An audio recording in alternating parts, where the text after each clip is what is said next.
The Audiobook Project, a decentralized anti-authoritarian-based initiative focused on creating a library of audiobooks for truth seekers and free speech advocates. All content on this channel is free to download, share, and repost. Your support is much appreciated. Truth, audiobooks, for the people.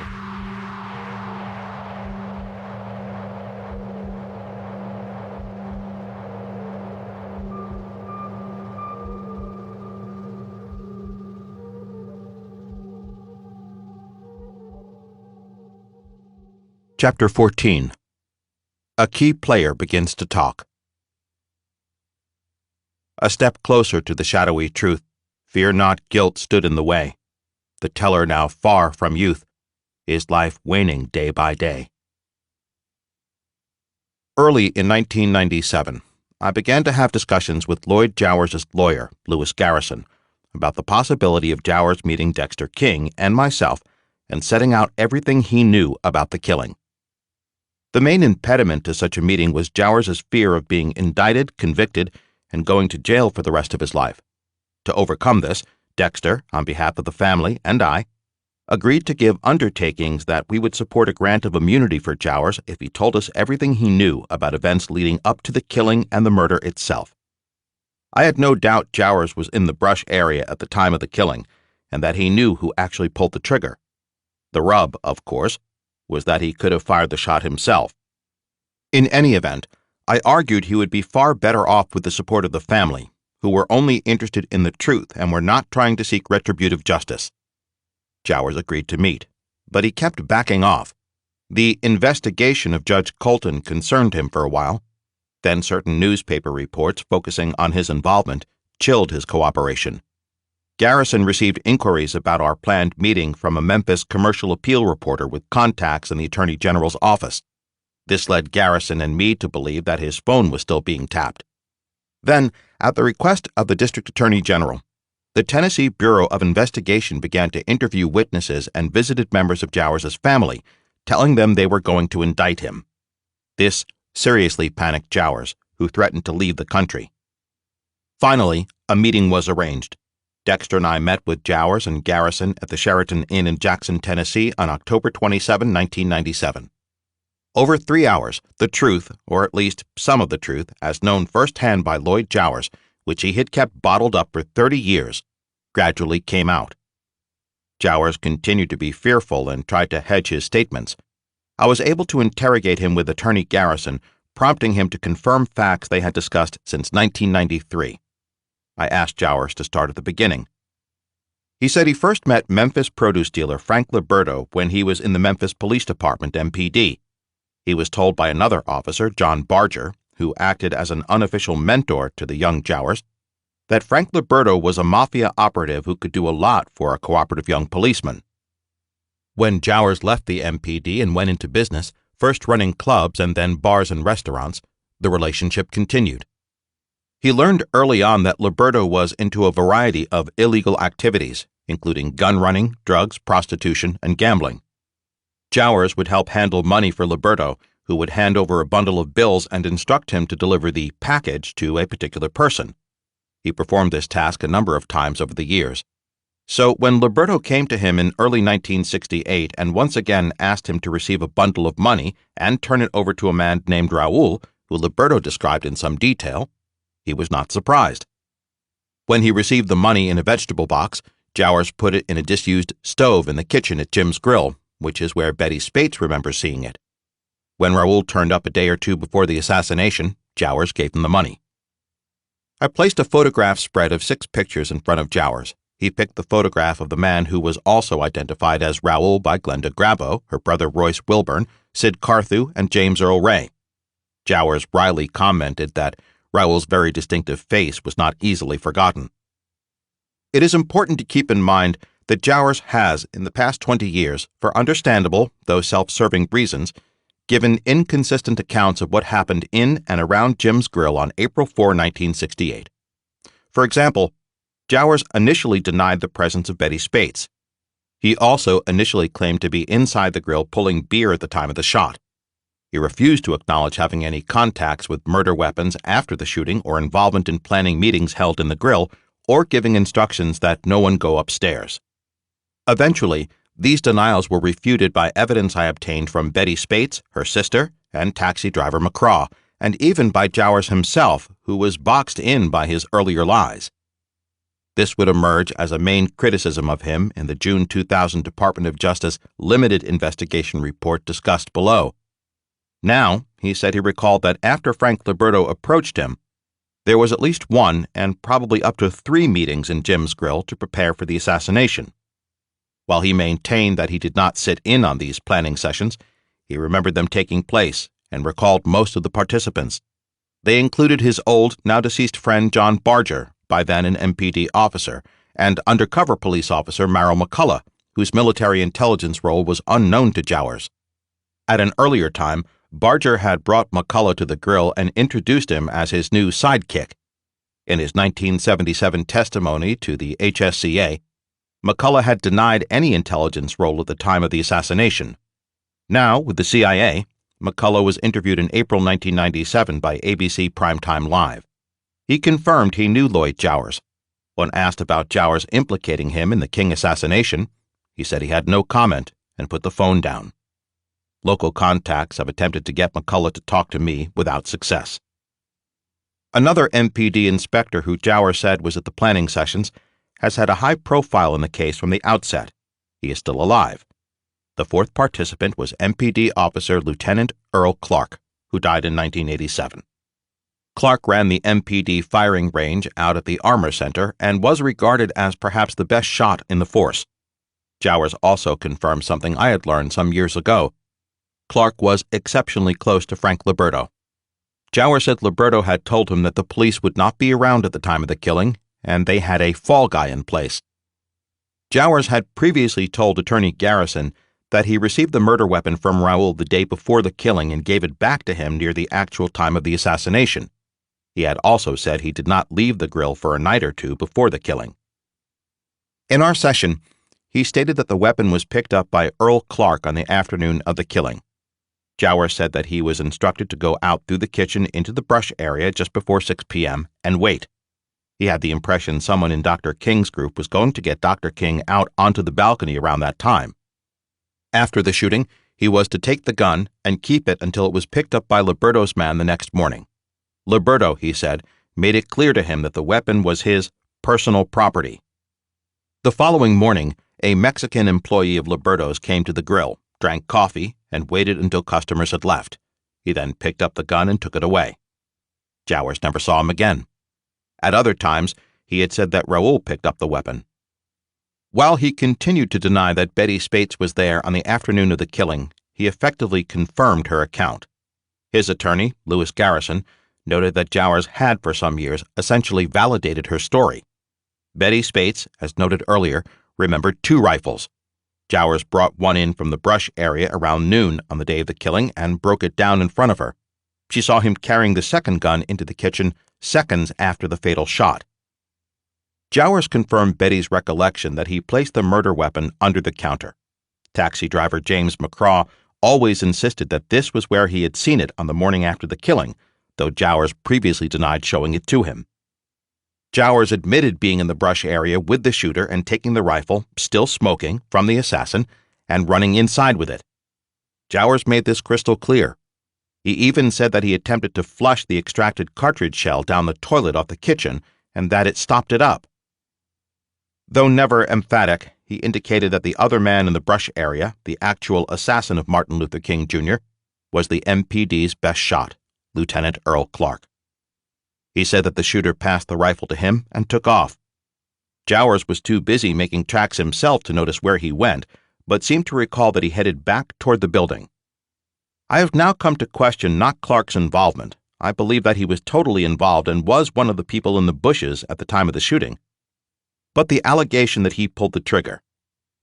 I had always been uneasy with Jowers's less than completely positive statement of Clark's responsibility.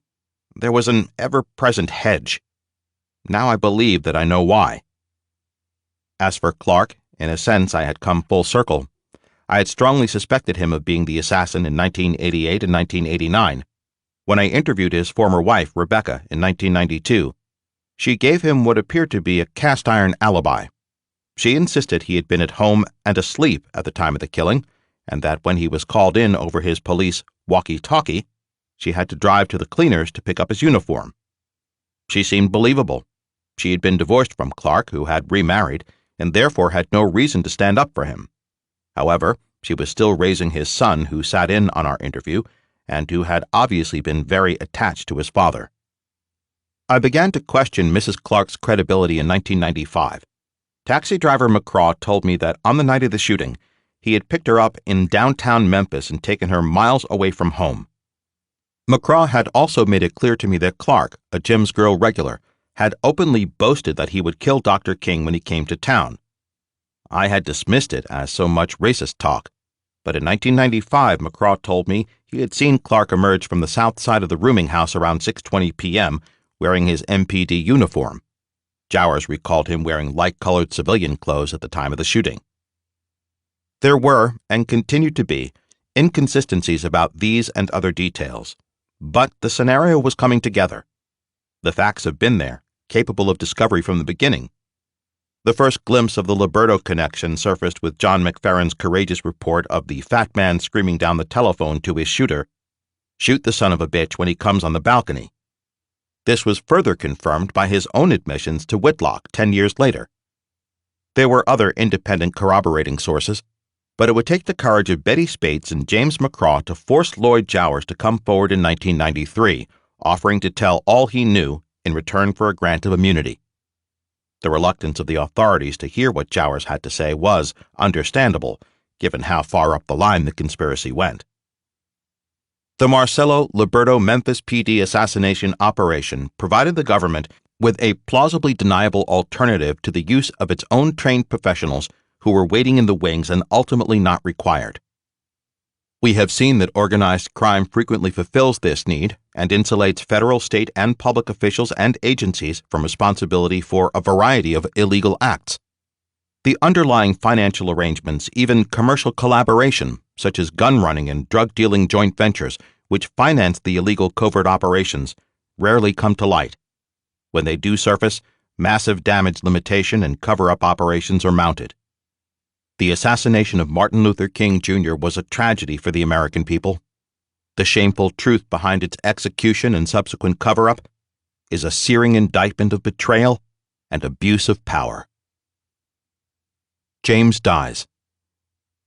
During the last stage of James's life, as a part of the Shelby County District Attorney General's investigation, I agreed to allow the two lead investigators, Marvin Glanker and MPD Officer Tim Cook, to interview James. My former investigators, Ken Herman and John Billings, while not trusting Glanker, initially believed that Cook was trying to get the truth out. I was skeptical, but in the interest of not giving the state the opportunity to say that he did not cooperate with them, I agreed to allow this access, and the visit took place in the Lois DeBerry Medical Unit at Riverbend. Jerry Ray was also present. After some initial conversation, Cook began to lean heavily on James to admit his guilt. I had difficulty believing what I was hearing. Would they never learn? He took the line that he could quickly arrange for James to be released and allowed to die outside of the prison in the bosom of his family. He got nowhere. James had not professed his innocence and fought for a trial for 30 years to finally give in to the shameful entreaties of a Memphis Police Department officer. In a brief exchange with the officer near the end of his visit, I learned that Lieutenant Earl Clark's partner, hunting buddy, and friend John Coletta was a member of Cook's family by marriage. An intriguing coincidence. James died on April 23, 1998, the 31st anniversary of his escape from Jefferson City Penitentiary. I was in London and immediately left for the United States. I agreed to do a Today Show interview at Heathrow Airport just before leaving. Author Gerald Posner was to follow me, but there was an understanding that I would have an opportunity, however briefly, to rebut his comments. In response to a question, I noted that I could name some 18 individuals who had significant information and that Posner had not spoken to any of them. After that challenge, Posner claimed that James had made a secret tape recording before he died, probably admitting his guilt. He accused me or Jerry of having and hiding the tape, indignantly calling on me to surrender the recording, stating that the American people had a right to know. It was, of course, an outrageous lie. But I was not given the promised opportunity to reply. Even with James dead, nothing had changed. Post-mortem events. James's death left us with one last option to have the evidence tested under oath in a court of law, a civil action against Lloyd Jowers. Jowers, of course, had voluntarily revealed and discussed his involvement in separate meetings with Dexter King and myself, and with Dexter King and Ambassador Andrew Young. These sessions were the culmination of his attempt to obtain immunity from prosecution that had begun in 1993 when he learned that we had uncovered enough evidence for him to be indicted, had there been any official interest in doing so. His account was continually and expectedly dismissed by the Attorney General as having been made in anticipation of a book or movie deal. This was arrant nonsense. In fact, as a result of being forced into the open, Jowers had lost everything. Even his wife left him. There was no book or movie deal, and he was, for the most part, telling the truth. ABC News convinced him to take a lie detector test using a former FBI polygrapher, and then announced that he failed. In fact, their claims and program notwithstanding, he passed the test. This was revealed by the taxi driver who drove the ABC team to the airport and who overheard their conversation, including the lament of the polygrapher, who admitted that he couldn't get Jowers to waver. The same polygrapher would be fined by the relevant Tennessee supervisory body for his conduct of the test. ABC has, also contrary to the law, to this day, shamefully refused to provide Jowers with a copy of the transcript and the video of the examination. Jowers, however, had provided the degree of detail required for a civil action. The family and I discussed the option at length after James's death in the spring of 1998. There were concerns. Would such an action do any good? Would it not bring the media down on the family again? How would it be financed? I could not speak to or resolve many of the personal concerns of the family. They had to bear the burden. I could only advise them that I thought we had a strong case and that the action would provide us with, perhaps, the last opportunity to test evidence that had never been brought before a judge or jury. As to cost, I would not charge and believed that some of our friends would raise funds to help us. Since we would be bringing witnesses from every part of the United States and even England, it was going to be an expensive endeavor. Dexter, who had been in the forefront for the family since they had become involved in 1997 and who had received the brunt of the attacks, was the most cautious. He knew that if the action went ahead, once again he would bear the major responsibility. Mrs. King expressed the feeling that we all had come too far not to complete this effort, which I had begun 20 years before and had kept alive in the face of formidable opposition. We would go to trial. Wayne and I wasted no time in drafting the complaint against Lloyd Jowers and other unknown co-conspirators. Without any publicity, the action entitled Plaintiffs for the Family of Dr. Martin Luther King, Jr., Coretta Scott King, Martin Luther King III, Bernice King, Dexter King, and Yolanda King versus Defendants Lloyd Jowers and other unknown co-conspirators, docket kit number 97242TD, was filed for trial in Division 4 on October 2, 1998. It would take more than a year for it to get on the calendar. We were scheduled to be first out on November 15, 1999, but the judge, James Swearingen, was often on the bench due to illness, and it was not clear that he would be fit to try the case. At various times we considered transferring the case to another judge, but in the end we waited, and the judge recovered. It would be the last case of his long and distinguished career. In the interim, on June 7, 1999, Wayne Chastain died. He had been suffering from pancreatic cancer, and he finally succumbed. I felt a great personal and professional loss. Don Wilson's materials. Donald Wilson lives in the Chicago area. He is a former FBI agent who joined the Bureau as a young man with a desire to facilitate the civil rights of minority Americans. He became greatly disillusioned, but he had a young family to support and decided to stick it out, eventually retiring after having received a number of commendations from J. Edgar Hoover. In early 1997, Don Wilson contacted the King family and me, providing us with some extraordinary new information. At first, we communicated through his son, who was a lawyer in a Chicago law firm. When we eventually met, it was on April 15 in the lounge of the Admirals Club at Chicago's O'Hare Airport. He recounted 2 incidents. He said that shortly after the assassination, he and another agent were riding in the Peachtree area of Atlanta, and they spotted a person who, they were certain, was the man wanted for the murder of Dr. King. The person matched the photograph being circulated of the suspect. Wilson said he and his partner were inclined to apprehend the person they had spotted and radioed the field office for permission to do so. The operator told them to hold on, went off the line for instructions, then came back on and instructed them to return to base.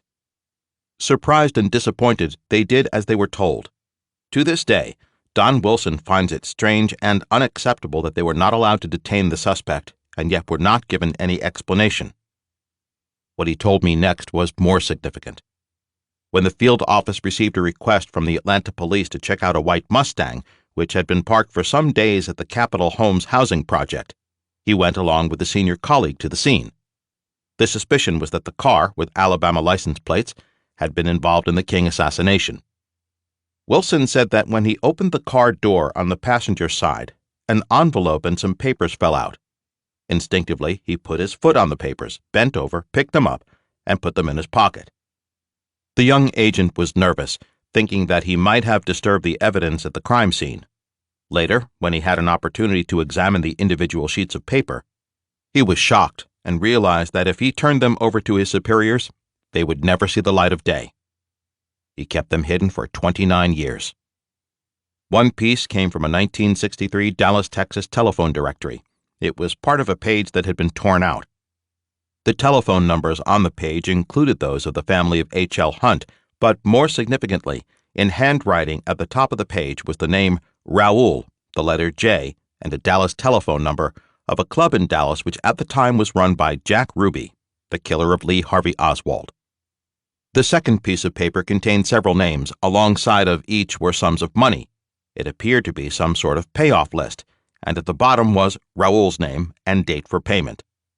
Wilson also said that he had recovered a third piece of paper on which was written the telephone number and extension of the Atlanta FBI field office. The Wilson materials raised the serious issue of the potential collusion of the Atlanta field office, or at least the connection of one or more persons in that office with someone who had access to James's white Mustang. From that, we knew that the most likely candidate for the FBI liaison had to be Raoul. I believe that every effort would be made to discredit Don and his materials. After considerable discussion with the King family, it was agreed that Don would provide the materials to the Atlanta District Attorney, ask them to investigate, and immediately thereafter release the information to the media. Don and I eventually met with the District Attorney, who said that he did not have the staff resources necessary for such an investigation, but that he would formally request that the U.S. Attorney General institute a full investigation. The reaction to our press conference was quiet and predictable. The FBI dismissed the materials without even seeing them and attacked Wilson as a fraud, saying that there was no record of him being a part of the team which examined the Mustang. He never said he was. He had access to the Mustang in the Capitol Homes parking lot before it was towed to and examined by others in the FBI garage. Don initially made an offer directly to the Attorney General to meet with her and show her the materials. When the FBI attacks began, he withdrew the offer. Eventually, he allowed Atlanta Journal-Bulletin reporter Arthur Bryce to come to Chicago and review the original materials. Bryce did so and wrote a fair descriptive story, a rarity in respect of this particular development, of course, in respect of any of the new evidence. Don Wilson's material pointed me in a direction that I did not want to go, toward connections between the Dr. King and John Kennedy assassinations. Glenda Grabo had told me how in 1963 she had occasionally seen a man whom she only knew as Jack with Raoul. At one point in the autumn of that year, she had been intimate with him. It was about a month or two before Roy was released from prison. She only realized who he was when his photograph was flashed across the world after he had killed Lee Harvey Oswald. I decided not to introduce the elements of Glenda's story into our legal submissions on behalf of James. I knew that James's efforts for a trial would not be well served by this link-up. As it was, we were always being depicted as conspiracy nuts. Imagine what our enemies would do with this new information. Then along came Don Wilson and his material, on which the name of Raoul was written next to the letter J and the telephone number of Jack Ruby's Vegas Club. It was problematical in terms of James's interests, but I decided to travel to Dallas in order to interview some former strippers who had worked for Ruby and were around him a good deal. I met separately with Beverly Oliver, Charlie Angel, and Madeline Brown. Madeline had not worked for Ruby, but was Lyndon Johnson's mistress for years and, in fact, had given birth to his only son. She also knew Ruby and frequented his main club, the Carousel. When I put the spread of photographs in front of each of them on separate occasions, each one independently confirmed that she had seen Ruby with the man we had identified as Raoul. In fact, Beverly remembered Raoul giving Ruby what appeared to be a large amount of cash in what she described as a Piggly Wiggly grocery store paper bag. There was no doubt that each of these women corroborated Glenda Grabo's information that Jack Ruby and Raoul knew each other. Don Wilson's materials appeared to fortify that fact. Prior to James's death, the King family and I discussed the possibility of calling for a new investigation or one conducted by the Justice Department. But we'd rather have one conducted by a truly independent body with subpoena power and the authority to grant immunity from prosecution in exchange for information. In reality, we wished for a commission modeled after the South African Truth and Reconciliation Commission. The family met with President Clinton and explained their wishes. He eventually refused their request and instead asked Attorney General Reno to conduct a limited investigation which would focus on the new evidence provided by Don Wilson and the admissions of Lloyd Jowers. This was clearly unsatisfactory, for it was one more instance of the government investigating itself. But we had little choice but to cooperate with the effort that was to be led by the Justice Department Senior Civil Rights Criminal Trial Attorney, Barry Kowalski. Kowalski's team moved quickly into high gear as they promptly reached out for Don Wilson.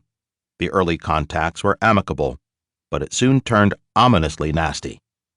I was in touch with Don off and on during his experience in the summer of 1997. He said that initially he was inclined to cooperate, but then he learned that the Attorney General's team had placed a surveillance officer outside of the bank where he kept the materials in a safe deposit box. A bank officer became suspicious of this lingering person and called the police, who came and apprehended him.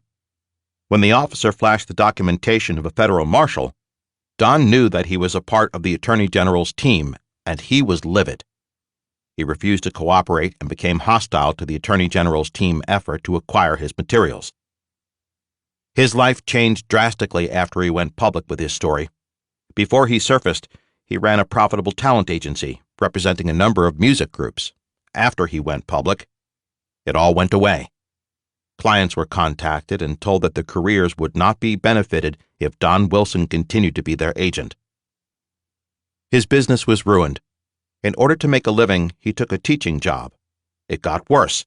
One day after he had left for work, his wife received a call and was told that they had access to her health records and knew about her asthmatic condition, which was aggravated by stress. The caller said that her husband was a liar and that if he didn't turn over the materials, he would go to jail. Eventually, in response to a subpoena, Don gave them the original Dallas telephone directory page and the pay list. Wilson told me in no uncertain terms that these people were not friends of ours, nor did they want the truth in Dr. King's assassination. He said they verbally attacked Dexter King and myself. I spoke with Barry Kowalski from Eastern Europe when this was going on. I raised the issue of the treatment of the Wilsons, and he defended his actions, saying that they were necessary in order to obtain the materials. He said that otherwise Wilson was not going to surrender the materials to them or, he said, to me. Shortly afterward, Don told me that his wife was shopping in a suburban shopping area near their home. When she returned to her car, she found the tire slashed. This type of vandalism was unprecedented in that area. They filed a police complaint to no avail. Don was outraged, but he felt powerless and alone, and he began to question the wisdom of coming forward and trying to help. He was concerned about the strain and pressure on Fran, his wife. When we filed the civil action in October 1998, he made it clear that we could not count on his testimony when the case came to trial.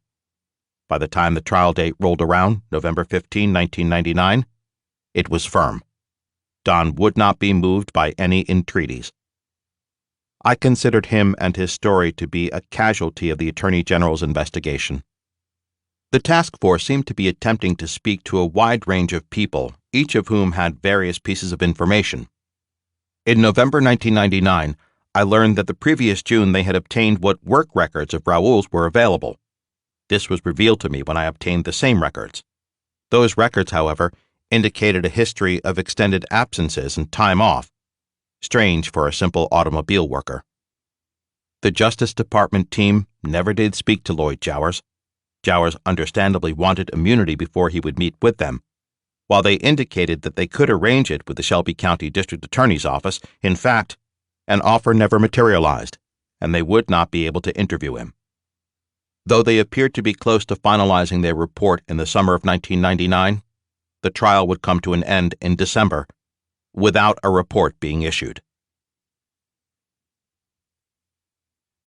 Part 5.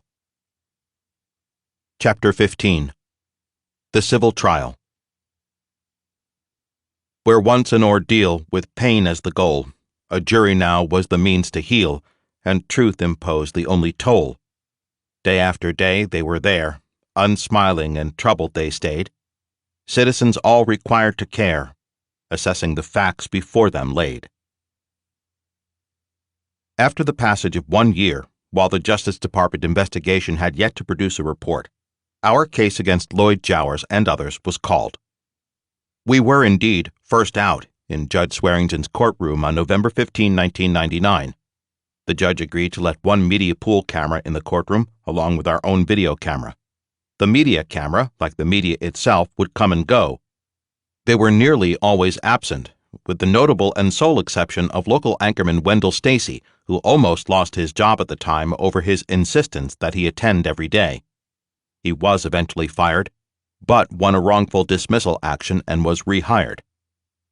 Jury selection began that morning in the small Division 4 courtroom. We discussed moving the case to a larger courtroom, but because of the judge's health needs, it was agreed that the trial would remain in his usual room. The judge disclosed to both sides that he had been a member of the group that had carried Dr. King's casket from the funeral home in Memphis after the assassination. If, therefore, either side wanted him to withdraw, he said he would. We certainly had no reason to do so. Defense attorney Garrison also had no objections. After almost despairing about finding an acceptable local counsel, I finally was able to obtain the services of Juliet Hill Akines, a young black lawyer who had been admitted to the bar in 1994. Before Juliet agreed, I discussed the possibility with a large number of local lawyers, all of whom turned down the opportunity, usually because they were advised that it would have a negative impact on their careers. Rather than expressing such apprehensions, Juliet took it as a challenge and an honor to be representing the family of Martin Luther King, Jr. I admired her decision and was grateful for her independence and courage. Judge James Swearington barred the media from the jury selection process. Due to the sensitivity of the case, he was anxious to protect the identities of the individual jury members and, to the most extent possible, ensure their privacy. He would issue a further order barring any cameras from being directed at the jury at any time during the trial. Since there were 5 plaintiffs to one named defendant, we had the right to exercise many more exclusions. We used them all, since the jury pool, in excess of 40, contained a large number of people who were employed by law enforcement agencies and security firms. At the end of the first day, a jury of 8 men and 4 women, 6 of them black and 6 white, was chosen. The trial would start at 10 a.m. the next morning, and after opening arguments, we would begin the plaintiff's case with Coretta Scott King as our first witness. On behalf of the plaintiffs, I had drawn together an intelligent, enthusiastic volunteer team. The trial began on November 16. Opening arguments were finished by lunch, and that afternoon we called Mrs. King as our first witness. Court TV was there to cover her testimony and provide the pool camera. They would pull out for most of the trial, returning for celebrity witnesses but missing most of the material evidence, as did the rest of the media. In copycat fashion, local, regional, and national media were absent for most of the trial. The plaintiff's case was divided into 9 areas of evidence: the background to the assassination, the local conspiracy, the crime scene, the murder weapon, Raoul, the broader conspiracy, the cover-up, its scope and activities, the defendant's prior admissions, and damages. Though many of the witnesses testified to facts with which the listener is already familiar since they emerged in the investigation and were discussed earlier, I will summarize the details of the testimony because, of course, they achieve a new status as evidence given under oath in a court of law. The background. Mrs. King led off the group of witnesses whose testimony provided evidence about the historical background and events leading up to the assassination.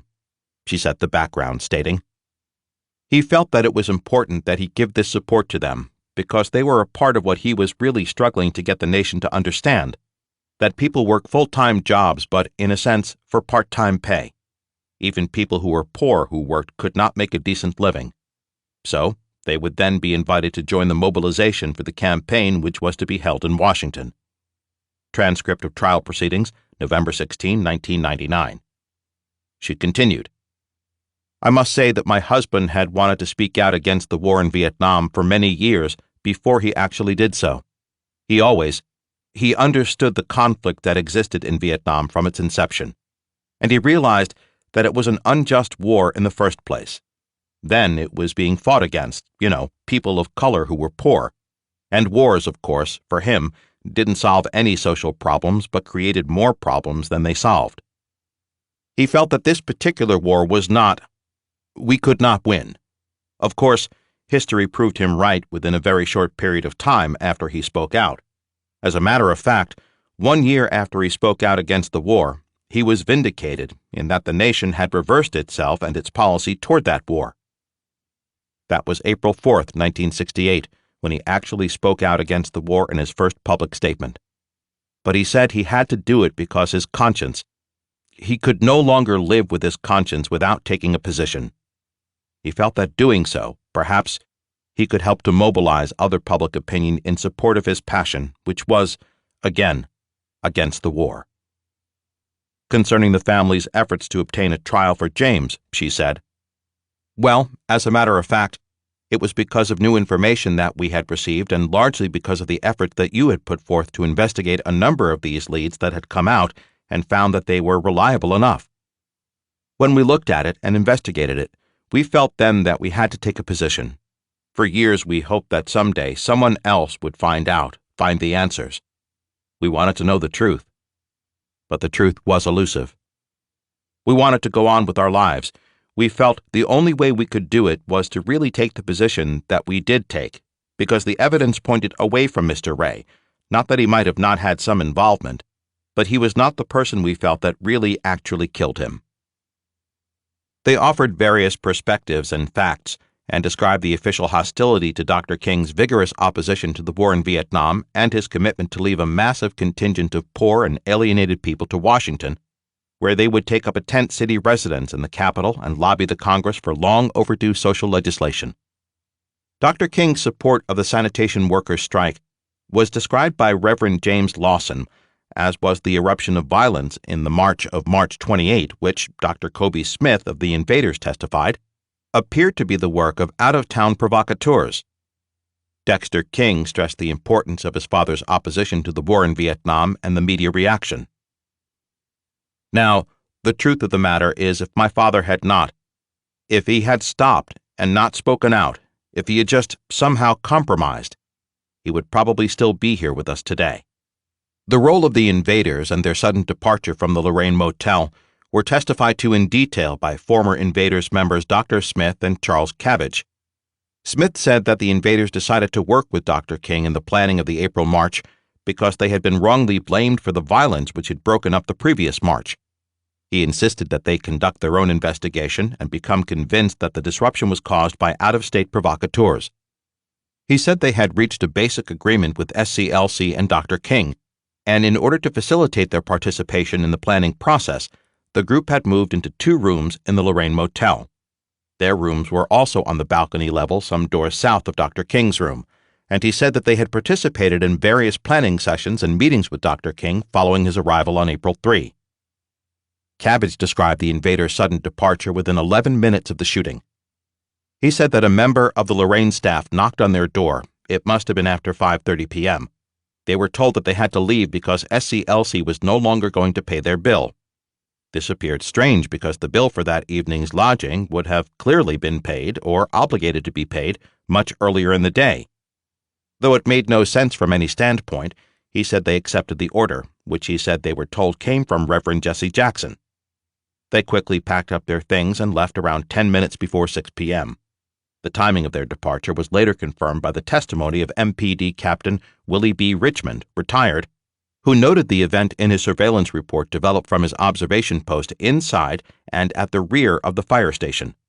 Captain Richmond also testified that around the same time, he observed Reverend Kyles knock on Dr. King's door.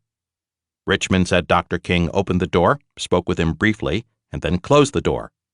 Kyles then walked some distance north on the balcony and stood at the railing. This account, of course, contradicted the story Kyles has told for over 3 decades, in which he said he was in Dr. King's room for about 30 to 45 minutes before the shooting. At one point, when they were being asked to leave, Cabbage said, he observed the Reverend Jesse Jackson standing on the ground near the swimming pool, which was opposite the balcony rooms occupied by Dr. King and the invaders. He said that Reverend Jackson kept glancing impatiently at his watch, if he indeed did so near the time of the killing.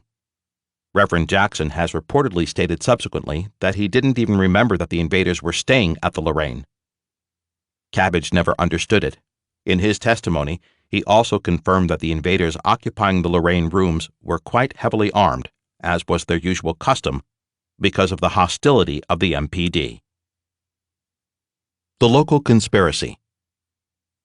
The involvement of produce dealer Frank Liberto in setting up the local conspiracy was conclusively established by a string of witnesses. For the first time in the 22 years since I have known him, John McFerrin took the stand and testified under oath about hearing, within an hour and a quarter of the killing, Liberto screaming into the telephone to shoot the son of a bitch on the balcony, subsequently telling the caller to go to New Orleans to collect money from his brother. John, courageous and forthright, began his testimony by telling the jury about the long history of his family's ascent from slavery and his civil rights activity and harassment in Fayette County, one of Tennessee's most racist areas. As he described the events that took place, he repeated the same story under oath that he first put before the FBI/MPD team, who interviewed him for hours at the Peabody Hotel on the Sunday evening following the crime. The federal and local officials dismissed his account in 1968, as did the Congressional Committee 10 years later. This time, it would be different. Under oath, John described his visit to Frank Liberto's produce market on the afternoon of his assassination. Question. So, Liberto's warehouse was your last pickup? Answer. Was the last pickup. You would get there around 5:15? I got there that day at 5:15 exactly. We're coming to that day. April 4th was a Thursday. The day Martin Luther King was assassinated was a Thursday. That's correct. Did you go to Frank Liberto's place that day? I went there that day. You arrived there at what time? Around 5:15. Now, would you describe what the layout of the place was and what you did when you arrived at that warehouse? That warehouse faced east and west, but you enter in the gate on the south side, and when I drove around to the north side and come up about 15 feet of the door, I stopped my truck. At that time, I had a 3/4-ton pickup truck with a canvas on it, a cloth canvas over it. Okay. When I stopped the pickup truck out in front of the door, this door is on the north side, and there's a big door that you could roll back and back a truck up in.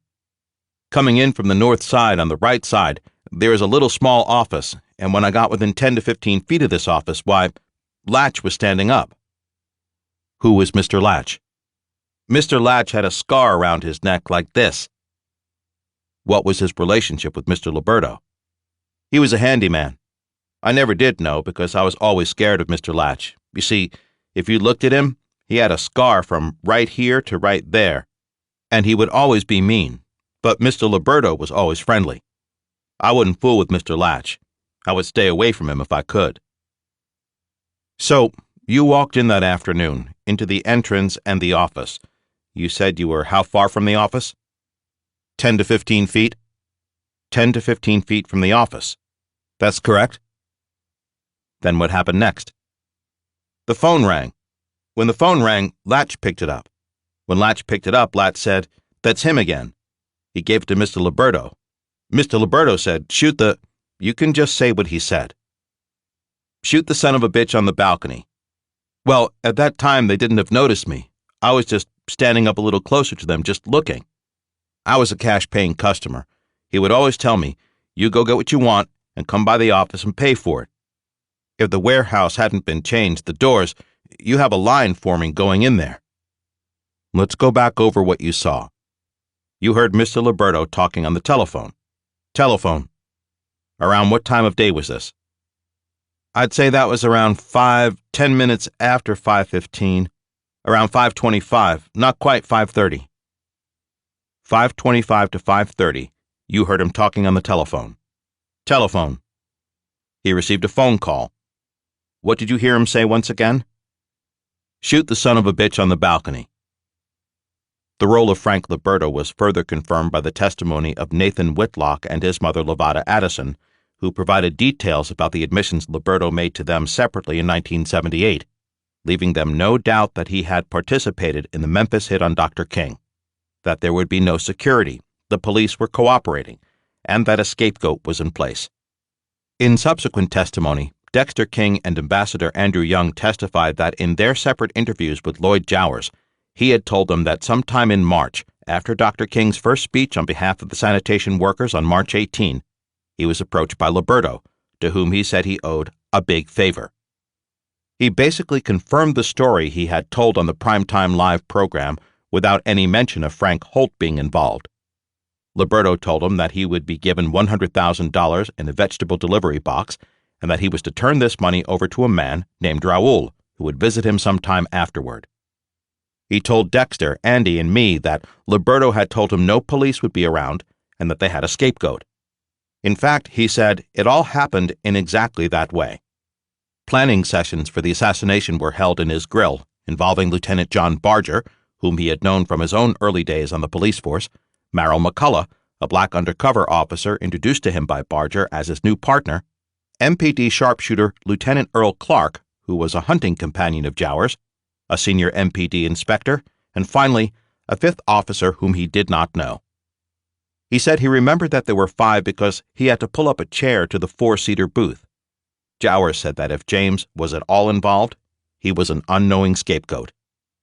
Hence, Jowers also confirmed the involvement of Frank Liberto. Along with the testimonial evidence of McFerrin, Whitlock, and Addison, and the deceased Art Baldwin's earlier disclosures, Frank Liberto's primary role in the assassination appeared to be clear. A steady succession of witnesses provided details of the removal of all police from the area of the crime, the failure to put the usual security unit in place, as well as the removal of other individuals whose presence in the crime scene area constituted a security risk to the assassination mission. Firemen Floyd Newsom and Norval Wallace, the only 2 black firemen at Fire Station No. 2 on the periphery of the Lorraine Motel, were instructed to report to stations in other parts of the city. Newsom and Wallace said that their transfers left their base station short-handed while they were surplus to requirements at the stations where they were to be sent. The transfers made no sense, and they were given no satisfactory explanation. Newsom said eventually one of his superiors told him that the police department had requested his transfer. Detective Ed Reddit, a community relations officer assigned to intelligence duty as Willie Richmond's partner on the surveillance detail at the rear of the fire station, testified that he was picked up by Lieutenant Eli Arkin about an hour before the assassination and taken first to Central Police Headquarters, where he was ordered by Director Frank Holloman to go home because of an alleged threat on his life. His protests were ignored. As he sat, parked with Arkin in front of his house, the news of the assassination came over the car radio. He never again heard about the alleged threat, which was explained as a mistake of some sort. He never received a satisfactory explanation, but it was clear that his primary community relations police duties had caused him to become closely involved with the community, not MPD intelligence. It was understandable that he would not be trusted to be allowed to stay in the crime scene area if dirty work were afoot. Memphis Police Department homicide detective Captain Jerry Williams had the responsibility of organizing and coordinating a security unit of all black homicide detectives who would provide protection for Dr. King while he was in the city. They would ordinarily remain with him throughout his visit, even securing the hotel, usually the Rivermont or the Admiral Benbow where he stayed. Captain Williams testified that on Dr. King's last and fatal visit to Memphis, however, he was not asked to form that security unit. At one point, he was told that Dr. King's group did not want them around. There was no indication of any kind from any SCLC source that this was true. In fact, Reverend Lawson remembered being impressed with the group on a previous visit and their verbal promise to him that as long as they were in place, no harm would come to Dr. King. On April 3 and 4, 1968, they were not in place. Testifying out of order because he had been hospitalized, Invaders member Big John Smith said that though there was a small police presence at the motel earlier on the afternoon of April 4, he noticed that it had completely disappeared within a half hour of the assassination. University of Massachusetts professor Philip Melanson took the stand to testify about the removal of the Emergency Forces TAC-10 unit from the Lorraine Motel on April 4. He said that Inspector Sam Evans admitted pulling back the TAC-10 unit, which had been based at the Lorraine Motel, to the periphery of the fire station. Evans claimed that the decision was taken pursuant to a request from someone in Dr. King's group. When pressed as to who actually made the request, he said that it was Reverend Kyles. The fact that Kyles had nothing to do with the SCLC and no authority to request any such thing seemed to have eluded Evans. It would be hard to imagine on that April 4 a more complete stripping away of not only the available security personnel from Dr. King, but also a more thorough removal of individuals who were not deemed completely trustworthy or controllable. And it was all set in motion 24 hours before the assassination. To address why Dr. King's motel room had been changed, former New York City police detective Leon Cohen testified that early in the morning on the day following the assassination, he learned from Walter Bailey, the manager of the Lorraine Motel, that Dr. King was meant to be in a secluded, more secure courtyard room, but that on the evening prior to his arrival, someone from SCLC's office in Atlanta called to instruct that Dr. King be given a balcony room overlooking the swimming pool. Cohen, who had moved to Memphis and worked as a private investigator after retiring from the New York City Police Department, testified that Bailey maintained that he tried to talk to the person, who Bailey said was a man he knew, out of this decision, but the caller was adamant. Dr. King was moved. Cohen stated, "Answer. I mentioned the terrible occurrence. He said in response, if they had listened to me, this wouldn't have happened. And he went on to explain that the previous night he got a call from a member of Dr. King's group in Atlanta who wanted him to change the location of the room where Dr. King would be staying. And he was adamantly against that because he had provided security by the inner court for Dr. King's room." Question. Where did he want Dr. King to stay in his motel?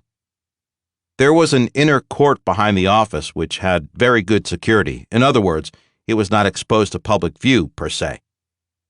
Right. Do you know if that would have been room 201? Pardon?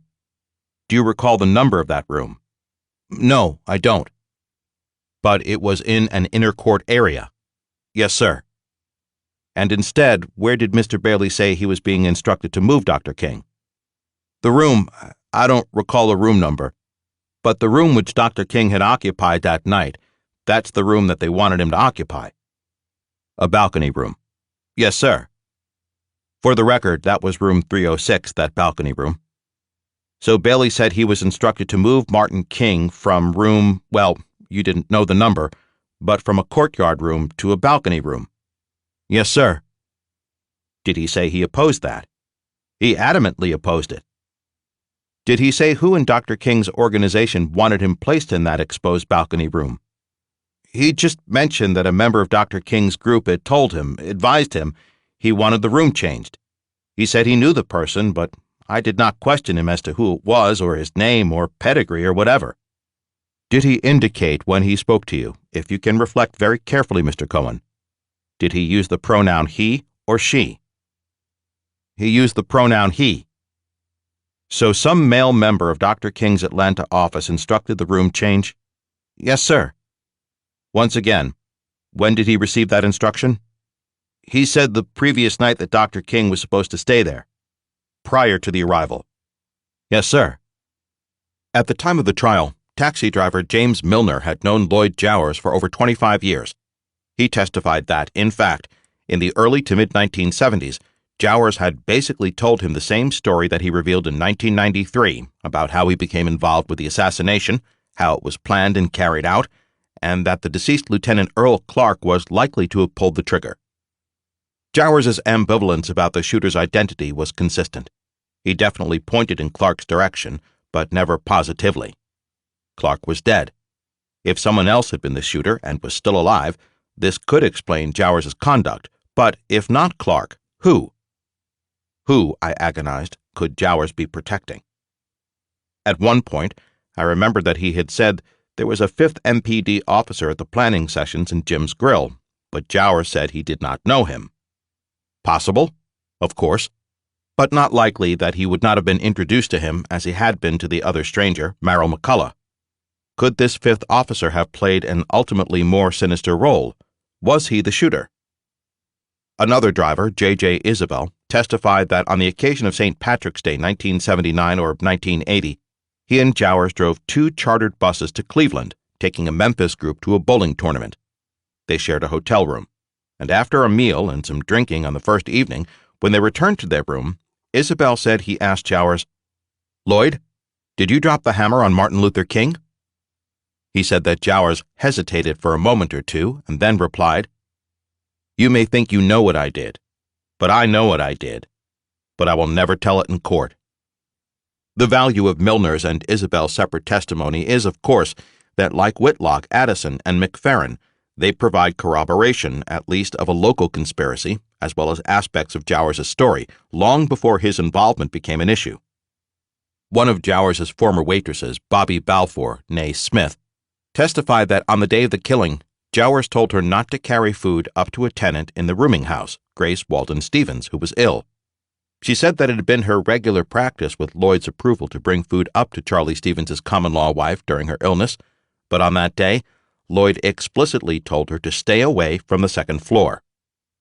Finally, Olivia Catling, who lived, and in 2002 still lived, on Mulberry Street, midway between Hewling and Vance, about 200 yards from the Lorraine, testified that she was at home preparing dinner for her family when she heard the shot. She knew that Dr. King was staying at the Lorraine Motel, and she feared the worst. As quickly as she could, she collected her young children and ran out of her house down Mulberry Street toward the Lorraine. By the time she reached the northwest corner of Hewling and Mulberry, the police had already barricaded Mulberry Street with a police car, so she and the children had to stand on the corner. She testified that shortly after she arrived on the corner, she saw a white man running from an alley halfway up Hewling, which ran to a building connected to the rooming house. He arrived at a car parked on the south side of Hewling and facing east, got in, and drove quickly away, turning left onto Mulberry and going right past her as well as the MPD officers opposite her who were manning the barricade. She was surprised that the police paid no attention to him and did not try to prevent him from leaving the area. She testified that shortly afterward, she saw a fireman, who she believed must have walked down from the fire station, standing near the wall below the bushes, yelling at the police on the street that the shot came from a clump of bushes apparently just above the area where he was standing. She said that the police ignored him. Olivia Catling testified that she had never been interviewed by any law enforcement officials. She said that there was no house-to-house investigation. Though she has lived close to the scene of the crime for 32 years since the assassination, no one had knocked on her door until I did in November of 1999. She was relieved to finally get it off her chest. She said that she had been so burdened all of these years because she knew that an innocent man was in prison. By the time I met her, James had died. But at least this wiry, clear, and tough-minded Memphian could take satisfaction that at last her story would be heard. Memphis Police Department homicide detective Captain Tommy Smith, retired, testified that very soon after the assassination, he interviewed rooming house tenant Charles Quitman Stevens, the state's chief witness against James Earl Ray, and found him intoxicated and hardly able to stand up. It must be remembered that it was on the strength of his statement that James was extradited from England. In fact, Captain Smith said Stevens was not in any condition to identify anyone. The state had always maintained that after firing from the bathroom window, James stopped by his room to pick up his bundle of belongings and fled carrying the rifle and the bundle, eventually exiting the front door of the rooming house, dropping the bundle in the doorway of Guy Canopy's shop. Then, as the official story goes, James got into a white Mustang parked just slightly south of Canopy's store and drove away.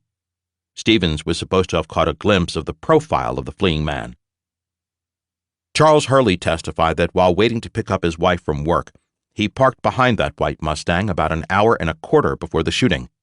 He said that a man was sitting in it and was still there when he and his wife drove away. Most importantly, however, he again confirmed, though now under oath, that the white Mustang parked just south of Canopy's store, in which James is supposed to have driven away, had Arkansas license plates. James's Mustang had Alabama plates. We read into the record and introduced into evidence FBI 302 statements taken from two witnesses who left Jim's Grill about 20 minutes before the killing. Ray Hendricks and Bill Reed said that late in the afternoon on April 4, they walked north on South Main Street after having looked closely at the white Mustang parked directly in front of Jim's Grill. The car interested them, so they took particular note of it. They both confirmed in separate statements that as they were about to cross Vance, 2 blocks north of Jim's Grill, the Mustang turned the corner directly in front of them. The male driver was alone. This would have been about 5:45 p.m. This statement was suppressed at the time and never turned over to the defense or revealed to the guilty plea jury a year later. I found it in the bottom of a file cabinet drawer which housed investigative files in the District Attorney General's office. Olivia Catling was the latest observer to give evidence about the bushes behind the rooming house being the place from where the fatal shot was fired. There was abundant current and historical eyewitness testimony which clearly established this fact and which was introduced into evidence. Solomon Jones, Dr. King's driver in Memphis, told a number of people at the scene shortly after the shooting, Wayne Chastain being one, that he saw a figure in the bushes come down over the wall. The Reverend James Orange could not appear due to a death in his family, but his sworn statement was read into the record. He said that as he turned around from a crouching position in the Lorraine parking area immediately after the shot, he saw what he thought was smoke. We have since learned that although it had the appearance of smoke, it would have been sonic dust rising from the bushes caused by the firing of the high-powered rifle in the heavily vegetated area. He said no law enforcement or investigative person had ever taken a statement from him. Memphis Police Department Dog Officer J.B. Hodges testified that he arrived on the scene within minutes after the shooting. With the aid of a metal barrel to stand on, he climbed up over the wall and entered the brush area. He described the bushes as being very thick from the edge of the wall for some distance toward the back of Jim's Grill and the rooming house.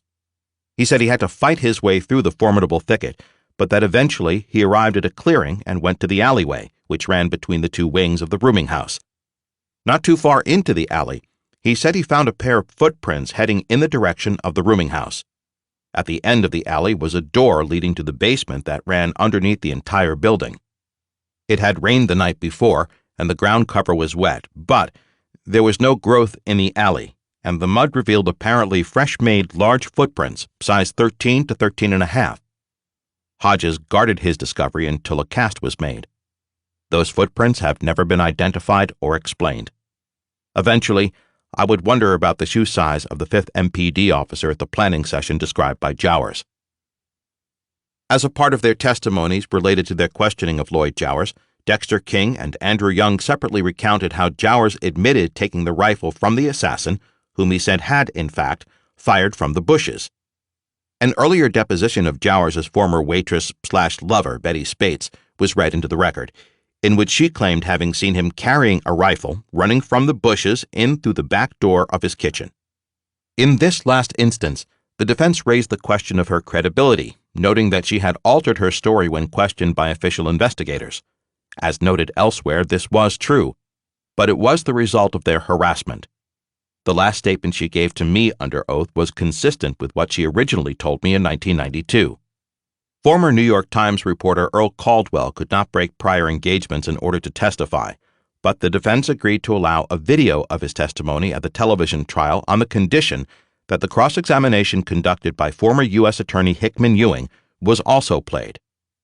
We agreed, and the jury saw and heard Caldwell testify that he was sent to Memphis by the Times on April 3, with instructions from national editor Claude Sitton to nail Dr. King. He said he was in his ground-floor motel room when he heard the shot, which he said sounded like a bomb blast. In his shorts, he ran outside of his room and began to stare at the bushes, from where he instinctively thought the shot must have come. He is certain that he saw an individual crouching in the bushes which, he said, were quite thick and tall. He vividly described the person's posture in cross-examination, coming down from the stand to demonstrate how the person was squatting and rising. Probably the most powerful single piece of evidence, although the cumulative weight is overwhelming, that the assassin fired from the bushes was provided by the testimony of Louis Ward, who recounted the story of a fellow driver who he always knew as Buddy, who, when in the process of picking up a passenger at the Lorraine just before 6 p.m., happened to see, immediately after the shot, a man come down over the wall, run north on Mulberry Street, and get into a Memphis Police Department traffic car, which had been parked at the corner of Mulberry and Huling, and then sped away. Louis Ward testified that he later learned that the taxi driver had been killed that night, allegedly having been thrown from a speeding car on Route 55 on the other side of the Memphis-Arkansas Bridge. He heard that the body was found the next morning. The murder weapon. Independent testimony established that the rifle in evidence was not the murder weapon. Criminal Court Judge Joe Brown took the stand under subpoena to share his particular knowledge of the rifle evidence. I qualified Judge Brown as a ballistics expert for the purpose of his testimony about the weapon, and as he moved through his testimony, his expertise was never in doubt. He began by telling the jury that the scope on the rifle supposedly belonging to Ray had never been sighted, which meant that one could not fire it accurately when lining up a target through the scope. We introduced on April 5, 1968, FBI report that stated that the rifle, on the day after the killing, had failed an accuracy test, firing 3.5 inches to the left and 4 inches below the target. In addition, he said that the metallurgical composition of the death slug lead was different from the composition of the other bullets found in the evidence bundle in front of Canopies, while the composition of each of the other bullets matched. He had no doubt the rifle in evidence, the rifle purchased by James, was not the murder weapon. He stated, Question. Let me ask you again. Moving on, based upon all this analysis and review of this rifle, the testing information, the documentation, is it your opinion that this weapon was the murder weapon that killed Martin Luther King, Jr.? Answer. Well, I've not discussed the further ballistics test I ordered and the result, but based on the entirety of the record and the further ballistics tests I had run on this rifle, it is my opinion this is not the murder weapon. In a startling development, Bill Hamblin, deceased taxi driver McCraw's housemate for 15 years, took the stand and testified that for those 15 years, spanning the 1970s and early 1980s, McCraw had consistently told him, but only when he was intoxicated, that on the morning after the shooting, April 5, Jowers not only showed him the rifle that killed Dr. King, but told him to get rid of it. McCraw said that he drove onto the Memphis-Arkansas Bridge and threw it off. In his deposition taken years earlier, McCraw had only gone so far as to say that Jowers had shown him the actual murder weapon on the morning after the killing.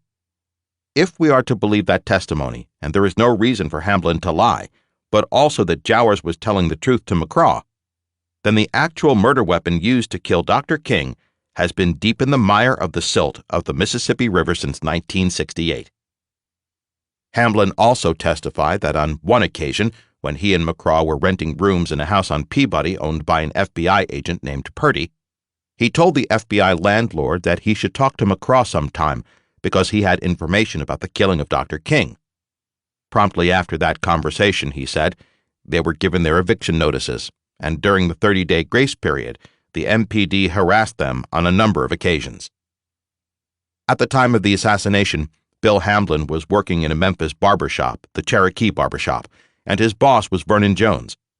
Mr. Jones just happened to have a client, Purdy, the same FBI agent who some years later would become Hamblin's and McCraw's landlord. Purdy had been having his hair cut by Mr. Jones for upwards of 10 years, and they had a long-standing relationship. Hamblin testified that the agent came in for a haircut within 2 weeks after the killing, and after he had finished, as the agent was about to leave, Hamblin's boss pulled him aside and within earshot asked him who killed King. Hamblin said he did not hear the soft-spoken reply, but he asked his boss about the answer and was told, "He said the CIA ordered it done." Birmingham, Alabama probate court judge Arthur Haynes, Jr., who, along with his father, was James Earl Ray's first lawyer, testified that in his preparation for trial, which they had no doubt would result in James Earl Ray's acquittal, he had interviewed Guy Canopy, in the doorway of whose store the bundle of evidence, including the evidence rifle, was dropped. He said that Canopy told him, in no uncertain terms, that the rifle was dropped about 10 minutes before the shot was fired. So it obviously could not have been the murder weapon. Judge Haynes testified that Canopy was prepared to testify for the defense at the trial. Washington, D.C. attorney James Lassar, who specializes in Freedom of Information Act legal actions, testified that in one such application, he obtained an FBI report concerning tests that had been conducted on the bathroom windowsill, or, more specifically, on a dent in the windowsill that they suspected might have been caused by the assassin resting or pressing the barrel against the old wooden sill. We introduced into evidence the actual report issued by the laboratory in April 1968. Though a prosecutor had alleged to the contrary before the guilty plea jury on March 10, 1969, the report stated that it would not be possible to tie the dent in the windowsill to the rifle in evidence. Thus, the Shelby County District Attorney General's office knew all along that the windowsill evidence was false. In their testimonies, Dexter King and Andy Young said that the defendant Jowers had made it clear that the murder weapon was not the rifle in evidence, but the one he took from the shooter. Jowers also told them that he had tried to flush the spent shell down his toilet, but it stopped the toilet up and he had to remove it. We realized that we had demonstrated through clear and convincing evidence that the rifle purchased by James, as instructed, was not the murder weapon. The broader conspiracy. We next turned to present the evidence that the conspiracy to kill Martin Luther King, Jr. extended well beyond Memphis, Tennessee, and, in fact, reached into the echelons of power in the nation's capital.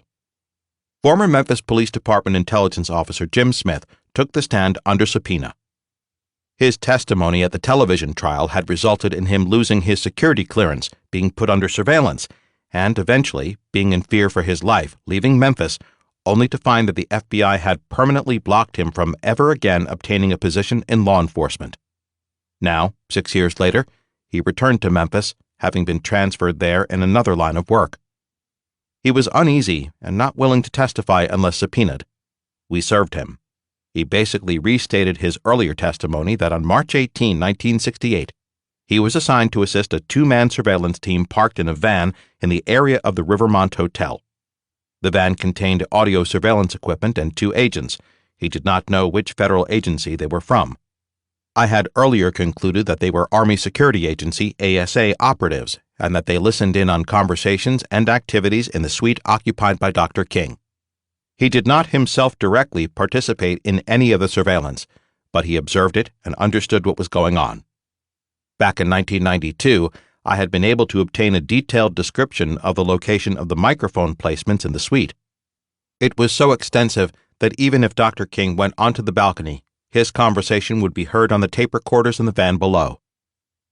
In addition to the covert, non-eye-to-eye surveillance activities of the ASA agents, the court heard testimony from defense witness Eli Arkin, the MPD intelligence officer, that the 111th MiG was on the scene conducting its own surveillance activities. He said that some of them were based in his office. Military historian Doug Valentine, whose book The Phoenix Program mentioned a rumor that photographs of the assassination were taken by Army photographers, took the stand to testify about the military affiliation of the man who provided the Memphis police with a false assassination threat against Detective Reddit, justifying his removal from the surveillance detail at the rear of the fire station.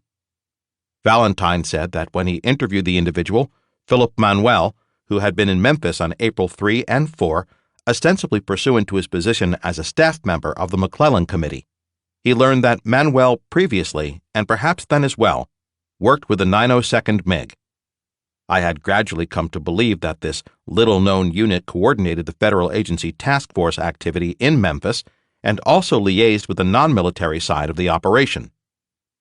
Carthel Whedon, the former fire department captain in charge of Fire Station No. 2, testified in detail about how in the morning of April 4, he was approached by two men in civilian clothes who showed him Army credentials and asked to be taken up to the roof of the fire station where they would be in a position to photograph people and activity in the area.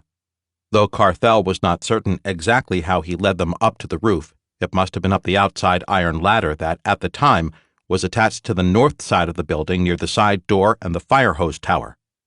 He said that he observed them taking photographic equipment out of their bag. Carthel testified that he did not notice them again during that day, and he just assumed that they completed their various tasks. Carthel also testified that he had never been interviewed by any local, state, or federal law enforcement official. The reason for this is obvious. Had he been interviewed, it is quite likely that the investigators would have become aware of the soldiers on the roof. They would then have had the obligation to locate them and the photographs they took. This, of course, would be the path that any serious investigation would have to take. It would be anathema to those efforts which were only set up to conceal the truth. The actual assassin was caught on film, however, lowering the rifle right after the fatal shot. In his testimony, Professor Clay Carson read into the record portions of documents which I had provided to the King Papers Project, which he directs at Stanford University. One of the documents was a report from Steve Tompkins after a meeting at the Hyatt Hotel in Chicago with one of the photographers. Among other details was the photographer's confirmation that the assassin was caught on film and that it was not James Earl Ray. Professor Carson also read the responses to questions I had Steve Tompkins to raise with the Green Beret I had referred to as Warren. The exchange is set out in its entirety in the transcripted court record of the trial. As can be seen from Professor Carson's testimony, a jury heard for the first time the details of the investigative process Steve Tompkins and I employed in order to reveal the presence and the role of the 8-man Alpha 184 unit in Memphis on April 4, 1968.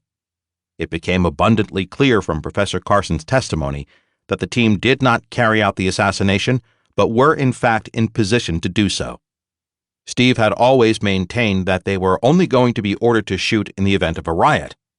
As mentioned earlier, that never made any sense to me, given the apparent absence of any possible riot at the time in the area of the Lorraine. However, in his testimony, Invaders member Charles Cabbage acknowledged that the members of his group, who occupied 2 balcony rooms just south of Dr. King's room, were armed.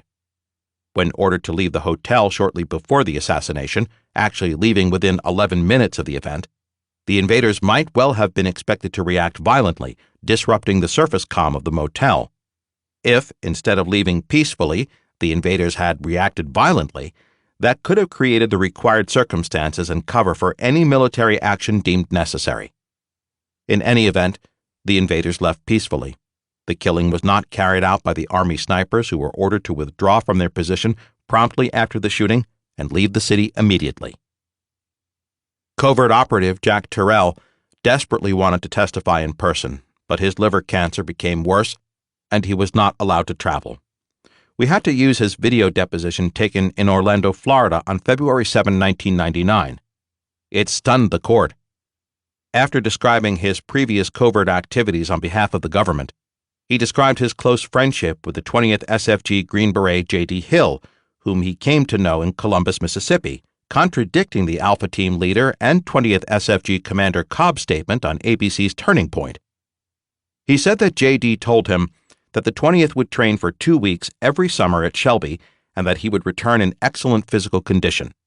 He said that on one such occasion in 1975, J.D. seemed to want to unburden himself. It was then that he began to spell out the details of a mission for which he had trained that was to be carried out in Memphis. He said that his unit had trained for a considerable period of time to carry out the assassination of a target or targets who were to be in a moving automobile. He said that snipers were placed high above and a considerable distance away from the target vehicle. They were not told who was the target, but suspected it might have been an Arab. Jack said J.D. told him that on April 4, 1968, he and his unit set out for Memphis, still not aware of who the target was to be. In my first session with Jack in 1994, he had indicated that J.D. told him that the team was already in Memphis and had been in position on 3 occasions, similar to Warren's version, when they were told to withdraw. The discrepancy arose between his 1999 deposition and the statement he originally gave to me in 1994. there may, in fact, be no discrepancy at all. In his earlier account, it was clear that the unit was staying somewhere in the area but outside of Memphis. They would travel to town and take up their positions, water tower, building roof, and window, and then leave at the end of the day. It may be that when he testified, they were en route to Memphis. When they were told to withdraw, he was referring to the last trip in on April 4. When he heard about the assassination, J.D. told Jack his initial reaction was that another team was also involved and his unit did not get the call. What is incontrovertible, however, is that J.D. Hill was a member of a unit that trained to carry out an assassination on American soil, and that the event was to take place in Memphis, Tennessee on or around April 4, 1968. When, shortly afterward, J.D. learned that Dr. King had been assassinated on the day of their mission, he realized that this was his unit's mission. Terrell then described the suspicious circumstances of J.D.'s death in 1979, where his wife was alleged, though not indicted, to have put a neat semicircle of .357 Magnum bullets in his chest after he returned home late at night.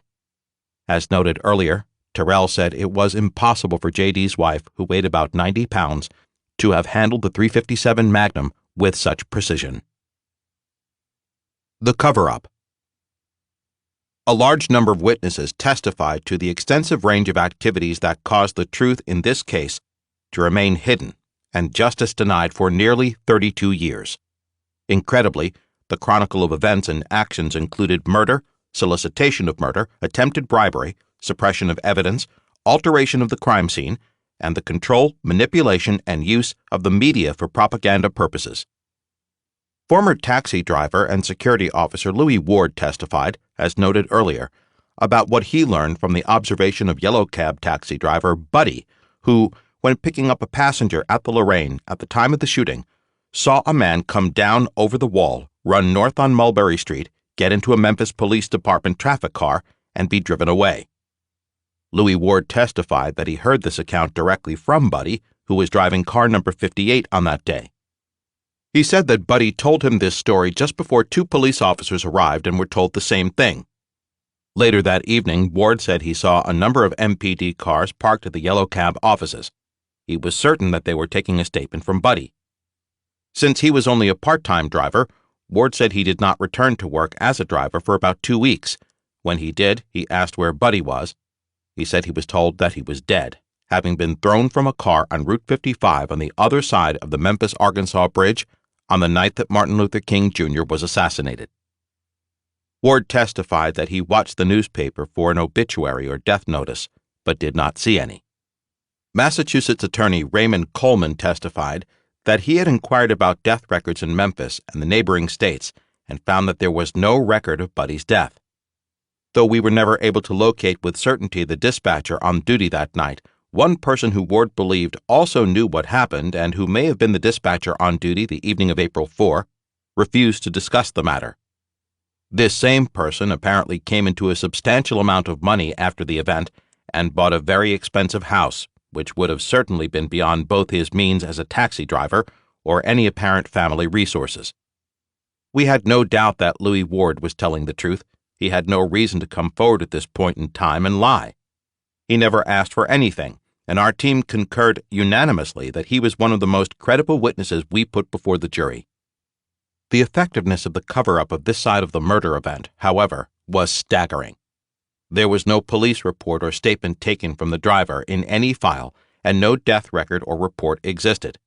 No driver alive except Louis Ward remembered or was willing to talk about the incident, although Hamilton Smith IV, the present manager of the Yellow Cab Company, did acknowledge to Nathan Whitlock that he heard about such an event, but then quickly said only his father could comment. The father, Ham Smith III, as noted earlier, stated that he did not believe it ever happened. Maynard Stiles, in 1968, was a senior administrator of the Memphis Department of Public Works. In 1999, he had been retired for a number of years living outside of the city, but he readily agreed to testify about what he did early on the morning of April 5, 1968. The day after the assassination, Maynard Stiles' day began at 7 a.m. when his phone rang. He said MPD Inspector Sam Evans was on the other end, and he had an urgent request. He asked Stiles to send a team to completely clean up the area behind the rooming house on South Main Street. The team would work under police supervision, but the basic job was to cut the thick brush and bushes to the ground and rake them into piles so they could be carted away. Stiles hung up and called Dutch Goodman, who he instructed to pull a team together. Willie Crawford was recruited along with some others who began working that morning. Stiles said that he checked on the progress in late morning, and he recalls that the job was so extensive that it took his men more than one day to complete. As far as he was concerned, he was cooperating with the police. It was not his job to question the decision to clean up the area. For all he knew, they were looking for evidence.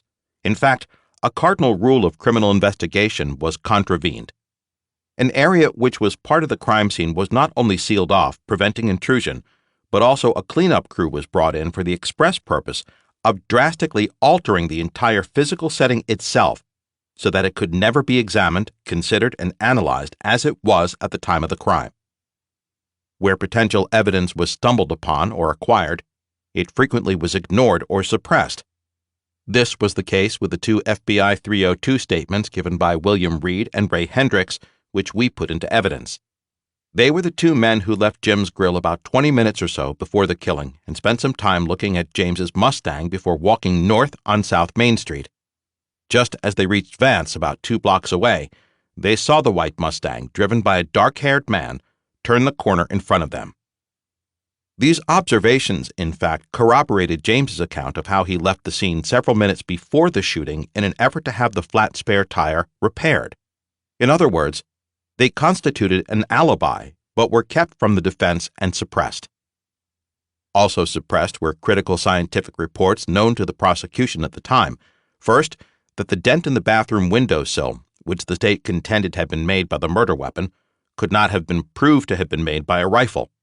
Second, that the death slug removed from Dr. King's body could not be linked to or matched with the rifle in evidence, and that this alleged murder weapon had failed an accuracy test on the morning after the shooting because it had never been sighted in.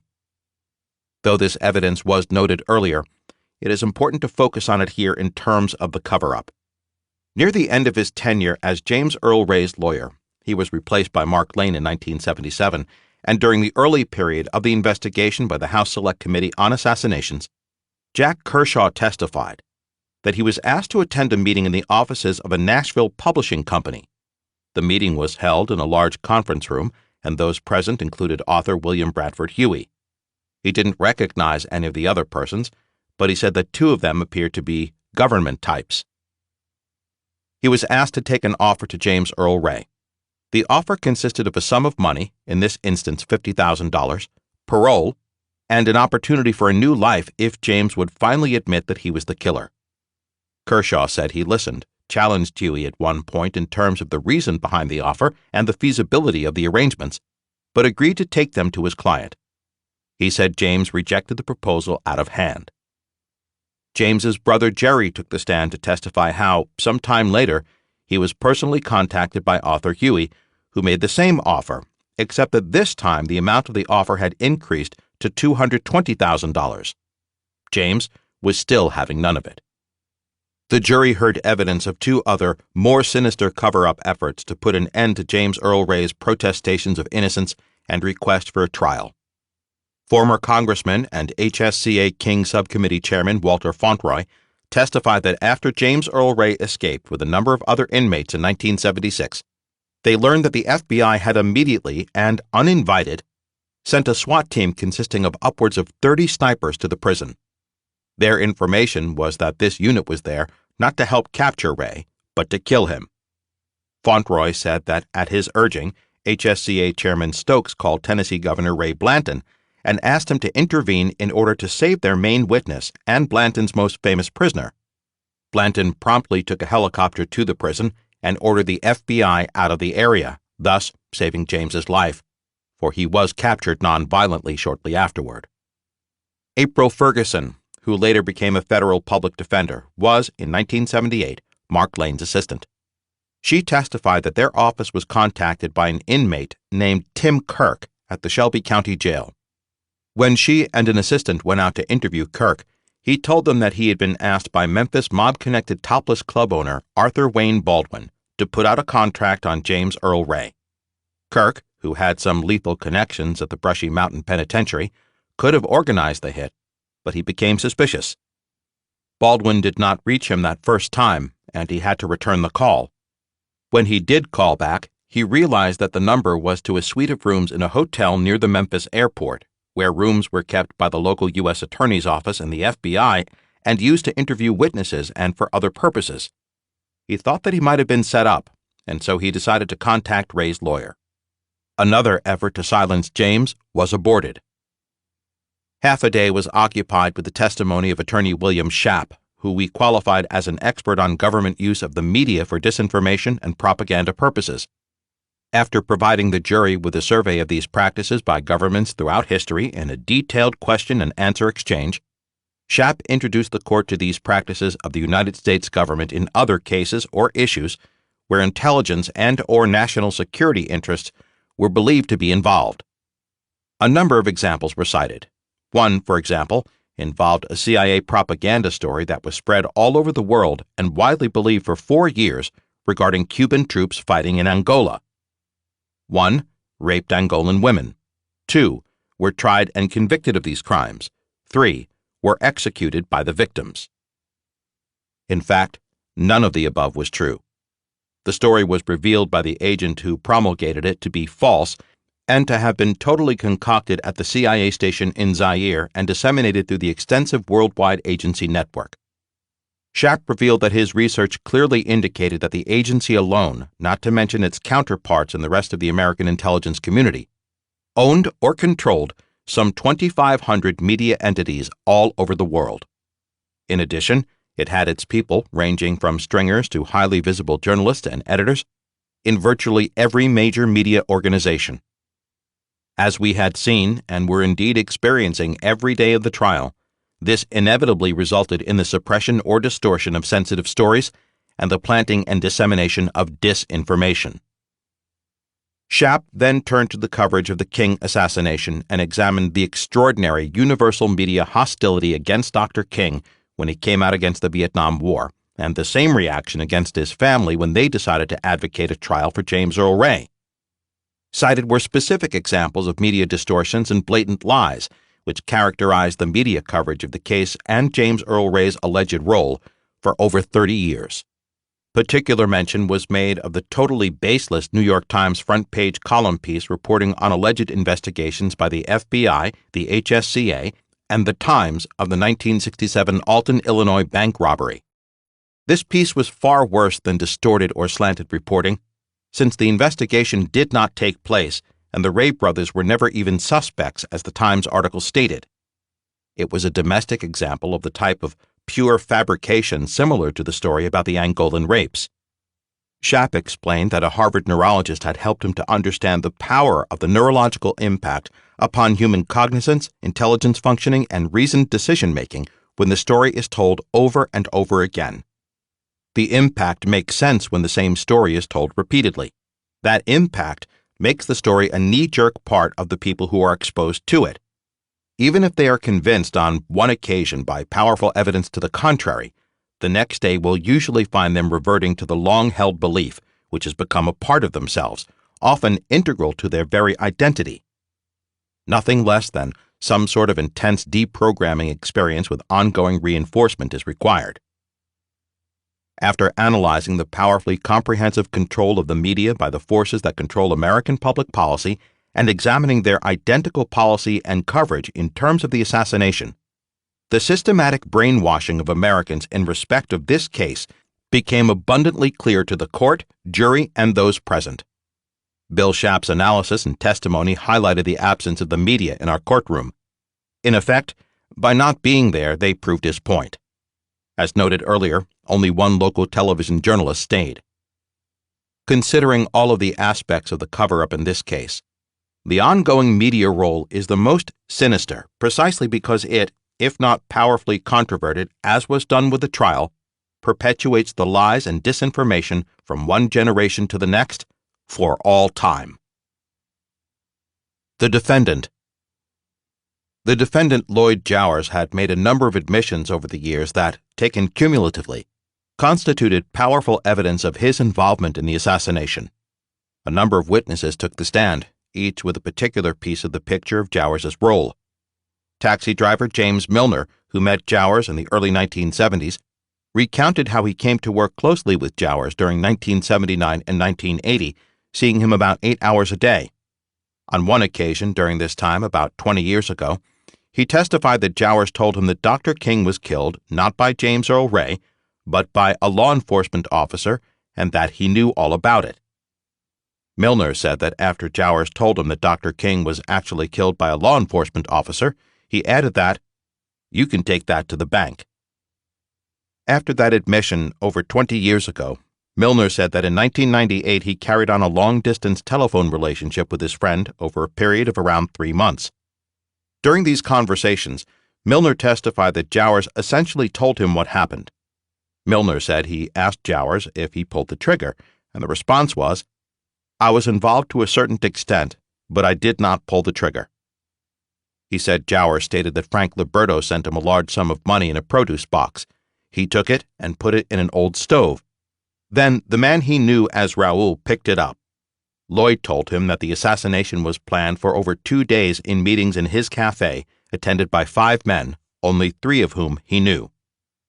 Milner said that Jowers told him that Frank Liberto instructed him to be at the back door around 6 p.m., where he would receive a package. He was there, heard a shot, and then took the still-smoking rifle from his friend Earl Clark.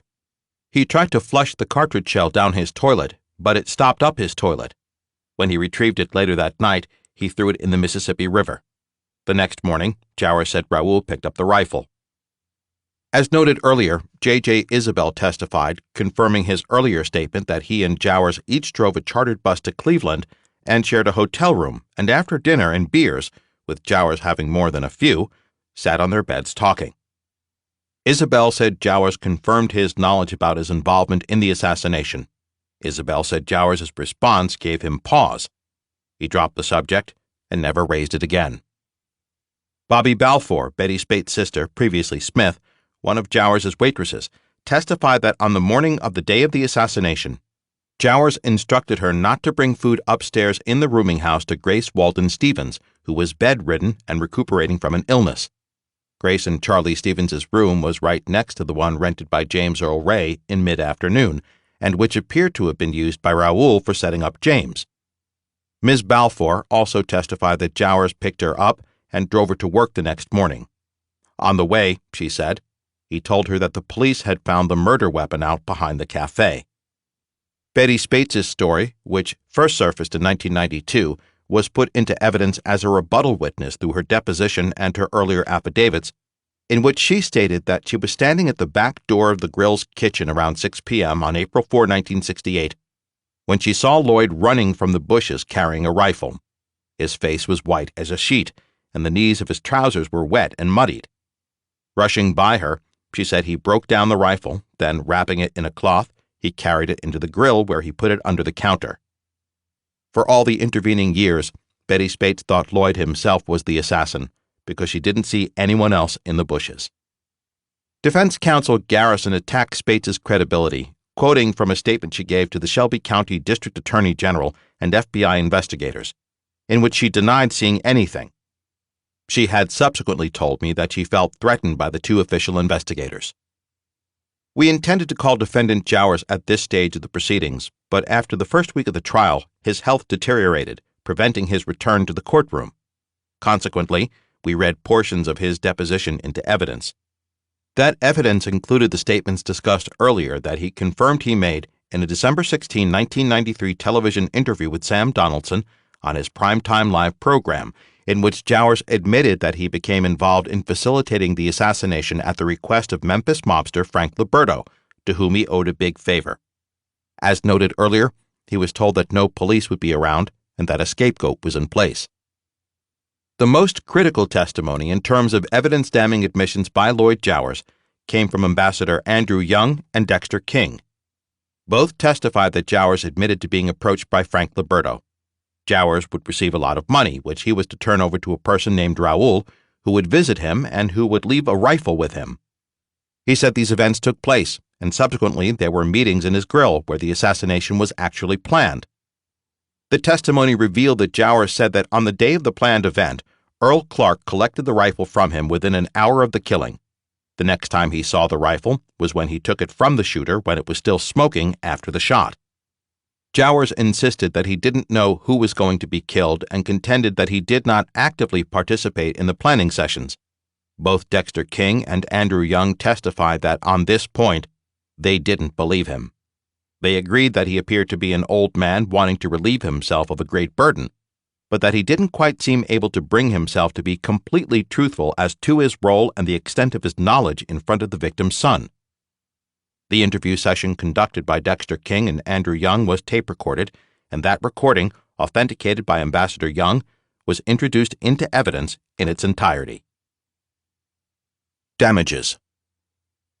The King family did not bring the action for the purpose of obtaining a large damage award against Lloyd Jowers or his co-conspirator agents of the city of Memphis, state of Tennessee, and the federal government. The family decided to request only nominal damages in the amount of $100 toward the funeral expenses of their loved one. 3 of the 5 family members testified with great dignity.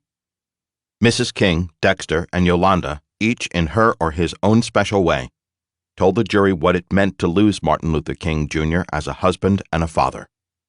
From their perspectives, the jury and the court had a unique opportunity to focus on the personal loss to young children of a loving, caring, and playful father, as well as the sudden absence suffered by their mother as she was traumatically separated from her lifetime partner. One began to get a glimpse of the burden of being the close family of a man, a human being, who becomes a legendary, heroic figure in life, then mythologized and perhaps beatified, if not sainted, on earth. At the time of this writing, Dr. King had been declared a martyr by the Vatican, the first step towards sainthood. The case for the defense. Defense counsel Garrison called this case the most important litigation he had tried in his 40 years of practice. He had, however, been placed in a most difficult position by his client's admissions, which were driven by a desire, on the one hand, to obtain immunity from prosecution, which began in 1993, and, on the other hand, to unburden his conscience in his waning years. The defense therefore took the position that Mr. Jowers had no liability, but if he did, it was minuscule compared with that of the co-conspirators, who were agents of the city, state, and federal governments. This strategy was to minimize Jowers's involvement, and consequently, it made little sense not to acknowledge the role played by the alleged co-conspirators. Therefore, throughout the presentation of the plaintiff's case, the defense focused on eliciting evidence from relevant witnesses on cross-examination, which tended to minimize his client's involvement, though not that of a co-conspirators. At the conclusion of the plaintiff's case, the defense moved for a dismissal on the ground that the plaintiff's wrongful death action had been filed outside of the 1-year statute of limitations. After extensive oral arguments, the judge denied the motion. The most hotly disputed defense motion, and the last before Lewis Garrison opened his case, was for a mistrial based upon the inability of his client to attend the trial and assist with his defense due to his deteriorating health condition. The judge was unhappy with the language of a doctor's letter in support of this motion, noting that it did not explicitly state that Jowers was unable to attend court or testify. The court denied the motion for a mistrial, and the defense moved on with its case. First, he called Reverend Samuel Billy Kiles. In response to questions put to him on direct examination, Reverend Kiles described his civil rights experiences in Tennessee and the events surrounding the sanitation workers' strike and Dr. King's visit. He said that they were all under surveillance as he referred to the Reddit Richmond surveillance operation which was conducted from the rear of the fire station. He said that he learned that one of the black officers, he was referring to Willie B. Richmond, who engaged in that activity was so troubled by it that he became an alcoholic, left the police force, and died, implying that he committed suicide. He gave his usual account of how he went into Dr. King's room about an hour before the assassination, spending the last hour of Dr. King's life with him. He described their conversation, or preacher talk. He gave an emotional statement of how he had come to believe that it was God's will that he had been present when this great man died. He said, inexplicably, that Dr. King did not die using drugs or from engaging in some other criminal activity, but because he was there to help the garbage workers. He described how a little old lady came to one of his speeches and told him how she just wanted to shake his hand because his hand had touched Dr. King. Thus, he considered himself blessed to have had this experience. When Lewis Garrison surrendered the witness, Kyles was riding high with his credibility intact. I decided that my associate, Juliet Hill Akins, would conduct the cross-examination of Reverend Kyles. Her task was to destroy any credibility that came from him being a pastor. She focused on how he drew pleasure from women, such as the one he described reaching out to him and seeking to touch his hand. Then her questions dealt with Willie B. Richmond, indicating not only that he was alive, but also that he had testified at this trial. Kyles was surprised. The jurors appeared to be amused. She walked him through a previous statement Richmond had made, which refutes his claim to have been in Dr. King's room. He had said he simply knocked on the door and had a few words with Dr. King, who then closed the door, and Kyles walked over to the balcony some way down from the room. Richmond stated, "Answer." Immediately after the invaders left, the Reverend Samuel Kyles came out of room 312 and went to the room where Martin Luther King was living. He knocked on the door, and Martin Luther King came to the door. They said a few words between each other, and Reverend Martin Luther King went back into his room, closing the door behind him, and the Reverend Samuel Kyles remained on the porch. Question. Right. So you're telling us there, from your eyewitness report, that Reverend Kyles knocked on Martin Luther King's door at about 10 minutes to 6 or shortly after 10 minutes to 6, said a few words to Dr. King after he opened the door. Then, when the door was closed, Dr. King went back into his room, and Reverend Kyles remained on the, you call it the porch, but on the balcony. Answer. The balcony. Reverend Kyles said that statement was simply not true. He could not explain, however, why Richmond would lie about these simple facts. Then Juliet played a videotape of a speech he had given on the 30th anniversary of the assassination. In it, he described again how he spent Dr. King's last hour on earth with him and Reverend Abernathy in room 306. Then, as he described how he and Dr. King stood together on the balcony at the railing, he seemed to get carried away, as he said, "Only as I moved away so he could have a clear shot, the shot rang out." The jury and the judge looked stunned. Juliet played the tape 3 times, so it became very clear that Kyles had, in fact, admitted stepping aside so that a shooter could get a clear shot. When she asked him who he was thinking about getting a clear shot, he said he supposed it would have been James Earl Ray. Whereupon a portion of the videotape was replayed for the court and jury. Reverend Kyles. What preachers talk about when they get together, revivals and all the like. About 5:45 we walked on the balcony, and he was talking to people in the courtyard. He stood here and I stood there. Only as I moved away so we could have a clear shot, the shot rang out. At one point during cross-examination, Kyles mouthed silently to her, "You should be ashamed of yourself." The jury was stunned. Some mouths opened in disbelief. When he was dismissed, he walked behind the attorneys' chairs and asked Garrison, "What did you get me into?" Garrison replied, "I just called you as a witness." Yolanda King sat through Reverend Kyles' testimony. Next, the defense called Frank Warren Young from the Shelby County Criminal Clerk's Office. He brought with him the original transcript of the record of the guilty plea hearing and authenticated it so that it could be placed in evidence and in the record. The defense thus ensured that James Earl Ray's guilty plea was in evidence for the jury's review. On cross-examination, I asked him to look at the first pages of the transcript and observe whether or not James Earl Ray had been put under oath by Judge Preston Battle, required practice during a guilty plea hearing. He had not been sworn. I next asked him to read James's interruption of the proceedings when he stated that he had never agreed with Ramsey Clark or J. Edgar Hoover that there had been no conspiracy, and he did not want to do so now. As their next witness, the defense called former MPD Lieutenant Eli Arkin.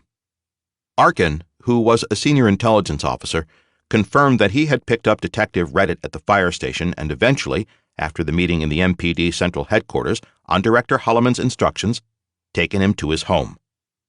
Shortly after they arrived, the assassination took place. Eli Arkin's confirmation of the presence and activity of the 111th Military Intelligence Group in Memphis added to the defense's mitigating claim. The first wife of Lieutenant Earl Clark, Rebecca Clark, was called as the next defense witness. Prior to her testimony, she had asked for a copy of her deposition to review and was provided with it. Mrs. Clark established that her husband kept a large collection of guns and that he was an expert shot. She said that she got off work at 4 p.m.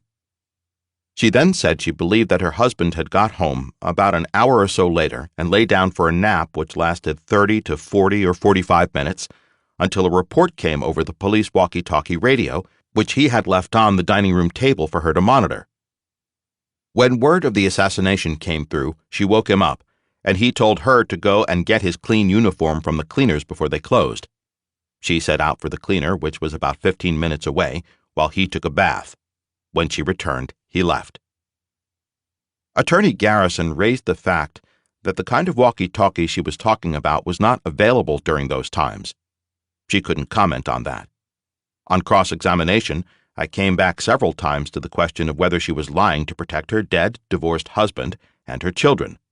She denied that she would lie for that purpose. One major problem with her alibi for her former husband was the timing of the events and the conflict between her earlier recollections in her deposition of April 1999 and her current story.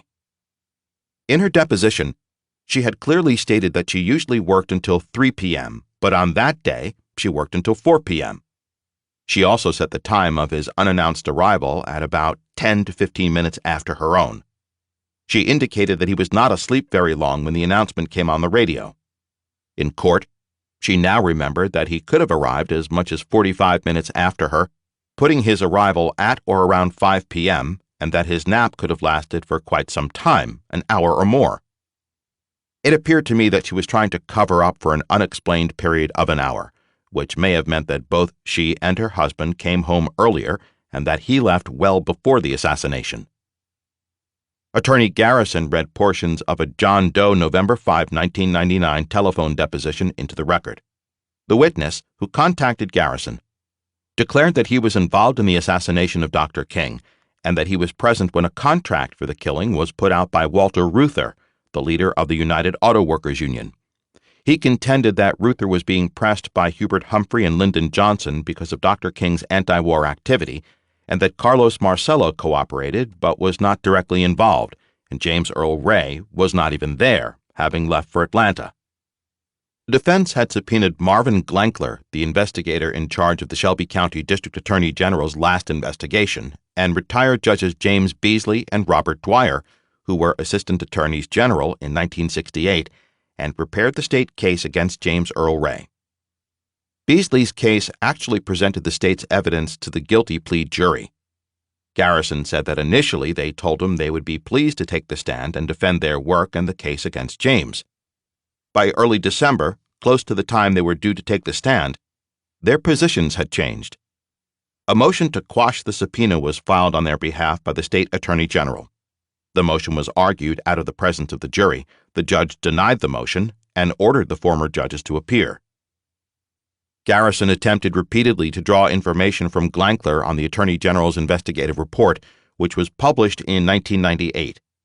He was met with continual objections from the Tennessee Assistant Attorney General, who was there to represent the state, the Shelby County District Attorney General, and, of course, Investigator Glankler. The state lawyer was up and down like a jack-in-the-box. His intention was clearly to limit Glankler's testimony to the minimum extent possible. He basically contended that the report should speak for itself, and since Glankler did not write it, he could not comment on it. Garrison was able to extract the facts that the District Attorney General's office began an investigation in 1993 and ended it in 1998, that he, Glankler, was the chief investigator, and that the investigation may have included statements taken from about 40 witnesses. On cross-examination, I took a different tactic. I asked Glankler if he had interviewed 25 named witnesses, the evidence from all of whom had already been heard by the jury. I asked him about each one in turn. Of the 25, he had interviewed only 2. He had not even heard of most of the others. The negative impact on the credibility of the District Attorney General's investigation and report was evident in the expressions of disbelief on the jurors' faces. The defense next called Levada Whitlock Addison, Nathan Whitlock's mother, and, as noted earlier, she testified in detail about the time in her cafe when her regular customer, Memphis produce man Frank Liberto, told her that he had arranged the killing of Martin Luther King, Jr. She said that she ran the little pizza parlor, which was between Liberto's home and his warehouse in the Scott Street Market, between 1976 and 1982. On the day in question, she said they were sitting together at two tables pushed together, and something came on the television about Dr. King. The congressional hearings were being televised in 1978. Liberto leaned toward her and said, "I had Dr. Martin Luther King killed." She said she recoiled and told him, "Don't be telling me anything like that. I don't want to hear it. I don't believe it anyway." She said this was the only time he ever mentioned it to her, though she saw him many times afterward. Attorney Garrison read large portions of James Earl Ray's deposition into the record, which basically set out James's story and the history of his involvement from the time he escaped from prison in 1967. After the Spates rebuttal evidence discussed earlier was concluded, defense counsel Garrison renewed his motion for a mistrial based upon his client's absence from the court. This was denied promptly, and he then filed a motion for directed verdict, which he argued was justified because the plaintiffs did not meet the required burden of proof. I argue that the evidence adduced on behalf of the plaintiffs was overwhelming, and though we had met the standard, we decided not to move for a directed verdict in this case because we wanted it to go to the jury. The judge denied the motion, and closing arguments began. Meanwhile, the Attorney General appealed Judge Swearingen's denial of the motion to quash the subpoena served upon Judges Beasley and Dwyer to the Court of Appeals, and the court promptly overturned the ruling and ordered the subpoena quashed. Judges Beasley and Dwyer were spared the inevitably uncomfortable task of defending the state's investigation and justifying certain representations made on March 10, 1969, to the guilty plea hearing jury. The closing arguments. Over a period of nearly 2 hours, I took the jury through the evidence, step by step, reminding them that the King family had brought this trial because the initial investigation was badly flawed and had not been remedied by any subsequent official local or federal investigation. I reminded them that the truth had been covered up for 31 years, but that in this courtroom, even though the media had been absent most of the time and the outside world had not learned about the evidence or even heard about the trial, the truth had been revealed. As Dr. King had said, "Truth crushed to earth shall rise again." And so it did. During the last half hour, with the use of computer graphics, we took the jury through the last 21 minutes of Dr. King's life and the 11 minutes immediately following the killing. Lewis Garrison contended that if his client had any liability, he was at worst only a small cog in the conspiracy that took Martin Luther King's life. He tried to focus the jury's attention on the city, state, and federal government, as well as on James Earl Ray. The jury instructions. By late morning, we were finished, and the judge instructed the jury. He gave the standard instructions defining direct and circumstantial evidence, advising them that they, and only they, must decide questions of and how much weight to put on the various aspects of evidence that had been laid before them, while he would determine the law. He reminded them that they must find for the plaintiffs if they found that the plaintiffs' allegations were proved by a preponderance of the evidence. In other words, if the allegations were more likely true than not. On the issue of damages, he reminded them that they were bound by the party stipulation that the damages should not exceed $100, a payment toward the funeral expenses. Finally, he told them that he had prepared a jury verdict sheet, which contained these questions to be answered. Did the defendant Lloyd Jowers participate in a conspiracy to do harm to Dr. Martin Luther King? If yes, did you also find that others, including governmental agencies, were parties to this conspiracy, as alleged by the defendant? What is the total amount of damages to be awarded to the plaintiffs? The case went to the jury just before lunch. The verdict. It took the jury about 1 hour to decide. After nearly 4 weeks of trial and about 70 witnesses, They found that, yes, Lloyd Jowers participated in a conspiracy to do harm to Martin Luther King. Yes, others, including governmental agencies, were parties to this conspiracy as alleged by the defendant. Total damages to be awarded to the plaintiffs, $100.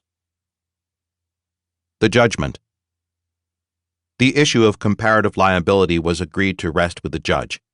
Based on the evidence before him, Judge Swearingen apportioned liability as follows: 30% defendant Lloyd Jowers, 70% all other co-conspirators including state, federal, and city agencies and officials. Chapter 16. Raul Coelho, Raul. The shadows, he plied his trade, deception a tool though gray, here and there always paid, in his master's service night and day. James never backed away from insisting that he was under the control of a man who he came to know as Raul during much of his fugitive times in 1967. The prosecution continued that this person was a fictional character. The state offered no explanation why James, when desperate to leave the country, having made it to Montreal docks, all of a sudden turned around and re-entered the United States, going to Birmingham, Alabama, where he mysteriously came up with money to buy a white Mustang. James, of course, consistently said that Raul gave him the funds to buy the car, which he would use as instructed by Raul, to whom he gave a second set of keys. As part of his consenting to follow Raul's instructions, he was promised that travel documents would eventually be provided for him to leave the country for good. The state offered no credible explanation for where he got the money for the car. As discussed elsewhere, the HSCA advanced a theory that after his escape, James participated in a bank robbery in Alton, Illinois, and that this gave him the money he needed to go to Canada and turn around and go to Birmingham where he purchased the car. The problem with this theory is that I called the local sheriff and the bank president in Alton. I was advised that they knew that James had nothing to do with the robbery. The real culprits were known, but there was not enough evidence to charge them. When I informed the HSCA of my conversation during their hearings examination of Jerry Ray, who they also tried to implicate — Jerry was at work all day on the day of the robbery — they quickly moved from the subject. The Alton bank robbery theory, however, was perpetuated in their final report, and the official story, desperate to deny Raul's existence, remained unchanged. Eventually, we gradually learned a good deal about the shadowy Raul. He had emigrated to the United States from Portugal, where he appears to have previously had a military/intelligence history in Angola. He lived in, of all places, my old home city of Yonkers, New York, and took what we came to believe was cover, an assembly line job at a General Motors factory in North Tarrytown, which was reasonably close to his home. I put him under photographic surveillance for about 2 weeks. By then, he had retired. Subsequently, my apartment was entered and only that photographic record was taken. We were, however, able to obtain his Immigration Naturalization Service photograph. One of our Memphis private investigators, John Billings, provided the background information on how that photograph was obtained. Ironically, a Memphis Police Department officer who had been assigned to the District Attorney General's task force had obtained the Immigration and Naturalization Service photograph and turned it over to our investigators in an effort to convince them that he was willing to cooperate and work with them in the search for the truth. Eventually, they learned that nothing could have been further from his true intentions. But in the short run, at least, it gave them the photograph taken in 1961 when Raul emigrated to the United States from Portugal.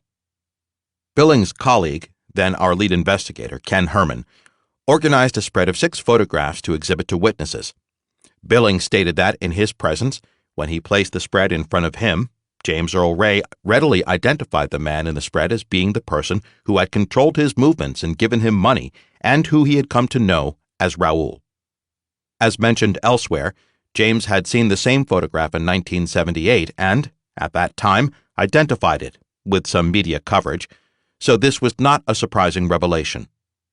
Our witness Glenda Grabo had earlier and consistently identified the man in the photograph as the person she had known in Houston from 1963 onward and who, in or around 1974, in a fit of rage, implicated himself in the assassination of Dr. King just before he raped her. At the time of the trial, Glenda had injured ribs from an automobile accident and was suffering from internal bleeding, preventing her from testifying. Her husband Roy testified instead and confirmed that he had been present when she gave her earlier affidavit statements. Thus, the civil trial jury had access to Glenda's story, including that James Earl Ray, though innocent, had to be sacrificed, and the fact that Foreman knew, or so he said, Raoul. After Roy confirmed its authenticity, I moved into evidence a telephone bill from their home telephone that showed, on April 20, 1996, a 6-minute telephone call to Raoul's home number. Under questioning, Roy stated that Glenda would not have stayed on the phone for 6 minutes with this person unless he was known to her. It is hard to imagine anyone keeping a conversation going with a complete stranger for that period of time. Glenda had some time previously provided me with notes of her conversation with Raoul, written, however, after the conversation. While I believe them to be an accurate account of the conversation, I did not think that, in Glenda's absence, we should attempt to enter them into evidence. It is useful, however, to see records of this communication in the context of Raoul's denials about even knowing Glenda. The conversation went as follows. Glenda. Raoul? Raoul. Yes? This is Glenda Grabo. Olinda. Yes. I was just calling to tell you I was supposed to come to New York. Where you at? Houston. Houston? When I come to New York, I will call you. When? I still don't know yet when. You sell wine now? Yeah. Do you still deal in guns? Yeah, I still deal in lots of guns. You do? Yeah. Have you heard from Jack V lately? Not for a long time. Why do you want to know? Why you call me? I will try to talk to you when I get there. Okay. Oh, yeah. I heard your daughter was getting married. Yeah, she gets married. How many you have now? I just have the 2 girls, and they are grown now. Time flies. Well, I will call you back later. When is the best time to call? My wife gets here, or leaves here, at 6. Okay. I will call you when I get there. Okay. Bye. Glenda's brother Royce Wilburn, an electrical contractor from Nashville, Tennessee, who had not discussed the case or his testimony with his sister, testified that he knew the man as Dago, and whose photograph he picked out of the spread did indeed hang out off and on at a gas station near their home in Houston. He confirmed that his sister and he used to see and talk with the man because the gas station where he hung out was between their home and school. British merchant seaman Sid Carthew, in a telephone deposition, described how he had met Raoul, whom he had under oath previously identified from the spread of photographs, late in the summer of 1967 in the Neptune Bar on West Commissioner Street in the Montreal Docks area. At that time, he said Raoul appeared to be with another person who may well have been James. Carthew said at one point Raoul came over and introduced himself as Raoul.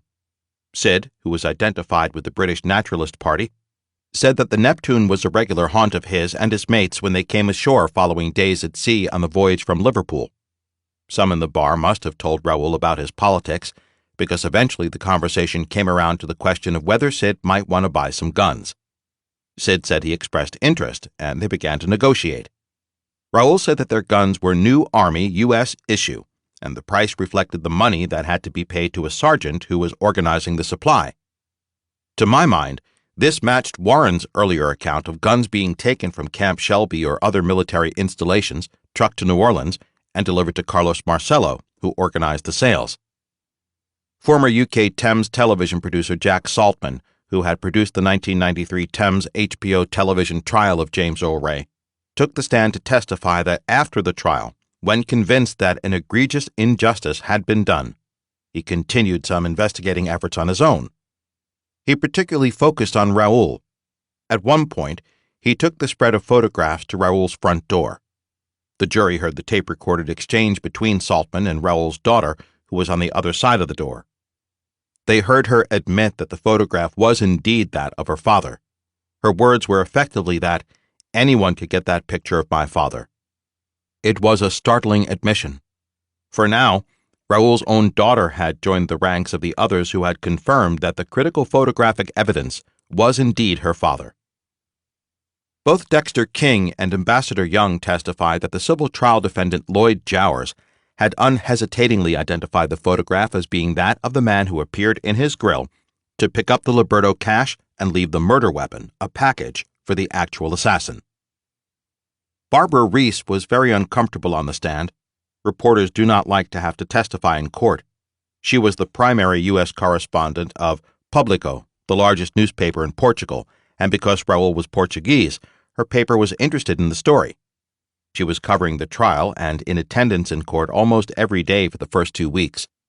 Sometime earlier, however, she had gone to Raoul's home and spoken with a member of his family, whom we agreed not to identify, and that was why we believed that we had no choice but to issue a subpoena for her testimony.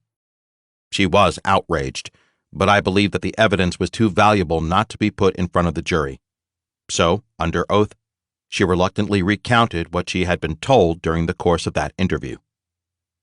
She said that she was informed that though these allegations had greatly disrupted their lives and were terrible, nevertheless the family took great comfort from the fact that they were being protected and advised by U.S. government agents who had visited their home on 3 occasions and who were monitoring their telephones.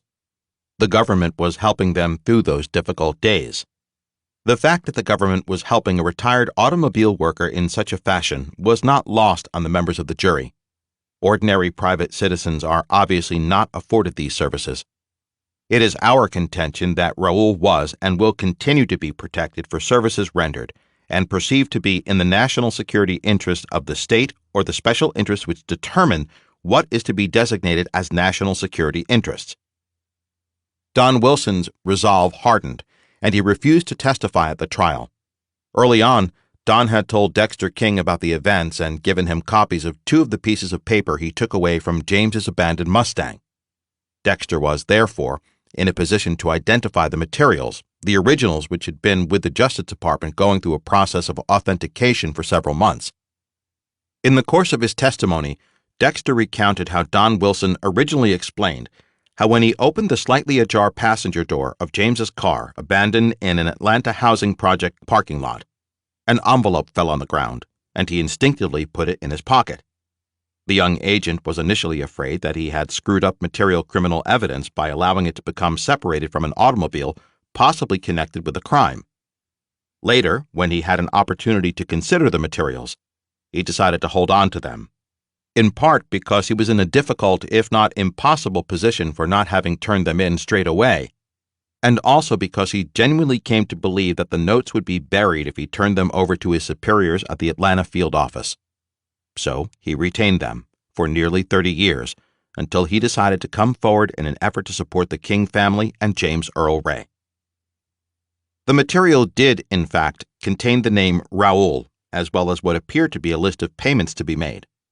When shown a copy of the torn page from a Dallas telephone directory with handwriting at the top, in his testimony, Dexter King identified the name Raoul, as he did for a second time on the payoff list.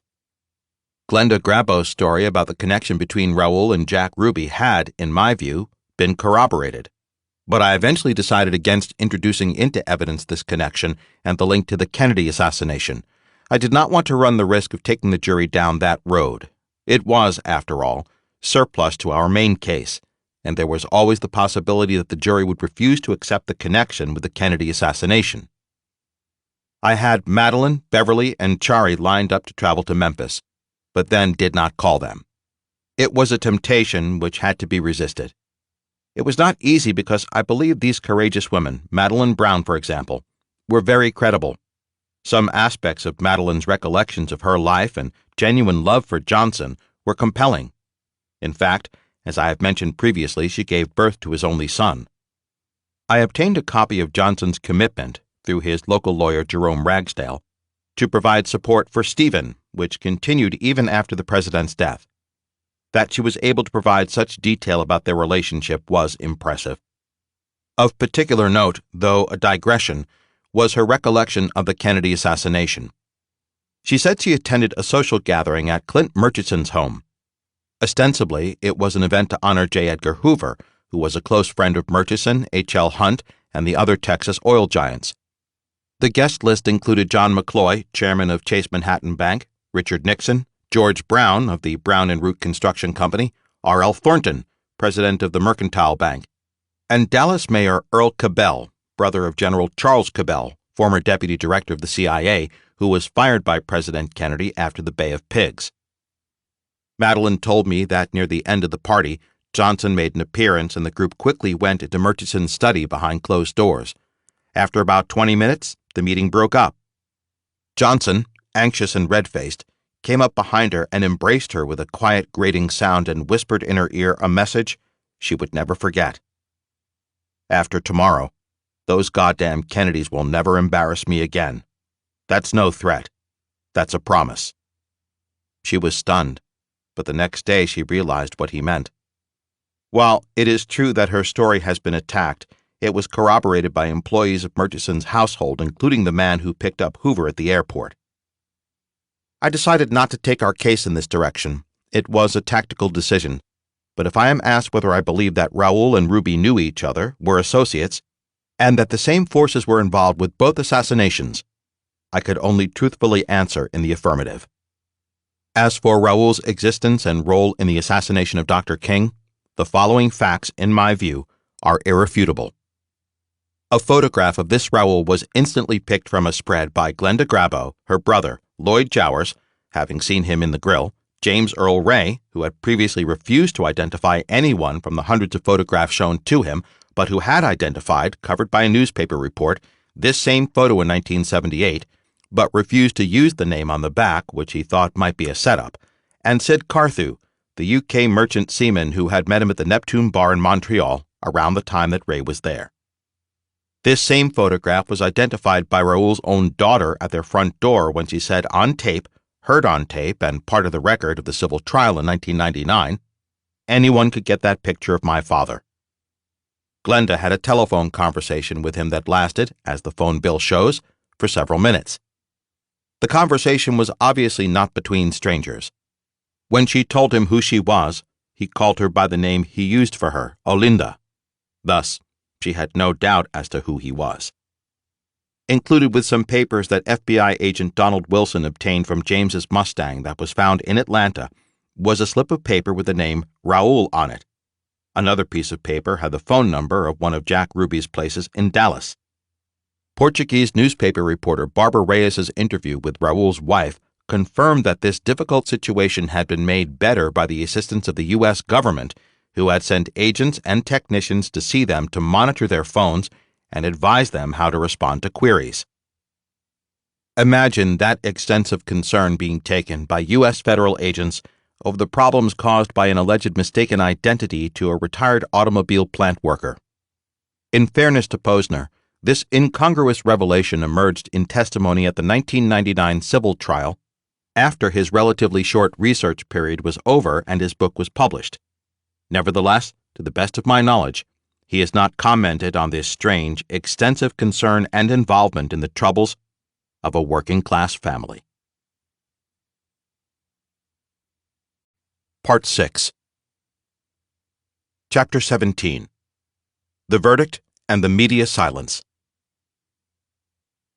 Who is to hear the sound, vibrations of the falling tree, when no one is around, no ears to hear, no eyes to see? And who is to know how a jury ruled, pronouncing justice long delayed, when a media establishment schooled, by their absence the truth waylaid? For a period of about 12 hours, there was a window of factual coverage of the results. The verdict was reported, however irregularly, around the world. Mr. Garrison and I spoke to the media for the first time, and I participated in the family's press conference on December 8 at the King Center. All 4 family members addressed the media, including Bernice, who spoke out for the first time. Her eloquence was moving. Here, at last, was a family who had finally had an enormous burden lifted from them. Each family member expressed this relief, as well as their finding of being vindicated for their struggle to bring out the truth. In response to the questions about what was next, so far as we were concerned, that was up to others. The truth had emerged from the trial. A jury had effectively exonerated James Earl Ray and found that a conspiracy existed that included agents of the city of Memphis, the state of Tennessee, and the government of the United States. In fact, the judge had apportioned 70% of the liability on those official co-conspirators. We doubted that there would be any prosecutions, although even in the year 2000, some could be developed, and we also had little expectation that the Attorney General's report would embrace and reflect the truth that had been revealed by the trial. The aftermath. In a private, very emotional meeting, the family expressed their gratitude to me for the long-term effort I began in 1978. I commended their courage, for unlike the other prominent American families victimized by assassination, Dr. King's family did not recede into the shadows and refuse to ask questions. Instead, they came forward, even though they were attacked and maligned and suffered financially as a result of their quest and courage. The spins. Within 24 hours, the mighty Wurlitzer of the powerful private and public interests involved was in full volume. Analytical pieces suddenly appeared criticizing the judge, the defense counsel, and the jury. The trial was diminished in importance, and journalists blandly asserted that nothing had changed. To counter the inevitable spins, the closing arguments and the summary of the plaintiff's case went up on the website of the King Center, thekingcenter.org, and arrangements were made to put the entire transcript on the site. A leading publicist of the government's position and the official line, Gerald Posner, was everywhere at once. On one television show after another, and with a nationally syndicated op piece, he insisted that the King family had been duped and that the trial was a farce. I was able to publish a strong rebuttal of his banal generalizations only in the Washington Post. The New York Times allowed me 200 words to respond to a 1,000-word piece by a former U.S. Attorney General. What was ludicrous about all of the criticism was that none of the critics had attended the trial or heard the evidence. Of all the media professionals commenting on the case, only Wendell Stacy, the local Memphis anchorman, at the risk of his job, attended court every day. At the end, he repeatedly said he was totally convinced that the jury was right and that he had never been so ashamed of his profession. Though the lockstep media conformity was expected by all of us, it was, nevertheless, sad to see it at work again. In the end, the predictable performance of the media had been heralded by the testimony of William Schaap as he laid out the practice of government manipulation and use of the media for propaganda purposes. The King assassination and the search for the truth were a national security matter, and as such, the mass and reputable fringe media would be effectively controlled in all aspects of coverage. Post-trial new evidence. After the trial, Mrs. Clark's alibi for her husband Earl began to fall apart. Two critical aspects of her story were more closely examined.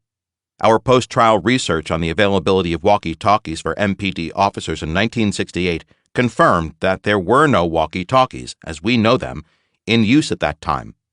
There was, however, a much bulkier unit, which was issued to a limited number of officers, and Lieutenant Clark could have had such a unit.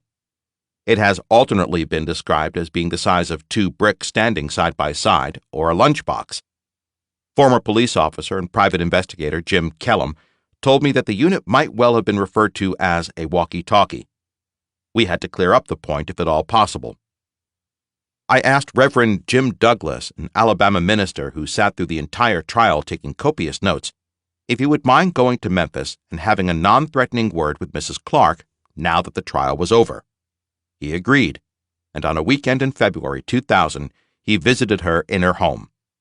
She confirmed that the walkie-talkie her husband had been sitting on their dining room table was a little larger than a television remote control. No such unit of that size was in use at the time by the MPD.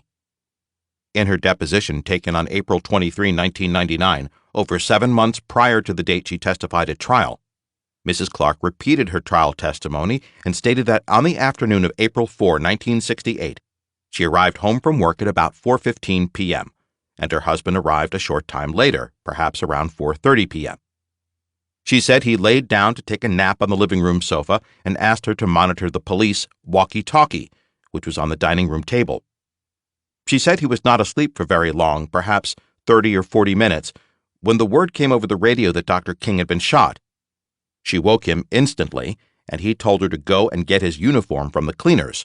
They used dent cleaners on Bond Street, which gave MPD officers a discount, while he took a bath.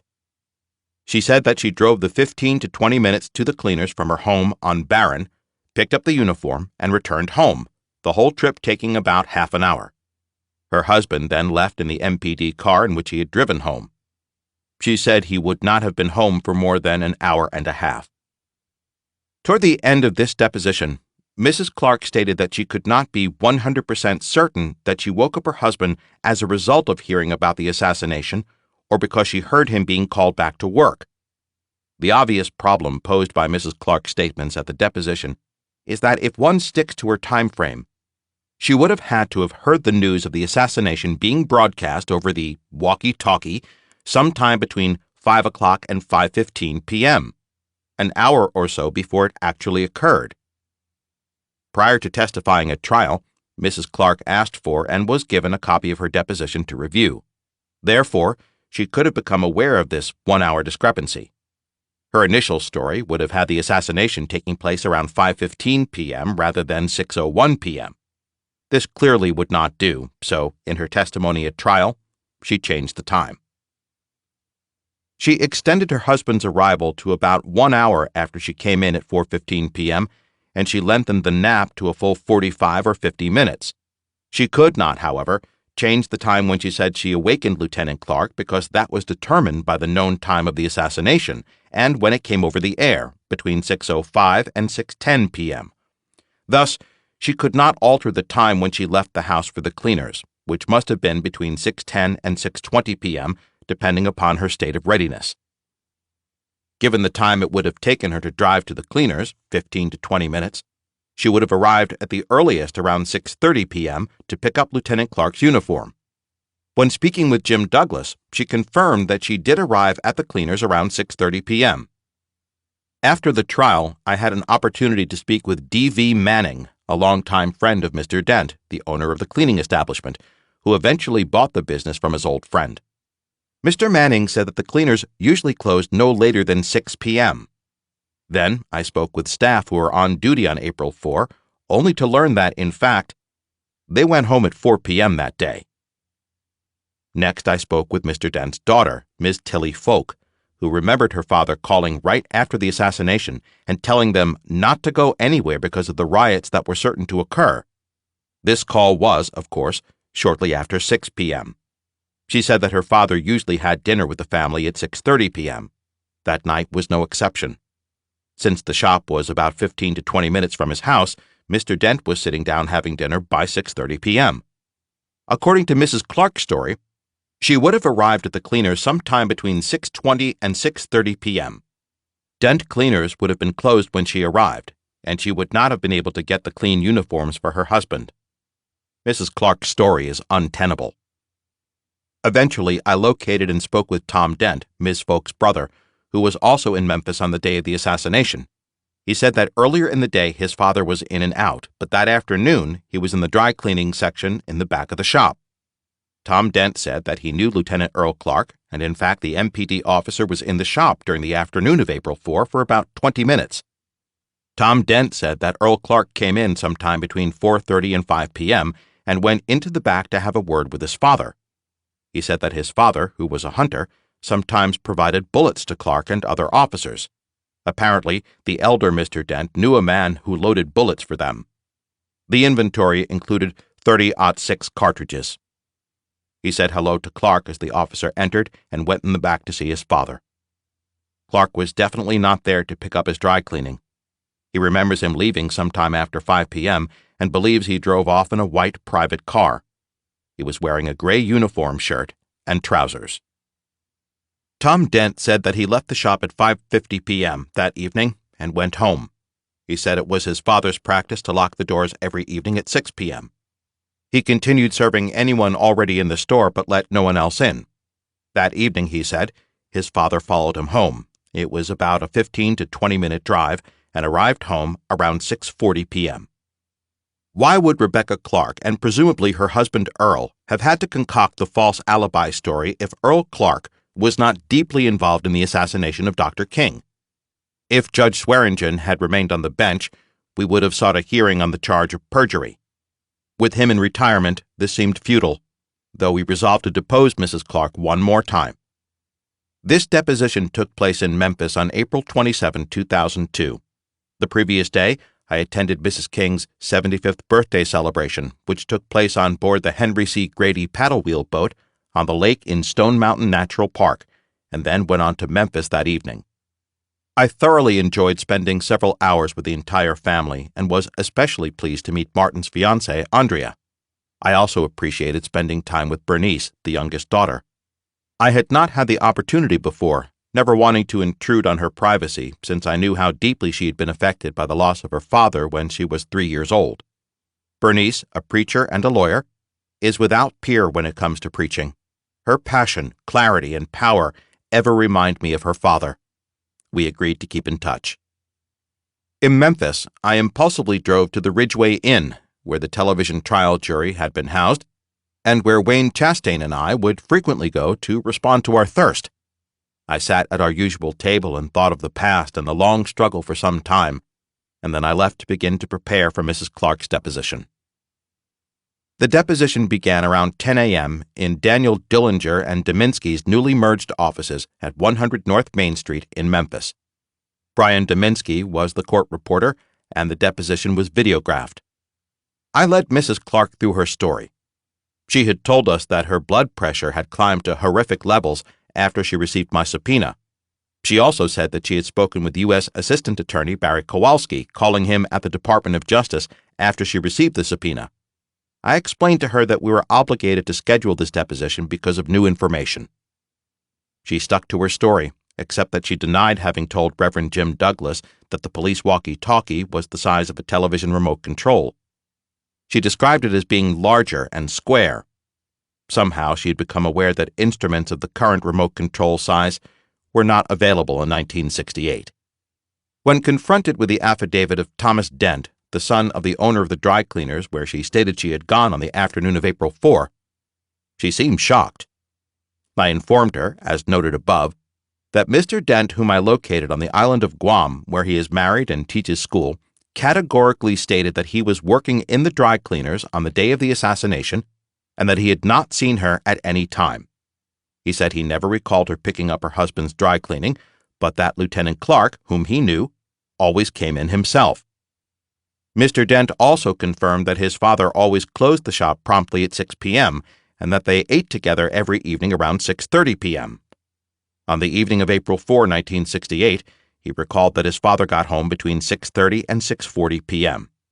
It was a 20-minute drive, and Mr. Dent stated that he left about 10 minutes before closing.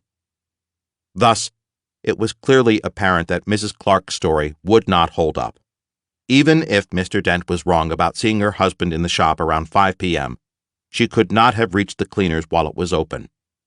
She admitted that the drive from her home to the cleaners was about 15 to 20 minutes. Mrs. Clark had no explanation for the discrepancy. She simply stonewalled, saying her husband would have no reason to send her if the store was closed.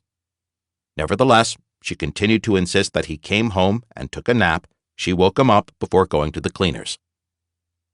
Answer: Yes, sir. I woke him up, and that's when he said, "You've got to get over to the cleaners before they close to get my uniforms." Because he came home specifically to take a bath and get some clean uniforms because they had been gone for so many days. Question: Miss Clark, if these were not available at the time, if they in fact were not standard issue or special issue walkie-talkie communications to Memphis Central Police Headquarters, if this was not possible, these were not available, what are we to believe? She appeared to be entirely unbelievable. Aware of this, she repeated the offer she made to Jim Douglas that she was willing to take a lie detector test if we would make the result public. She also named a number of policemen who were close to her husband, including one who handled snakes. It occurred to us at this point that there are very good reasons why lie detector tests are not admissible in court. Technology now has likely developed to the point where, with state-of-the-art government-provided technical, chemical, or hypnotic assistance, she would likely be able to defeat the purpose of such a test. Her requests that the results be made public were in line with such a tactic. Our position in respect of a perjury prosecution remained unchanged. Little could be gained, and the judge might well refer the matter to the Shelby County District Attorney, and we knew what disposition would result. We believed that the purpose had been served. Mrs. Clark had been confronted with the truth, and the alibi she provided for her husband had been shown to be a tissue of lies. She was genuinely surprised when I told her that, although I believed that Lieutenant Clark was deeply involved in the assassination, new information received in 2001 was leading me to conclude that he had not pulled the trigger. Tom Dent's recollection that Earl Clark was wearing a gray uniform late in the afternoon of April 4, indeed within an hour and a half of the killing, conflicts with Jowers' statement that he remembers seeing him in a white shirt and blue trousers in late morning. It should also be noted that Jowers had contended that the man who gave him the still-smoking rifle, who he thought was Clark but was not absolutely certain, was also wearing a white shirt. This could very well mean that someone other than Clark handed over the gun to Jowers and Clark went down over the wall. Once again, I reflected on the possibility that the shooter could have been the fifth and only unnamed person attending the planning sessions at Jim's Grill. One woman told me about a friend of hers who was in the Army in 1968, based just outside of Washington, and whose military responsibility concerned logistics, troop transportation, and movements. The informant, who provided her full name and details, told me that her friend revealed to her that on the morning of April 4, 1968, his unit was ordered to be ready to transport a considerable number of soldiers into the capital that evening. When Dr. King was killed, they were, in fact, at the ready and moved quickly into Washington in anticipation of turbulence. Afterward, the friend realized that on the morning of April 4, the Army was aware that Dr. King was going to be assassinated and had decided to order preparedness for the inevitable riots. I asked the lady to ask her friend if he would talk with me. He refused. He did not wish to disrupt his present job or to court any possible notoriety. What we then knew. So, up to this point in our story, with all that has gone before the trial and the information received in the aftermath of the trial, I believe it useful to summarize what we then knew. Martin Luther King Jr. stayed around the motel all day. There were various sessions with the invaders and others without them. Dr. King went down to his brother A.D.'s room 201 at one point in the late afternoon, and they called and spoke to their mother. He went back up to his room between 5:40 p.m. and 5:45 p.m. to prepare for the meal at Reverend Kiles's house. At one point, he asked Ralph to call Mrs. Kiles to inquire what they would be eating.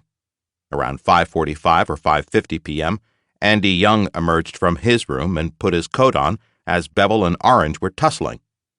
Jesse Jackson was out of his room 305 and down in the parking area, for a time standing near the swimming pool, occasionally glancing at his watch. Reverend Kiles was going around from room to room for a while, even, for some reason, entering 307, which had been abandoned by Dorothy Cotton, Dr. King's assistant, about an hour and a half earlier. Eventually, after having a quick word with Dr. King at the door of room 306, he walked to the north end of the balcony and waited. Elsewhere at the motel, New York Times reporter Caldwell was in his room 215 at the lower level. Dorothy Cotton had gone to the airport earlier in the afternoon, leaving her room 307. The invaders milled about, but some were talking in their two rooms 315 and 316. As the afternoon drew to a close, the Justice Department's Community Relations Specialist James Lau was in the area. An ABC reporter, Gene Smith, also decided to leave earlier that afternoon, and another unknown black guest with a considerable amount of luggage was preparing to leave. He put in a call to Yellow Cab and asked for a driver to take him to the airport. Frank Liberto remained at his Scott Street Market produce warehouse during the afternoon. Late in the afternoon, between 4:45 and 5 p.m., he took two telephone calls, one right after another, apparently from Earl Clark, who may have made them from the rear of Dent Cleaners.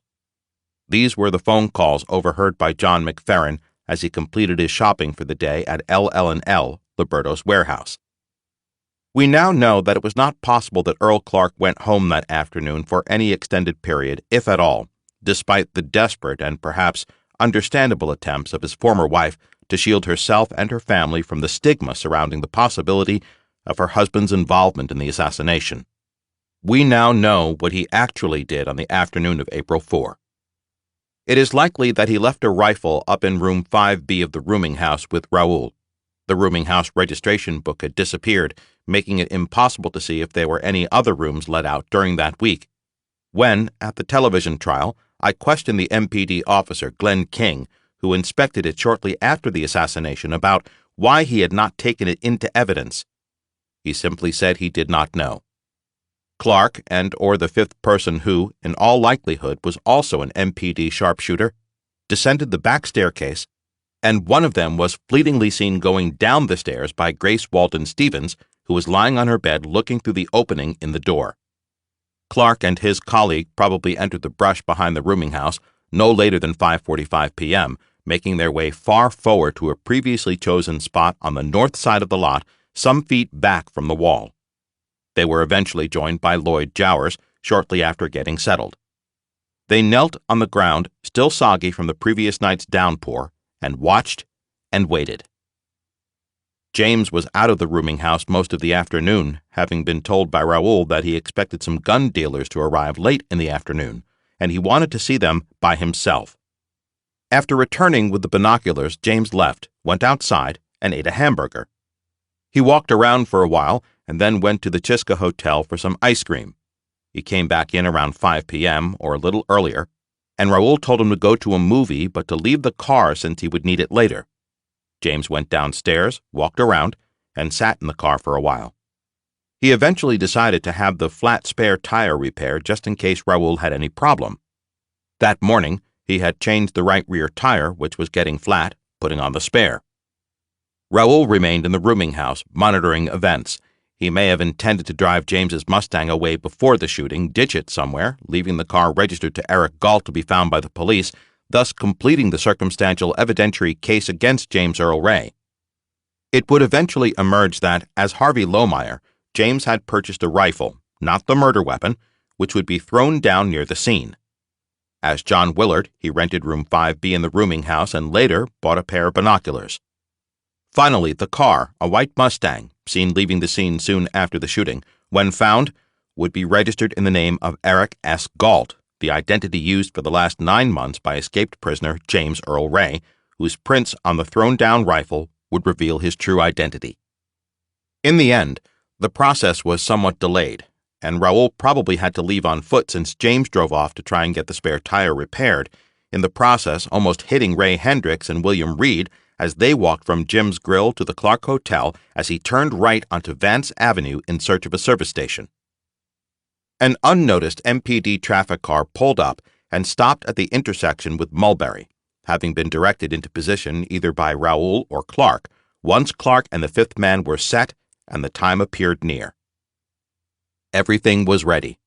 All eyes were on the Lorraine Motel, where shortly after 5:40 p.m., Dr. King had returned to his room and began to get ready to go to dinner, chatting all the time with his friend David, as Abernathy was called by those close to him. A few doors away, between 5:45 p.m. and 5:50 p.m., a housekeeper knocked on the door of one of the invaders' rooms and advised them that SCLC was no longer paying for their room and they would have to leave. In response to the question about who actually gave this order, she said it had been Reverend Jackson. Charles Cabbage looked over her shoulder and saw Jesse Jackson standing by the swimming pool, glancing at his watch. Annoyed, but puzzled more than anything else, the group quickly packed up their things, including their weapons, and in disgust began to move out. Surely their bill for that night had to have been paid. The daily checkout time did not go beyond noon, and here it was nearly 6 p.m. So if the bill was already paid, why were they being evicted? It made no sense, but if, for some reason, SCLC had decided on the spur of the moment that they didn't want their help, then that would be their loss. As the invaders were moving out, heading toward the south stairway, Reverend Kiles approached room 306 and knocked on the door. Dr. King opened it. Kiles pressed him to leave, saying that they were running late. Dr. King would have told him that they were almost ready. He closed the door, and Kiles walked away back near the position where he had been standing. He put his hands on the railing and waited. About this time, Raoul left the rooming house, going down the front stairs and out onto South Main Street. He must have been furious when he discovered that James's Mustang was gone, but he probably began to walk north toward the city center. A couple of minutes later, Dr. King came out onto the balcony by himself, leaving the door to the room somewhat open since Ralph Abernathy had delayed for a moment, saying that he had forgotten to put on aftershave lotion. Dr. King stood alone at the railing in front of the room, waiting for his friend David, and began to chat with the people down in the parking lot. Chauffeur Solomon Jones got the engine running. Bevel and Orange ended their horseplay.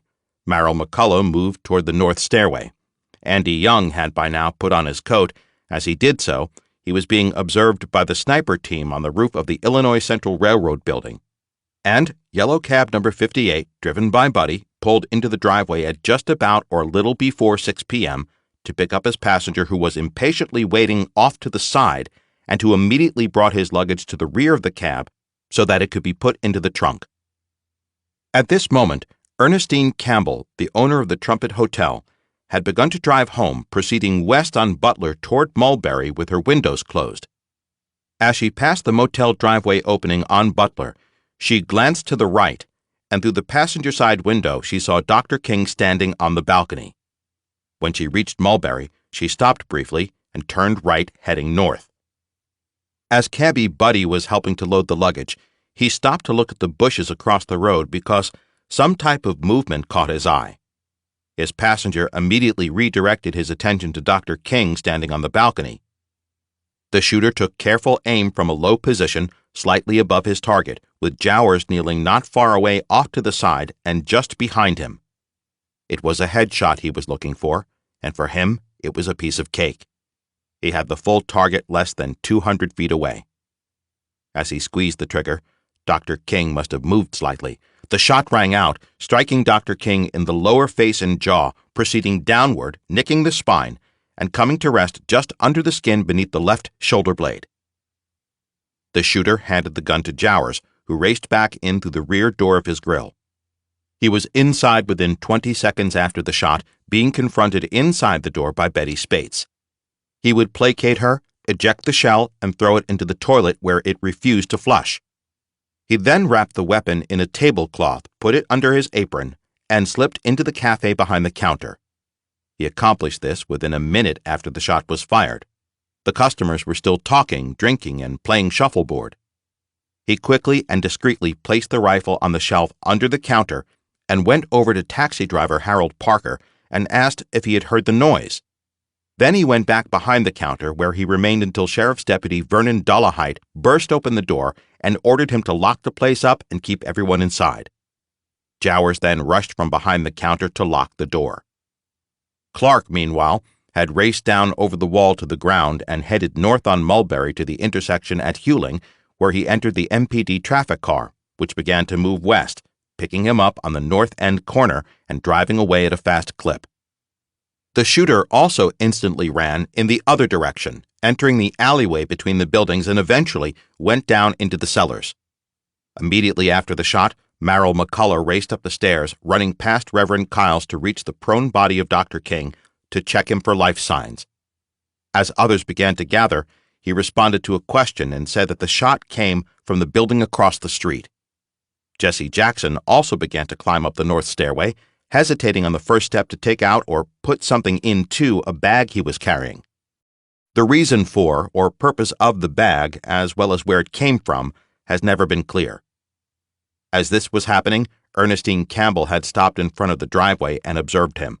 The Reverend Jackson looked up and was startled when he saw her, and then turned to climb the stairs. Ernestine waited for a short while and then began to pull away while glancing at the side view mirror, in which she saw taillights and the back of Buddy's yellow cab.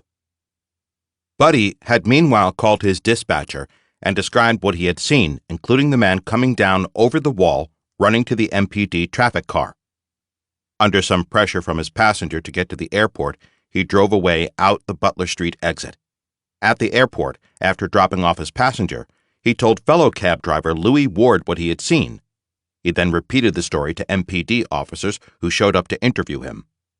He was also interviewed that evening at Yellow Cab Company by officers and was to give a statement in the morning. He never made it. Louis Ward was told sometime later that his body was thrown out of a car on Route 55. Though it was rumored that the body was found the next morning, no record of the death exists. Right after the shot, Earl Caldwell rushed outside and saw a figure in the bushes. Solomon Jones turned and also saw a person come down over the wall running away. He jumped inside his limousine, backed it up, and tried to give chase, driving back and forth trying to get out of the parking lot. Caldwell saw Jones trying to get out and being blocked. Memphis Press-Scimitar reporter Wayne Chastain was on the scene within minutes and was one of a group gathered at the end of the driveway who heard Solomon tell about seeing a man come down from the wall after the shot. The Army photographers, elsewhere referred to as Reynolds and Norton, were operating 2 cameras that afternoon. At the time of the shot, one was trained on the balcony and the other spanned the parking lot up into the bushes and caught the shooter as he was lowering his rifle and Jowers running back toward the rooming house. They finished those shots and left the same way they came up, down the iron ladder on the north side of the fire station. The films were developed and handed to Colonel Downey. Realizing what they had, however, a set was quietly kept by Norton. The team on the roof of the Illinois Central Railroad building, elsewhere referred to as Warren and Murphy, were shocked at what they heard and saw. Initially, they believed that the other team must have jumped the gun and fired. They broke radio silence and asked for instructions. There was a period of silence, and then they were ordered to disengage.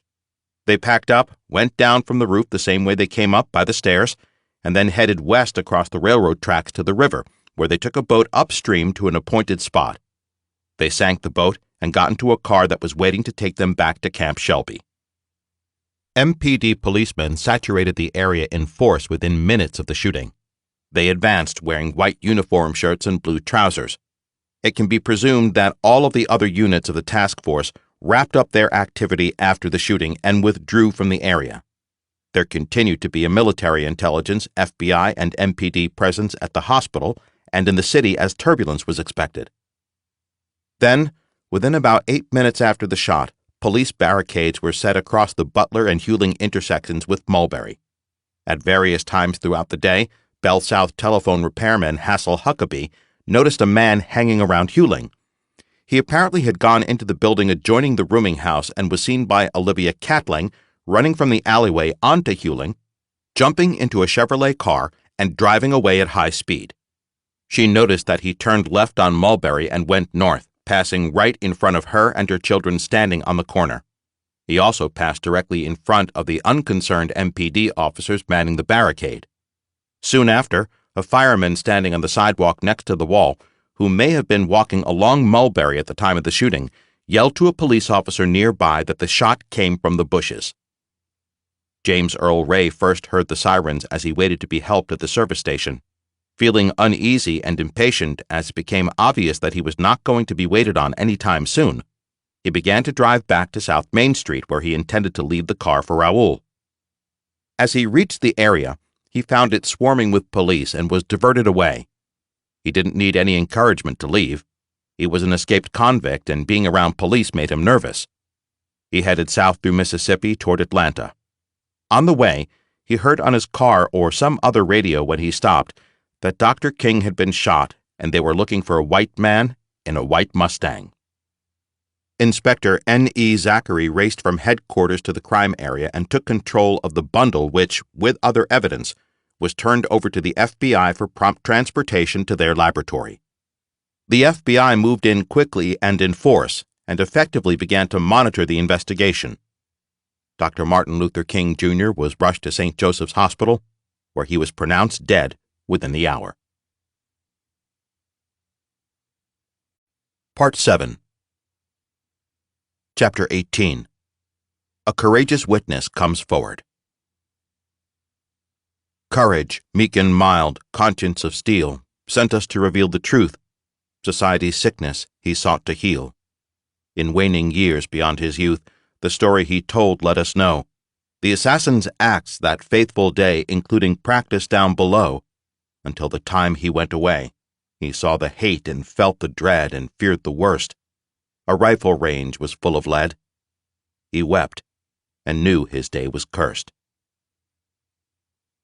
It emerged that, far from closing the door on the case, the evidence submitted at the 1999 trial was as a prelude to one unfolding truth. During subsequent years, the scope of the conspiracy became staggeringly clear, and the facts revealed put flesh on the residual bones of the assassination. The first truth breakthrough came from the deposition of Lenny Curtis, taken 4 years after the trial. Out of concern for his safety, I would have to keep his observations and statement under wraps until his death in 2013. It is fair to say that the identity of the shooter of Dr. King was finally confirmed to my satisfaction by Lenny Curtis on April 6, 2003. However, as noted, it would be more than 11 years later before I would be able to have a substantive conversation with this individual. The initial awareness came from the deposition of Lenny B. Curtis, who worked for the Memphis Police Department. Lenny had been working there since 1965. In 2003, I was directed towards Lenny Curtis, a custodian at the MPD rifle range, by a friendly Memphis man to whom he had told his story. An initial conversation led to a formal deposition, a complete transcript of which is annexed here in Appendix F. Mr. Curtis was understandably nervous because he was one of only a couple of employees at the firing range, outside of the connected insiders, who would have seen what happened on the day of the assassination. In the offices of Alpha Court Reporting Company, under oath, he laid out the critical events that took place around him at the firing range on that day. Lenny appeared for his deposition in the presence of Lloyd Jowers' former lawyer, Lewis Garrison, Dr. King's first son, Martin III, Randy Wade, a friend of Lenny's who introduced him to me, videographer Bob Guthridge, court reporter Brian Dominski, and I were also present. I believed it to be important and appropriate that a member of the King family be present so that the rest of the family could have a first-hand accounting of the observations of this vital witness. It was agreed that the information provided and the holding of the deposition itself and Lenny's identity would not be revealed, and that I would possess the only video and transcript of the deposition. We were very concerned that even at this late date, if Lenny's evidence was known, his life would be in danger, since there were still interests and forces, not to mention the assassin himself, who were determined to suppress the truth. Beyond protecting guilty parties, many of whom were dead, by reason of the collaboration of governmental agencies and officials, the issue of credibility was a major concern. Lenny Curtis, Lenny, was on duty as one of 3 custodians on that day.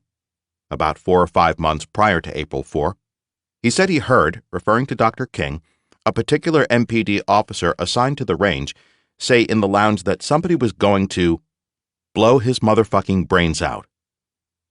On April 3, the day before the assassination, he noticed that the same officer, who he identified, Frank Strausser, was in the basement where the gun range was located, firing a rifle all day. The particular rifle had been brought in by a fireman 4 or 5 days before April 4 and laid on a long table. At one point, the fireman said to Lenny, "How would you like that scoundrel, that baby there?" When Lenny said it was a rifle like any other, he replied, "No, this is a special one. That baby is special." Lenny remembered that on the day of the assassination, the same officer had the gun with him and was practicing firing all day.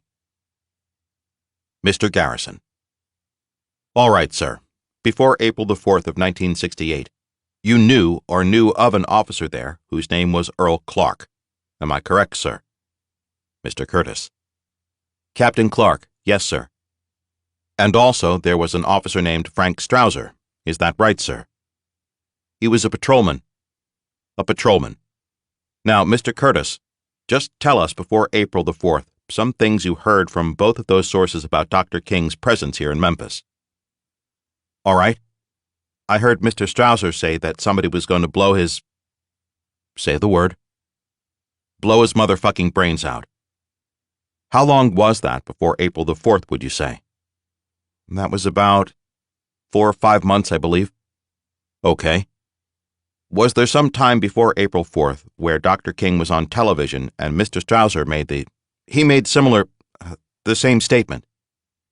We had set 2 TVs in what we call the lounge area, and they had reserved police officers, which was rookie policemen, you could tell. So they was in uniform waiting on a standby, and they were listening, looking at TV. And Mr. Strausser came in and stood up and stopped in the lounge while the TV was on, and he made the statement that, oh, he'll get his fucking brains blown out.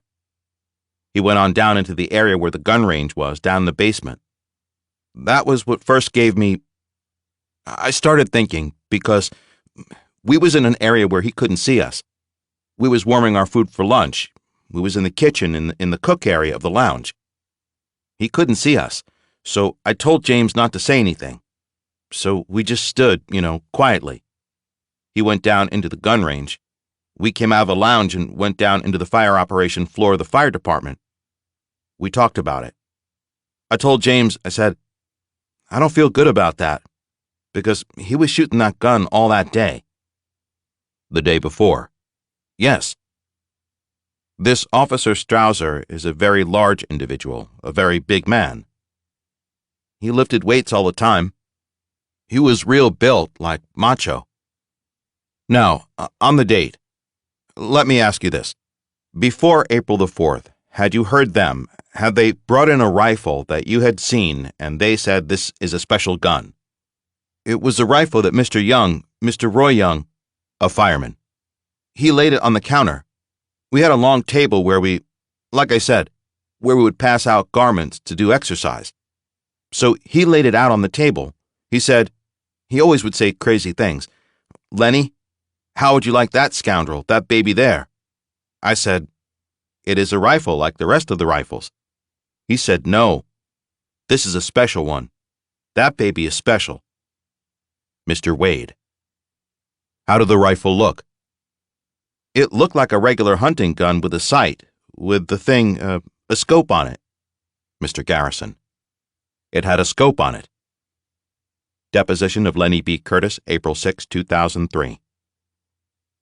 He said that around 2 or 2:30 p.m., Mayor Loeb and a number of police officers came to the range in unprecedented numbers.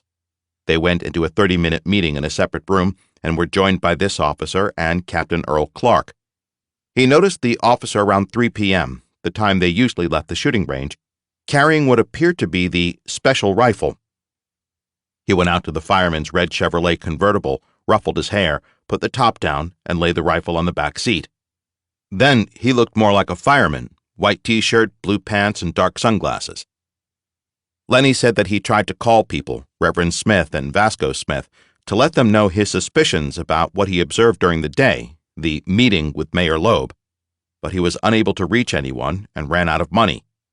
He said that the officer who test-fired the rifle from 9 or 10 a.m. that morning had never previously practiced with such intensity. Curtis said the officer left that day around 3:30 p.m. in the fireman's convertible. Curtis quit for a time because of a conflict with the same fireman. Lieutenant Bullard got him to return some months later, arranging for him not to work with that fireman. He came back about 6 months later, sometime after the assassination. He said that at one point, after he returned to work, that police officer Strouser asked him to ride downtown with him to pick up some salary checks. He said, I had never spoken to him before. He said they left in Lieutenant Bullard's car. They made small talk, but when they got to Poplar and North Parkway, instead of staying on Poplar and going straight into town, which would have been the most direct route, Strouser slowed down and said, Lenny, I want to ask you a question. What do you think about that guy Ray killing King? Lenny said, Oh, he did it. There is no doubt that he did it. Then Strouser asked him, Are you still doing private detective work, still working with those FBIs? Lenny was doing part-time work for a private detective agency. He had a job doing security work, and occasionally some FBI agents would bring wanted posters to him. He actually helped them arrest one guy whom he recognized. He would also help by distributing them to stores around his community, and a number of others were caught. Strouser seemed to know about the sideline. The last thing he said to him was, Are you still helping the FBI? Lenny said, Yeah, periodically. He then said, Lenny, you be careful now. The look he gave him was clearly threatening. Lenny said that he subsequently became aware that strange things were happening around him. His gas was strangely turned on once when he was about to enter his house. He had lit a cigarette, but as he opened the door he smelled gas and quickly put out the cigarette. A strange Lincoln was occasionally parked across the street from his apartment house. He was frightened. One morning when the car was there, he got into his own car and quickly drove off, and the strange car pulled out and followed him. He managed to see the driver. It was Strouser. At that time, new evidence in the case came up. He said that every time new evidence arose, the officer would pop up. He tried to move to a new house without notice, but the landlord of the new complex would report seeing a man in the back of his house. When Lenny checked the area, he found a tree stand, a V-shaped stand where you could rest a rifle. When he put a stick in it, it focused on his kitchen and bathroom windows. He moved again without notice. Going back to the firing range on the day of the killing, Lenny described the rifle as being brand new. He said it was a strange-looking rifle, but it made a tremendous noise every time he was shooting down there. He shot it all day. He spent time with it all day. On that day, he broke to take lunch with Clark, and when he returned, he resumed firing. When he left at around 3:30 p.m., he put the top down on the convertible, took off his powder blue shirt, and threw it over the rifle in the back seat, leaving only his white T-shirt on. He ruffled his hair and put on a pair of sunglasses. When he left, Mayor Loeb, Holloman, and the other visiting police officers were still there. They had met in Lieutenant Bullard's office. After the assassination, he heard rumors from various MPD officers with whom he was friendly that this officer was the rifleman who killed Dr. King. Curtis said he was told after the assassination that the officer was asked to leave the MPD, and he refused to quit. It appeared that they wanted him to go because he was increasingly disobedient and a potential embarrassment with a growing number of civil rights complaints being lodged against him. The officer reportedly told the director he would blow his ass off. He'd shoot every one of them up there. Curtis confirmed that, though involved with the fire department health exercise program and seconded to the rifle range, the fireman was officially assigned to Fire Station No. 2, which was diagonally across Mulberry Street opposite the Lorraine Motel, so no one would be surprised to see his car parked in the fire station parking area. Presumably, this is where the officer drove and left the car. Curtis confirmed that Strouser was an expert marksman and that he is fully convinced he was the assassin of Dr. King. The courage of this humble working-class human stalwart has both inspired and compelled me, now 11 years later in 2014, to press on in honor of the enduring vitality of the human spirit and its quest for truth. Once again, we are humbled by the nobility of one who, materially, is among the least of us, but whose reigning presence and values, in spite of who we are, remind us who we could become. Lenny Curtis died in November of 2013. I safeguarded his information and his deposition for all of these years, fearful that the assassin's masters would kill him if they learned about his cooperation with me. Now that Lenny is beyond their reach, there is no reason why all that he has given up cannot now be shared. As noted above, his complete deposition may be heard in Appendix F. The sharpshooter who was tirelessly practicing with the rifle was a close associate of Earl Clark. Lenny left me with no doubt that the officer who was with him on that intimidating night to pick up the salary checks, and who watched and intimidated him after the killing, and who drove away in the red convertible after putting the rifle on the back seat, was Frank Strouser. I interviewed Frank Strouser over lunch on October 23, 2013, and lied to him. A transcript of that interview is attached as Appendix H. I told him that Jowers had named him. He appeared to be perplexed by this and did not emotionally react. He said he was on his way to work when he heard about the shooting. Of course, Lenny puts him at the shooting range practicing all day, leaving around 3:30 p.m. At one point, he told Nathan Whitlock, a musician and currently a Memphis cab driver who became one of my ongoing street contacts, that he was still home. Some time later, Nate spontaneously jumped in the back seat of his taxi, his most recent employment, and obtained an unguarded admission of guilt from him. MPD Officer Jim Smith, who Strouser did not remember, rode with him for a while and said that he was out of control, acting as though he was untouchable, with numerous illegal actions and abuses of authority. It took some time for him to be forced out of the MPD, but he did leave, some 9.5 years after the assassination. Chapter 19. The Meeting. He sat next to me, ironically on my left, and in the time I struggled to see any sign or inkling he was bereft. Instead, I saw a human shell, a worn physical mode, transitioned from some personal hell, embodying only a demonic load. My lamenting thought brought despair. What he produced there was no doubt. He sits in our own cultural chair, embracing values his master touts. Evil incarnate, the seeds reveal, a tortured soul returned to suffer, agrees to perform the devil's deal. Behind the curtains, a lifelong buffer. We speak again from time to time, a dialogue, my only goal. No doubt for me about the crime. No doubt left now about his role.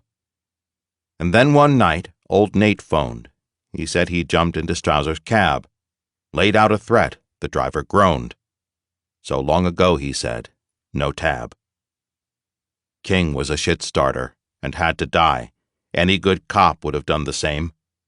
Eyes wide and rolling, he gave a sign, leaving no doubt he was on the game.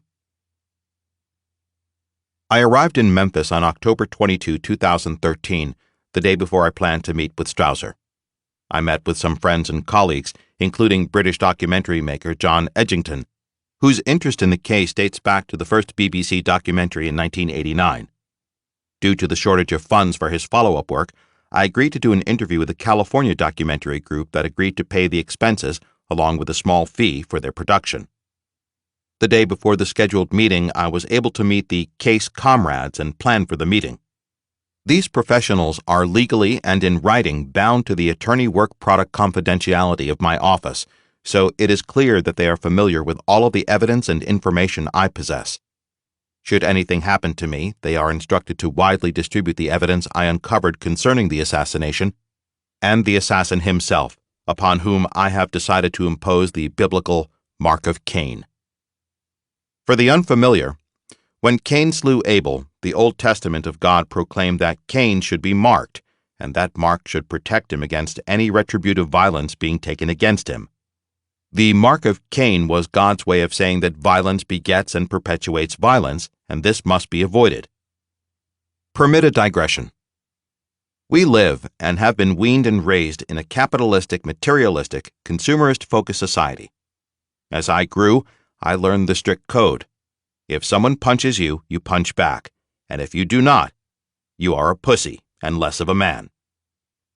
Gradually, I became uncomfortable with this Irish bar mentality and, with no small struggle, freed myself from this essential Irish characteristic of masculinity. It took me a long time to appreciate that the hunger strikes at the Maze prison were more appropriate than the bomb thrown at Enniskillen.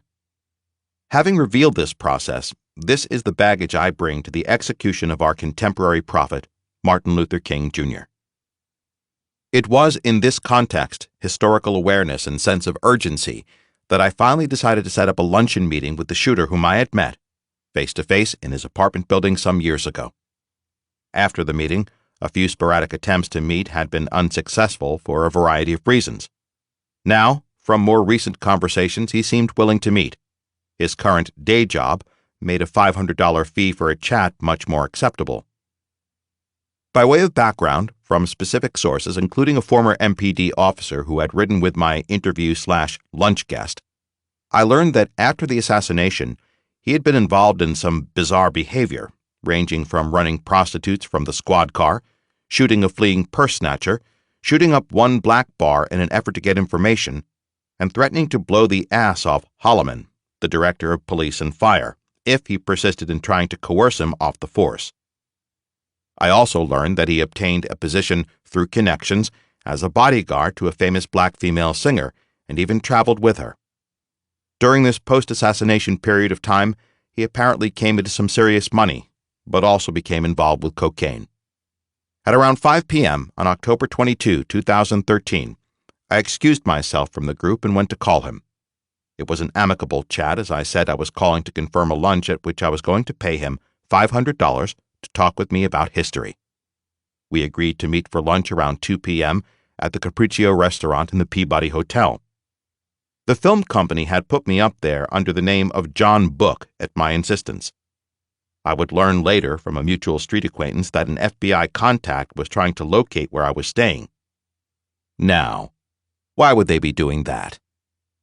It appears that the "we" included a member of his family who was a government agent. Even to this day in Memphis, a $50 bill will eliminate an undesirable target. At 2 p.m., I chose a corner table that overlooked the large lobby, famous for a fountain that the hotel's ducks marched to and from each day, to the delight of young and old tourists. He arrived within a few minutes, wearing sunglasses and dressed all in black with white sneakers. Upon seeing him, I confessed to having a rush of confused emotions. It had been so many years since Dr. King had been taken from us, and yet, in some ways, it was as though it had just happened. Watching this man walk slowly over to the table, I felt a mixture of subdued anger and positive expectations. After all this time, I was now able to sit down with him, look him in the eye, and, though he would not expect it, tell him that he had been named as the killer of Martin Luther King, Jr., an act that had forever altered American history. It would be unlikely that he would fully understand the ramifications of his act, nor was it likely he would care. But all of this was churning inside me. We greeted each other in a friendly manner, and I passed to him the envelope with the meeting fee. With the formality dispensed with, we began to converse. As mentioned earlier, Appendix H is the verbatim transcript of the entire conversation. He would not eat, saying that he only ate late in the day, which was not very convincing. I glossed over this discourtesy, and we conversed for the next hour on his recollections of the times, including his being decorated with a Medal of Commendation at the MPD roll call one morning by the Army. He had joined the MPD after getting out of the Army in 1967, completing the training program, and then was assigned at a South Memphis beat where, I would subsequently learn, he developed a reputation for beating up blacks. Though stooped and slow-moving, he seemed alert. He clearly had some health issues and exhibited some discomfort, but our conversation was amicable enough. He described the police force that he had joined after the academy training course in 1967, from September to December, as being an all-white force. He said it changed drastically 5 years later. He was hired by Chief J.C. McDonald, who was superseded by Frank Holloman, the former FBI agent who became director of both the police and fire departments. McDonald was near retirement at the time of the assassination, and Holloman relied upon him during this period. He insisted that the police were just doing their job with the demonstrations related to the sanitation workers' strike. After the assassination, he said, in the last 30 years, Memphis has evolved into a racially charged city. This was not the case before the sanitation workers' strike. He knew the invaders and described them as a local militant group with an agenda. He said they were being watched and monitored, and members went to jail. They had been broken by the early 1970s and no longer existed. When I raised Merrill McCullough, he immediately wanted to know if I had spoken to him. He said he knew him, remembering him as being very bright, very smart, and very savvy. He recalled attending one meeting with McCullough when he was undercover. He did not think that McCullough was a native of Memphis. He volunteered that I could use his name if I would give any leverage to have a meeting with McCullough. He said he had been in Vietnam and got hurt, which resulted in his 70% disability. A local congressman, Steve Cohen, helped him to obtain treatment. The injury took place in 1966. Then, coincidentally, I was also in Vietnam. It seems we both arrived in the spring of 1966. He commented that his younger brother had been killed there. When I raised the fact that he was given a medal for his service at a Memphis police roll call one morning in 1968, he acknowledged that it was the Army Commendation Medal for Valor and a Purple Heart, and that it had been good PR for them. He said when he came out, he joined the MPD, went into a squad car, then the Detective Bureau for a while before ending up in the TACT unit. His time in the squad car was in the area between 3rd Street and the river, and Crump and South Parkway. He said, that area hasn't changed that much. When I asked him if he remembered where he was on the date of the assassination, he said, "Oh yeah, I was at home. I forget what time he got killed." When I informed him that the killing took place about 6 p.m., he said, "Because I think I was working 7 to 7, so I was on the way to work." He went on, "It had to be 7 that night because I heard on the radio that he had been assassinated. I was on my way to the precincts down at the headquarters to go to work, so it happened to be probably 6:30 or so, but I heard it on the radio. I remember hearing it on the radio. When asked if he knew Lloyd Jowers, he said he did, but did not know if he ever actually met him, although by remarkable coincidence, years later he drove a cab for Veterans Cab Company, which Jowers owned. He went on to say, "I'll say this. I have a profound belief in this, that James Earl Ray could not logistically put all this together. Now, where it goes from there, Bill, I don't know." Later he would state that there was no motive for this small-time petty criminal to kill Dr. King. He went on to deny that he knew Frank Liberto, but admitted knowing of him. The conversation turned to a consideration of how Memphis dramatically changed after the assassination, and changed forever. In particular, the relations between blacks and whites have never been the same. He denied knowing the Atkins family or Russell Atkins, but went on to say that he had some involvement with Dixie Mafia and Mafia types. He particularly mentioned a man from Dallas who he befriended, whose name he believed was Pete Caracas. I gave him the history of the civil trial. He claimed not to have been aware of it. I advised him that Jowers was dead, and that we knew of his role in taking the rifle from the shooter and bringing it inside his kitchen. He asked, "Jowers had the rifle?" I said, "He did, and before he died, he named you as the assassin." He was taken aback and stunned. Staring wide-eyed straight ahead, his response was, "He said that?" I acknowledged that Jowers was a big-time liar, so anything he said was questionable, but I added, "But he did name you." I went on to say for a long time I focused on Earl Clark, who was a great shooter. He confirmed that assessment. "Oh, yes." I then offered him a business proposal. In exchange for everything he knew, I would offer him more. He went on. "Needless to say, I know Jowers, but I didn't deal with him that much. I think Danny bought the cab company from Jowers." When I mentioned Clark going down over the wall, he said he was not agile enough, and then said he was not sure to which wall I was referring. I described what we believed was the path the shooter had taken, based on the size 13 footprints left behind. When I inquired about his shoe size, he looked me in the eye with a slight grin and said, 13 large here." He went on to say, "I am a dead shot. I was then. I certainly am not now, but don't have any idea why Jowers would do that." I said, "I understand," and reiterated my offer to make it very profitable for him if he would help me learn as much as possible. He went to say, if I could be helpful down the road in any way, shape, or form or fashion, I feel comfortable enough to call you." We went through the scenario again with him still saying he was not involved and would not be involved in politics and could not understand why Lloyd would have implicated him. I gave him some private numbers to contact me. He said, "I'm sort of taken aback by what you first told me. I have your number. Maybe we'll talk again. I'll be in touch. Thank you. Have a great day." We spoke off and on over the next several months. He probably took advice from a nephew who works for one of the federal agencies and possibly came to believe that I could not muster enough funds for him to take this on. Meanwhile, my old friend and on-the-ground operative, Nate Whitlock, kept in touch with him and with me. A critical conversation took place.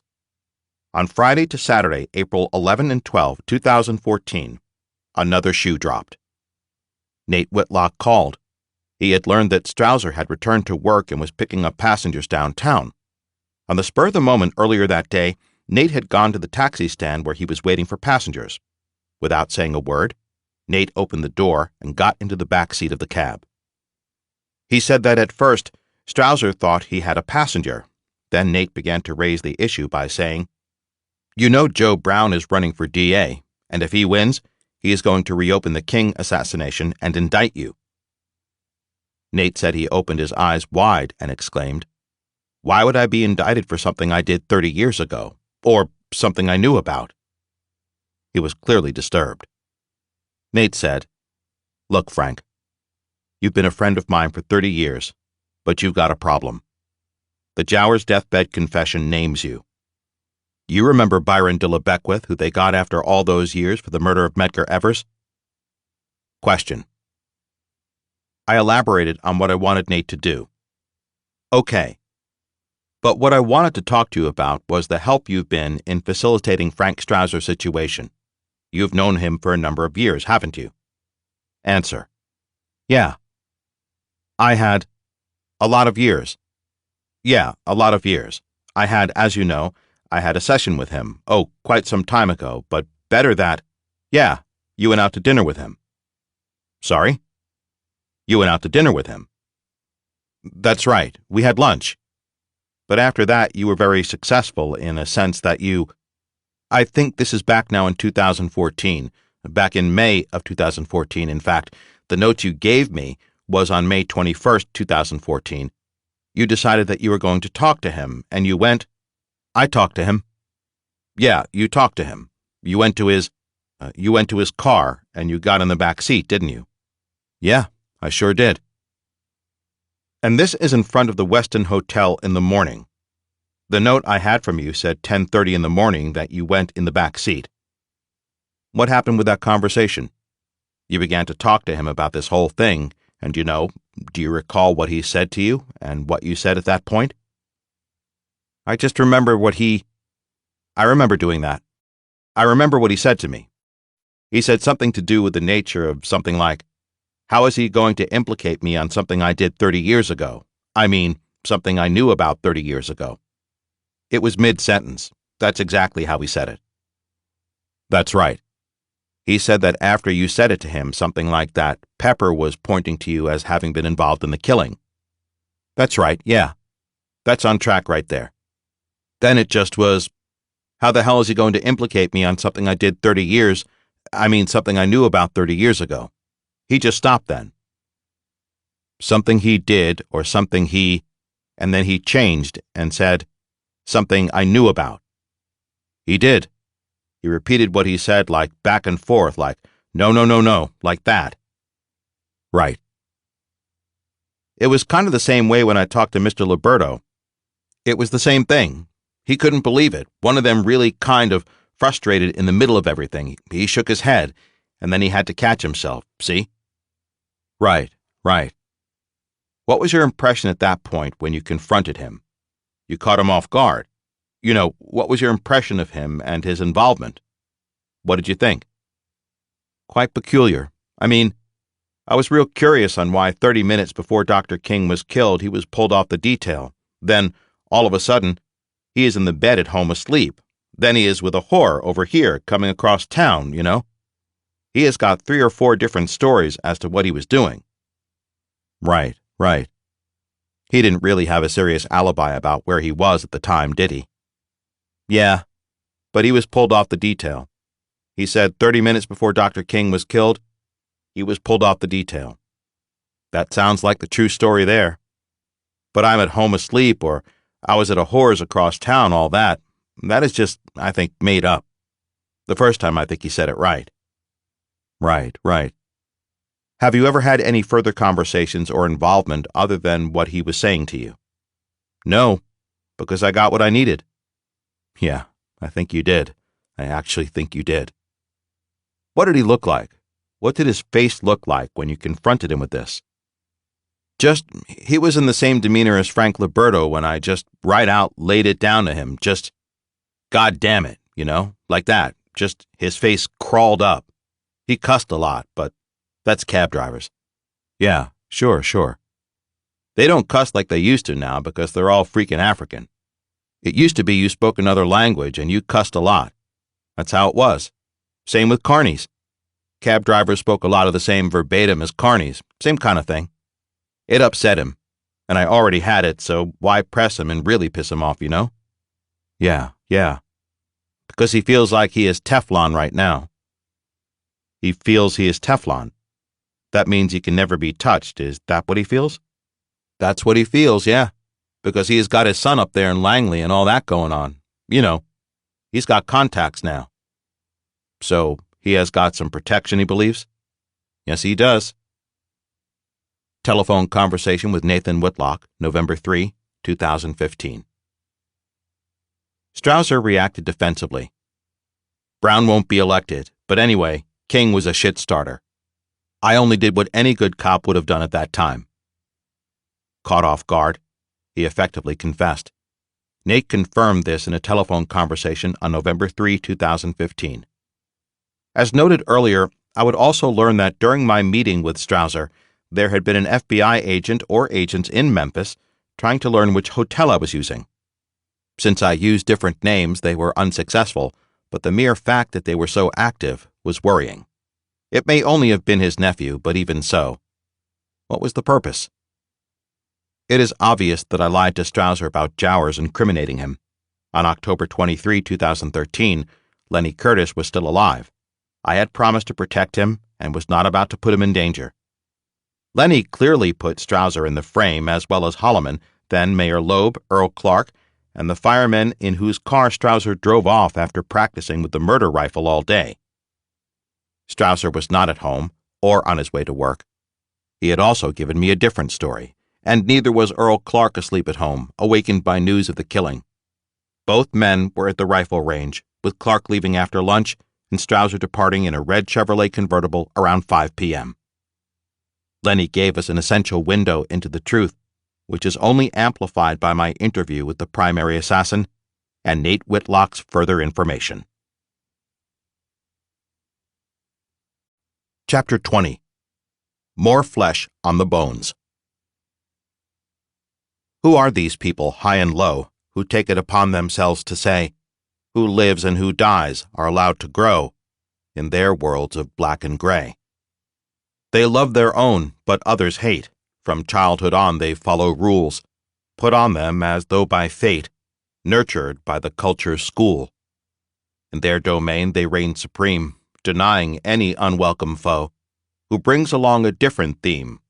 Such are they who encounter woe.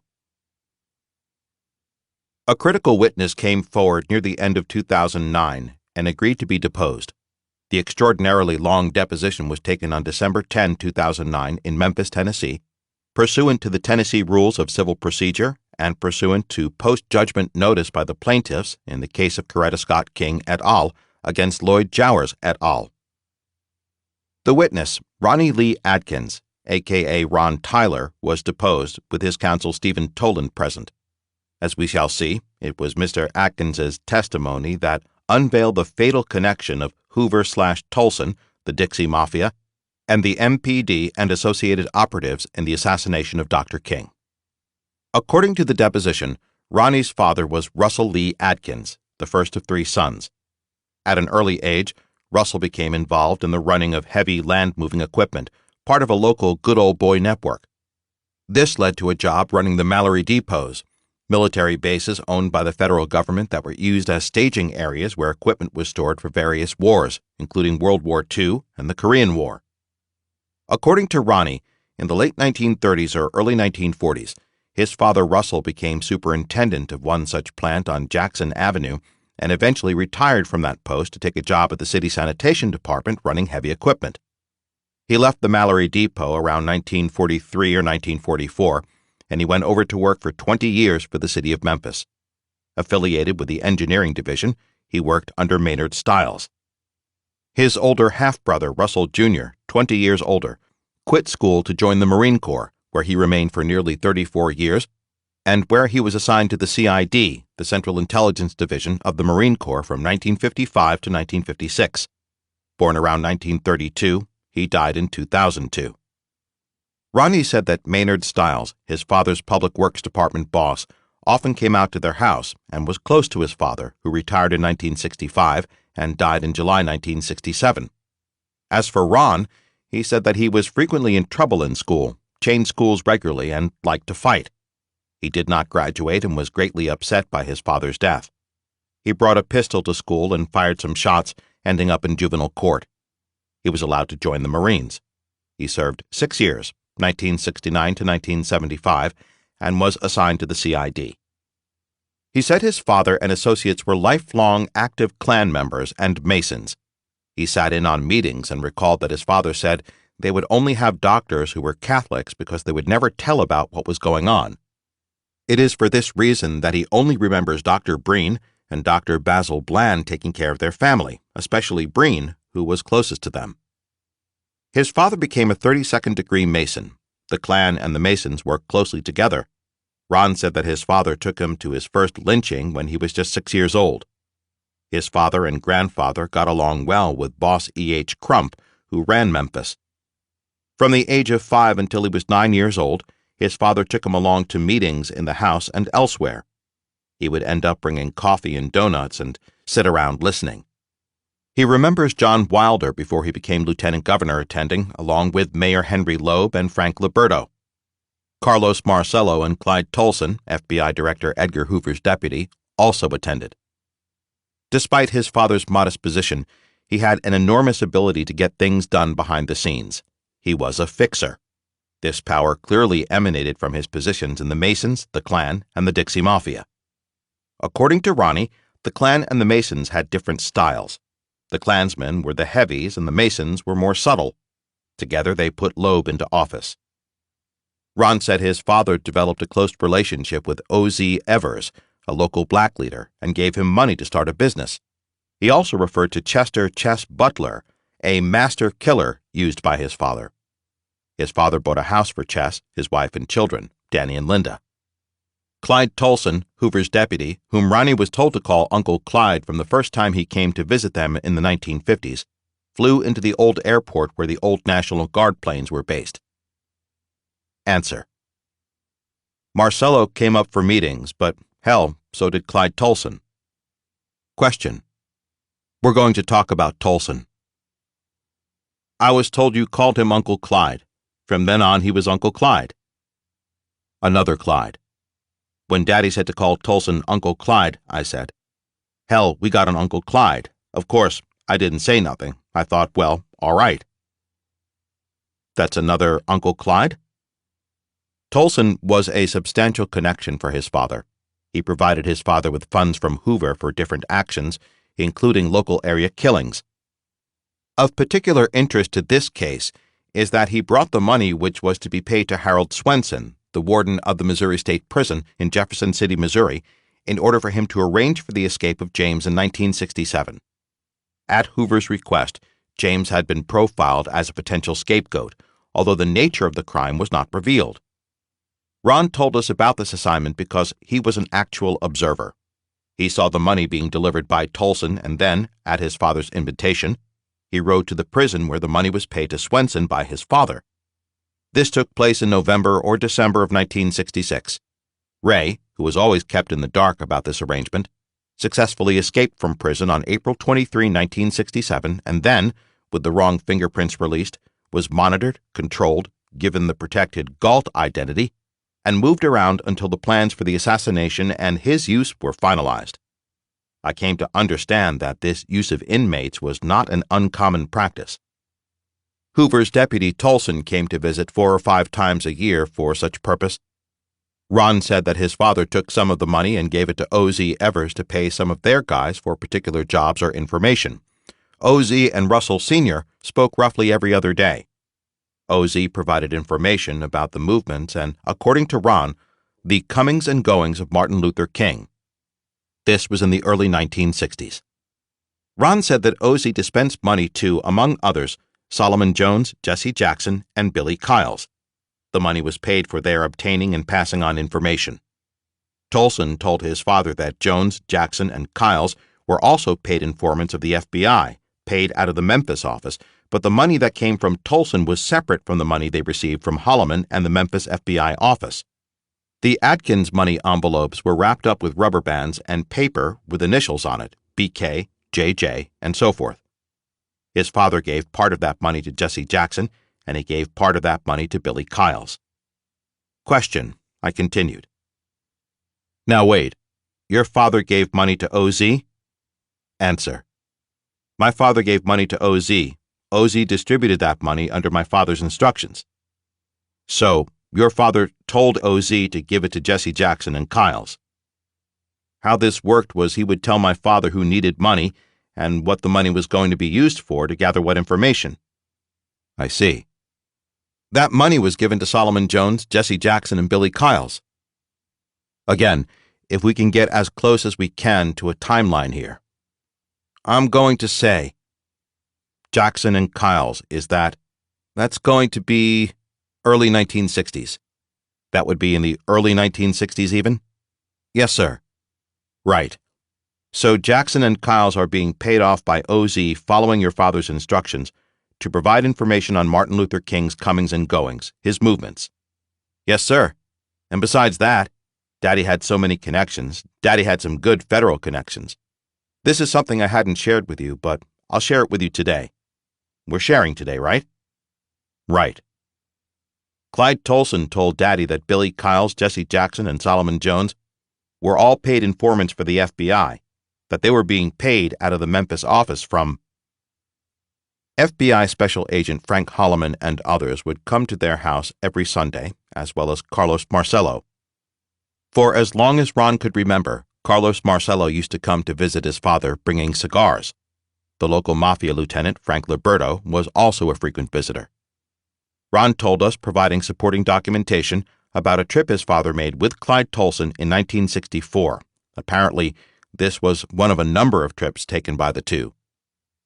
They left New York on May 27, 1964, for Southampton, England, via Le Havre in France, returning on September 16, 1964. Ron was 12 years old at that time. Answer. Clyde, like I say, Daddy said HNIC, that was Hoover. Daddy said, he sent his sissy down here. He sent his faggot down here. That's the old man. He said it the way it was. That's all there was to it. I think Tolson was probably the closest guy to Hoover that dealt with Daddy, and I think that man in that picture. Question. Ron, you've identified this as the ticket and brochure documentation of a trip from New York to Southampton via Le Havre, and from Southampton back to New York, Le Havre departure May 27, 1964, and return September 16, 1964. Yes, sir. We'll have that admitted. I'll ask you, you were about 12 years old, and your dad took that trip alone with Mr. Tolson? Uh-huh, with Clyde Tolson, Uncle Clyde. Uncle Clyde, do you know what the purpose of that trip was? All I know is when Daddy got back off that trip, he called Junior to the house. He called Junior. He called Russell Jr. He called Jim Ryan. He called Holly. Mr. Cohen was there. Okay. Now, he called this meeting when he got back from the trip. Yes, sir. What was the purpose of the meeting? He said, the coon had to go. He said, the coon had to go. He said, the coon had to go. That's what he said in the meeting. The coon has got to go. When he said coon, he was referring to Martin Luther King Jr. is the only one I know of. They called him the HNIC of the HNICs. Yeah. He was referred to as the coon. And he had to go. He said that when his father returned from that cruise, his father called Junior, Russell Jr., Jim Ryan, Holly, Mr. Cohen, an insurance salesman and high-ranking Mason, and Mr. Fiveash to his home for a meeting. Fiveash, he said, was close to Frank and Charles Liberto, as well as with other mob figures named Robilio, Sarno, Papiano, and Gangliano. Fiveash was close to his father for many years and also a liaison with the mob. He lived about 6 blocks away. Ron said that the day of the meeting his father began by saying, the coon has got to go. Late in the day, a radio announcer named Eddie Bond, who was to coordinate a kind of public relations campaign for what they called the cause, arrived to the meeting. The Dr. King action for this Dixie Mafia Atkins Hoover MPD group really began in earnest in 1964. Meetings were held at the Berkeley Baptist Church, prayer meetings, the Masonic Temple, the Goat Pen, and at the house at 558 Storrs Street. During this time, his father had meetings with Mayor Henry Loeb and Sam Chambers, who was Loeb's successor after the first term. Ron would bring coffee and donuts. These meetings eventually, by late 1967 and early 1968, focused on how to get the garbage workers pissed off. He described the focus on bringing Dr. King to Memphis where the hit could be handled. Tolson said they wanted it handled in Memphis where his father, Russell Sr., could oversee it. Answer.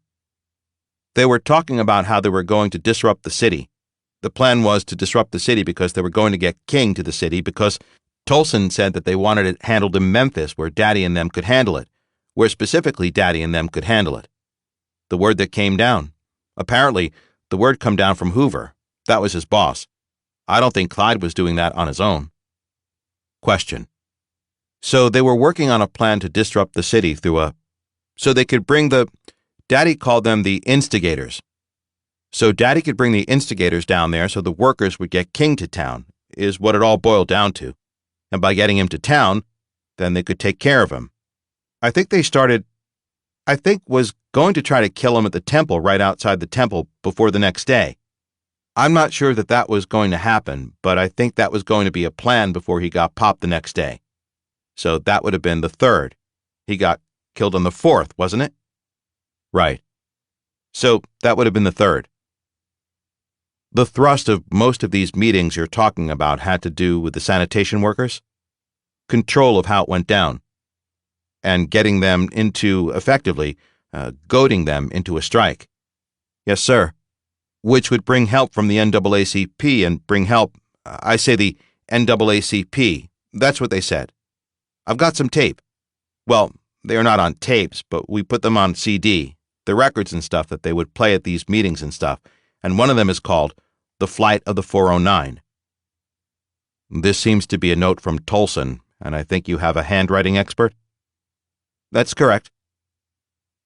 This is one of those ones being analyzed by the handwriting expert. What does that note say? I don't know. Can you read it to us? Do you want to use this? Yes, this is the one. Make it happen in Memphis. There is an R at the top of it. Yes, sir. That was made out to Daddy. This would have been to Daddy. Make it happen in Memphis so we can control it. So we can control it. You've got it there. It has been written out. That's what it says. That is signed by Cat. This is a better copy. Why don't you admit that one? That's a better copy. $1 a copy. Take a look at that. I've got this one. Take your eyepiece back. Make it happen in Memphis so we can control it. Cat. And Cat was Clyde Tolson. He said that a list called a personal prayer list of Tolson and Hoover's had been carried and signed by Tolson and given to his father in the mid-1950s after Kennedy broke away from Senator Joseph McCarthy. At the bottom of the list, Russell, Ron's father, is advised that Senator McCarthy was a good friend who could be useful to them. The names, John Kennedy, Robert Kennedy, and Martin King, seem to constitute a strange wish list, not least since Senator McCarthy died in 1957. Ron was unsure of the date when Tolson delivered it, though autumn of 1956 appears to be the most likely time, and secondly, because the Kennedys had been close to McCarthy. But in fact, Bob Kennedy only worked for McCarthy's witch-hunting committee for 6 months and resigned as a result of his discomfort with the committee's tactics.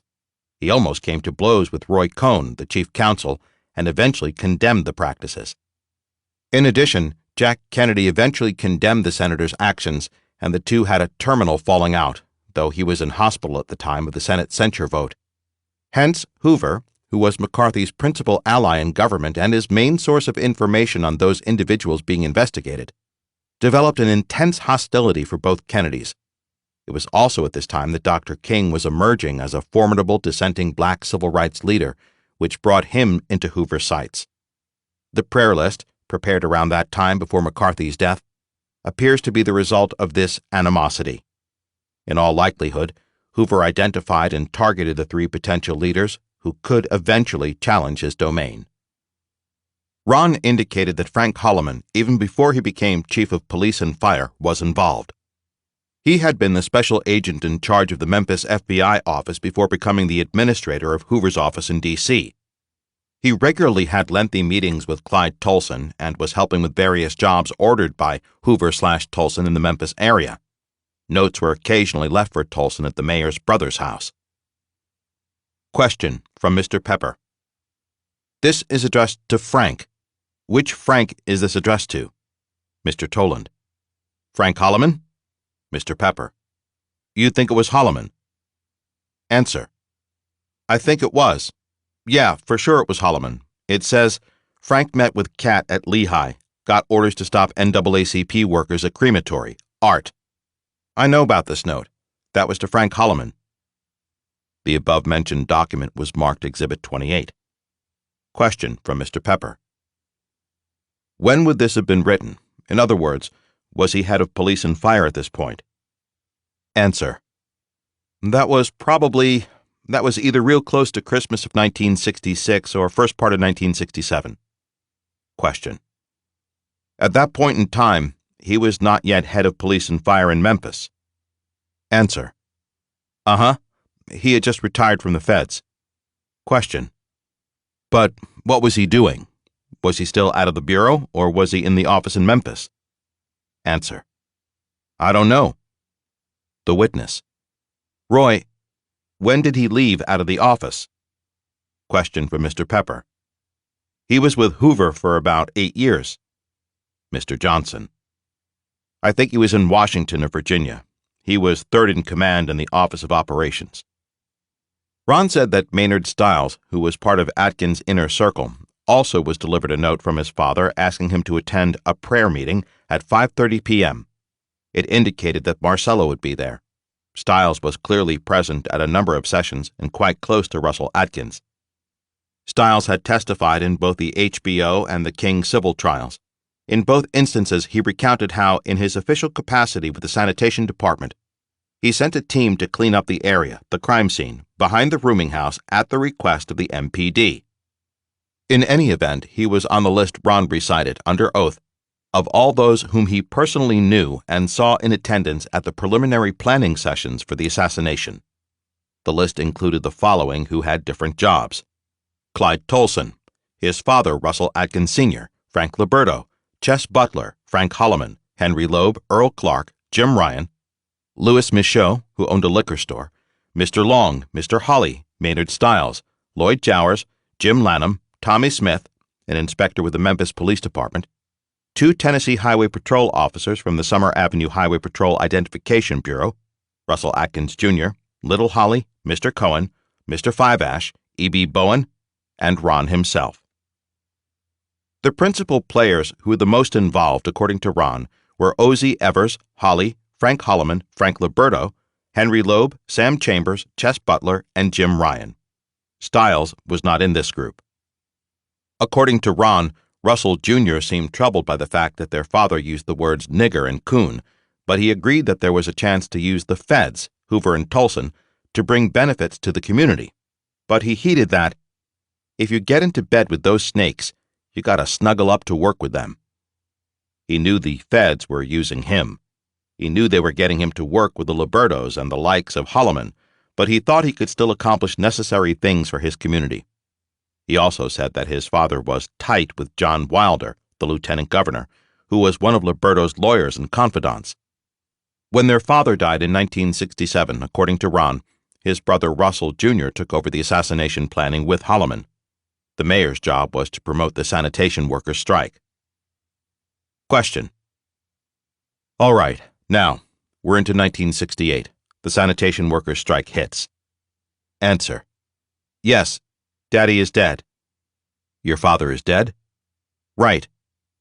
Who is taking over the Russell Jr. and Holloman? So, Russell Jr. and Frank Holloman are running the assassination effort. Yes, sir. What was done, to the best of your knowledge, to provoke the sanitation workers' strike and anger to the level that it rose, where it became a very serious, crippling strike in Memphis? At one point, Ozzie Evers fell out of favor. Ron did not know why, but they began to talk about putting him down. Ron saw no justification for it. Then, his stature rose and he was accepted again. They killed 2 sanitation workers by plan, swallowed up in a garbage truck packing mishap, in order to heighten tension and, ostensibly, to induce Dr. King to come to Memphis. Ron said that at a meeting at Berkeley Baptist Church 2 weeks before Martin was killed, he heard Frank Holloman say, "We've got to get on with this. We've just got to get on with it." It became clear to him that Junior was not running the show, but rather it was Frank Holloman who was in charge. For the avoidance of doubt, I am asking the questions throughout the deposition. Question. Then you had a crisis where 1 or 2 sanitation workers were killed. Answer. No, there was one of them. In the truck itself? They squashed them in the truck. How did that happen? Do you know how that happened? Somebody pulled the hammer, pulled the lever on the truck, and mashed them up in there. They were up in there trying to get out of the rain is what they were doing. They were working in the rain. They were trying to get out of the rain. Right. And somebody, was it Jim Ryan? No, I think it was Holly. You think it was Holly? I think it was. Pulled the hammer and killed them deliberately. Yes, sir. They was killed in the back of that truck. They was mashed up in there with that roller bar. Was it done with knowledge that they were in there? Was there intent? Was there intent? He knew they was in there when he did it. He knew. Why did he do it? He didn't tell me, Pepper. I don't know. You are asking me the $64 question. Was it black? Was it part of the guys causing trouble? Yeah. Was it something that they were trying to do to create more tension in order to bring Martin King in? I believe so. We all talked about that. We think that was the ticket that absolutely brought him in that caused his death. We think that's the straw that broke the camel's back right there. Because that's when Frank said, we've got to get on with this. We've just got to get on with it. Frank Holloman. Yes, sir. Did you hear him say that? I heard that at Berkeley Baptist Church in a meeting. Do you remember when the meeting was?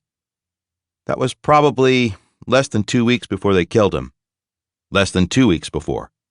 Yes, sir. So that would have been around the 21st, 22nd of March. Somewhere this March, yes. He came in around that time, actually. Then he went back. Right. And he came in again to lead a march on the 28th.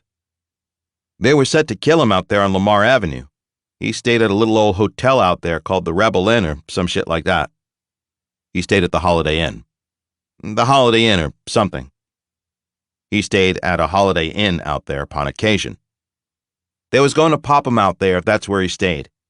He didn't show there. He went some other joint. They lost him, apparently. I know that OZ was I know there was a frantic over the phone. I know he called my mama even, and was trying to get hold of Junior because he couldn't get a hold of Junior. Junior was drunk at Robilio's barbecue place. I think Junior was having a hard time dealing with this at this time because he actually wasn't running the show, and it was actually Holloman running the show. And it was kind of like Junior was back where Daddy had him while Daddy had him, and Junior didn't like that. So Holloman had sort of moved into, he was part of the stick then. He was the point man then. Yeah, I think Junior had a problem with it, yeah. Ron stated, under oath, that when Dr. King returned to Memphis on April 3, Jesse Jackson was instructed to arrange for the room change from the lower protected room 202 to the balcony room 306. Ron said that OZ called Jesse and told him to arrange the change of room. When asked how he knew this, he said that his mother called OZ on Junior's instructions and got OZ to act. OZ then called Walter Bailey, who owned the motel, and told him that Jesse was coming to see him, and Jesse went down there and talked to the man or his wife Lurley, and had him move Martin and Ralph up to 306. Ron said that Frank Holloman had given the instructions to Junior, who in turn passed them to his mother, who called OZ. He said his mom sent him to the garage to get Daddy's phone book and bring it in the house because she had to reach OZ. Ron said he brought in the phone book, and she called OZ while standing right beside her when she made the call. She told OZ she needed to talk to him right away. He said he would call her back. She sat down in a chair and waited. When he called, she said they needed to get Dr. King moved and they needed to get hold of Jesse or someone to get it done. They considered Solomon Jones, but decided they couldn't trust him, so he got Jackson to do it. Question. He is supposed to stay in room 202. Somehow that room gets changed. Answer. Right. And he gets moved up to 306. Right. Jesse Jackson did that. Tell us what you know about how that happened, how that one got changed. OZ called him and told him to move him outside, move him up and move him out, put him on the corner if you can. The man that owned the hotel, OZ contacted him. Walter Bailey. Right. OZ contacted him and said that Jesse was coming to see him. Jesse went down there and talked to the man. I wasn't there when it happened, but he talked to the man. It was a little while after that before I got there. But he went in there, and he talked to the man and moved him up and moved him into, what was it? 306. 306. Now, how do you know that Ozzy told Jesse to do this? Because Ozzy called my mama and got instructions to do it. So Ozzy called your mother. Right. And how did your mother give him instructions? Because Frank Holloman had given it to Junior. I'm going to cut to the chase. Frank Holloman had given it to Junior, and Junior gave it to Mama. So, Junior used your mother as the point person for that information. No. Frank Holloman called Junior, or Frank Holloman told Junior. I think Junior was with him then. Frank told Junior that they needed to get some stuff done. He said we can get OZ to do it. We just need to get Mama to call him. OZ didn't talk to a lot of people after that. When Daddy went down, he helped, and he did everything he could, and he did what Junior and them asked. But Mama had more stroke with him than anybody did. So, Junior told your mother when OZ calls. No. How did? Get a hold of OZ. He told your mother to get a hold of OZ. If you will, get a hold of OZ. It was him and Mama on the phone. Mama just told me that she had to get a hold of OZ. Get the phone book. Your mother told you this is what happened. Right. Go out to the garage, get Daddy's phone book, and bring it in here. I said, all right. So you brought the phone book in with OZ's number in it. I brought his phone book in, which had hundreds of numbers in it. Yeah. She called OZ. Yeah. You were present during the call. I was standing right beside her. You were standing beside her when she made the call. Right. What did she say to Jackson? She told, no, she didn't talk to Jackson. She talked to OZ Evers. What did she say to him? She told OZ she needed to talk to him and was he where he could talk. She said, this is May, Ms. Russell. He asked her if he could call her back. Apparently somebody was there or whatever. She said, yeah, I'll be waiting for your call, but I need to talk to you right away. She sat down in the chair where we had a chair that had looked like a school desk, kind of like that had a phone thing on it. And I sat down in a dining room chair. I turned the chair around to the table and sat down in the chair, about as far from you to me away from my mama, and we sat there and waited for the phone to ring. The phone rang, and it was OZ. OZ said, Ms. May, what can I do for you? That's what Mama said, he said. Mama told him that they needed to get a hold of Jesse or someone and get him moved. Would it be possible to get Jones to get it done? They didn't trust Jones to get it done, so he didn't trust Jones to do it. So he got Jackson to do it. That's all I know. I know that he got Jesse Jackson to get him moved, or he told Jesse Jackson to move him, you know? The reason why I think that he didn't, because this came up later on after. It may have even been a year or two after, and I brought it up to Mama. Years later, when he asked his mother what the problem was with Jones, she said that Jackson, which was subsequently confirmed by Junior, was paying for everything. He was in charge of the money. Ron said that he did not know about any role that Abernathy might have played, but I always wondered why Ralph justified the move to room 306 by falsely saying that they had always stayed in that room, when in fact they had never had used that room overnight. The Reverend Billy Kiles was instructed to get Dr. King out of room 306 at precisely 6 p.m. Ron said that his mother also told him that OZ told Kiles to get Dr. King out of the room at 6 p.m. Jesse was also supposed to be out there, but he got chicken shit and went down to the parking area. His control of the money explains how he had the authority to force the invaders out of the motel before the assassination. If, in fact, he was controlling the SCLC money and paid for their rooms, he would have had the power to do so. Ron recalled his brother Junior and Frank Liberto driving around and looking for the best shot around Jim's grill. They finally decided on the brush area behind it. He said he heard Holloman tell Junior, "It has to be done right away. It has to be done right away. Shoot him in the head." Then, 3 days later, 16-year-old Ron heard Holloman tell Junior, "Shoot the son of a bitch in the mouth. I want the son of a bitch shot. Shoot the son of a bitch in the mouth." Answer: I heard the conversation. Shoot the son of a bitch in the mouth. I heard Frank Holloman tell Russell Jr., "I want the son of a bitch shot. Shoot the son of a bitch in the mouth." I heard... Question: You heard Holloman say that? Yeah. In another conversation before that, I heard Frank Liberto tell Junior, "It has got to be done right away. It has got to be done right away. Shoot him in the head." What is the timing of these two conversations? That was probably 3 days ahead of that. 3 days. The Holloman conversation, 3 days. After Liberto's conversation, Holloman's conversation was after that.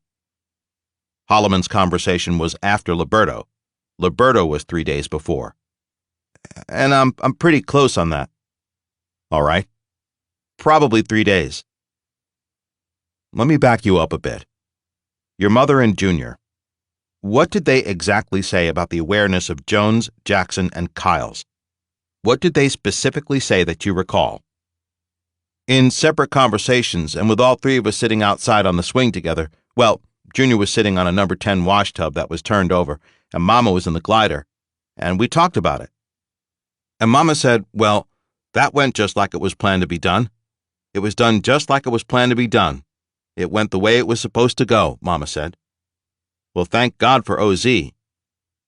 If it just wounded him, it was already arranged that before Dr. King left here, that he was to go to St. Joseph's Hospital down the street. He was never going to make it out of that emergency room alive if he was wounded. Why? Well, they was going to put him to sleep. Who was going to do that? I figured Dr. Bland was going to do it. You're going to want to know the particulars about that, aren't you? Was he on duty? Breen was close. He was right across the driveway at his office. How do you know this? Did Junior tell you this? Is this something you learned later on? No, I knew that because he was right here when I was right here. And I knew what his job was to be because Junior and Mother had already told me if he made it through, they was not going to let him go on to John Gaston because John Gaston was the hospital they preferred taking him to. They were the ones that saw most of the gunshots and stabbings, which is now the Elvis Presley Trauma Center. Back then it was John Gaston. They was not going to let him go that route. They were going to take him to St. Joe's, so Bland's office is right here. St. Joe is sitting right here, right across the parking lot. He wasn't going to leave out of there. They already had it planned. So, if he was wounded, you said they would have it set up that he would be killed in the doctor would, right. In separate conversations with his mother and Junior, Ron recalled his mother saying that it happened just as it was planned to have happened, his mother adding, "Thank God for OZ." Ron said that they kept a rifle in a closet, which was one of 5 or 6 that Tolson had ordered from Oregon in 1964, and which he and his father picked up. Ron said that on April 4, he carried a rifle into town wrapped on the back of his Honda bike and gave it to Junior, who was standing behind the billboard in the lot next to Jim's grill lot behind Canopies. Jowers was also there. Junior told him to ride around and stop on Mulberry near the fire station. The Atkins family hitman, Chess Butler, who was supposed to be present as backup, did not show up. As Ron rode around, at one point he noticed MPD Lieutenant Tommy Smith parked on Main Street a couple of blocks away, just waiting. He was sitting on his Honda on Mulberry Street when the shot was fired, and from there he saw a man jump down over the wall. He said he clearly recognized him as Earl Clark. He said Clark ran north up Mulberry Street and got into a green 1965 four-door Chevrolet Impala. He followed Clark, who in turn followed a Memphis police car. On his way, Ron also noticed a cab driver in the driveway of the motel and a black guy with a shitload of bags trying to leave in the cab. He saw Merrill McCullough, whom he saw Junior and Frank Holloman talking to the day before, run up to the balcony to check for signs of life. Ron believed that his brother was the shooter, but only because he later told him in boast that he was. His brother, though, might well have told him that to protect him, and that really he didn't know who fired the fatal shots. Ron knew that Jowers was there with Clark and the shooter. He speculated that following the shooting of Dr. King, his brother gave the gun to Clark, who gave it to Jowers, who took it inside. He also speculated that his brother ran back through the vacant lot between the rooming house and the fire station, out to Main Street, turned right, and got into the Mustang, which was parked south of Jim's Grill and Canopy store, before driving away. Other evidence, including from Jowers himself, confirms that Jowers took the gun inside his kitchen and broke it down in front of Betty Spates. However, There is no support for the position that someone coming from behind the building drove off in the Mustang. To the contrary, it appears clear that the person who carried and dropped a bundle of evidence in Canopy's doorway, including the rifle James bought in Birmingham, was the same man who drove off in the Mustang. Ron was told by one of the family crew, Jim Ryan, that the rifle was taken from Jowers, brought to the crematory, and there it was destroyed. Ron said his mother photographed the destruction and sent the photos to Mayor Loeb. He recalls seeing a car with a white top heading north on Mulberry Street, stopping briefly around the driveway when Dr. King was hit, and then driving on. That would appear to have been Ernestine Campbell. Ron contended that Buddy, the taxi driver, parked in the motel parking lot and was killed that evening by Chess Butler, either on Highway 51 or 55. Ron said he heard Chess say that he killed him. Ron said he was in the Butler home in Linda's room with Chess's son Danny on the floor between the two of them. In the next room, he saw Chess's wife Mildred and Chess standing near a table drinking whiskey. Question. All right. Now, what happened to that taxi driver? Because we have taken statements from... Answer. The taxi driver I was told was killed either on Highway 51 or Highway 55 by Chess Butler. How do you know Chess Butler did that? I heard Chess say he killed him, but that was in Chess's house when he was telling Mildred and my mother that he took him. Were you in the house at the time that... I was in the bedroom sitting on the end of the bed. Linda Butler was sitting on the left side of the bed. I was sitting in the middle. Danny Butler was sitting on the right side of the bed. The door was closest from here to here from where I'm sitting because Linda was sitting here. The door opened out that way, and I could see Mildred, the back of Mildred. Mama was sitting right there, and Chess was standing up at the end of the table taking a drink of whiskey. Was that the same evening? It was the day he killed him. It was that night. That night? Yeah, it was after the shooting. When you went to Chess's house, and you were at that house and heard him speaking, what did you actually hear him say? I heard him say that he took care of the cab driver. Who told him to do that, do you know? I'm going to say it is either going to be Holloman or Russell Jr. or Clark, one or the other. Ron said the cab driver was a problem, and he heard Chess say that he took care of him. His instructions came from Holloman, Jr., or possibly Clark. He did not know for certain. He said that afterward Clark was concerned because he thought the driver saw him after he came down from the wall and turned to face him, and therefore could have identified him. Ron did know the details of the killing of the cab driver. He said that Chess said he dumped the body off on the side of the road south of Brooks. According to Ron, Chess was good with a knife. After the shooting, they met in a building that used to be the police gas station. He said that when he got there, Earl was present, as was Sam. In fact, they were all in attendance except for Jim, who came later, as did Holly.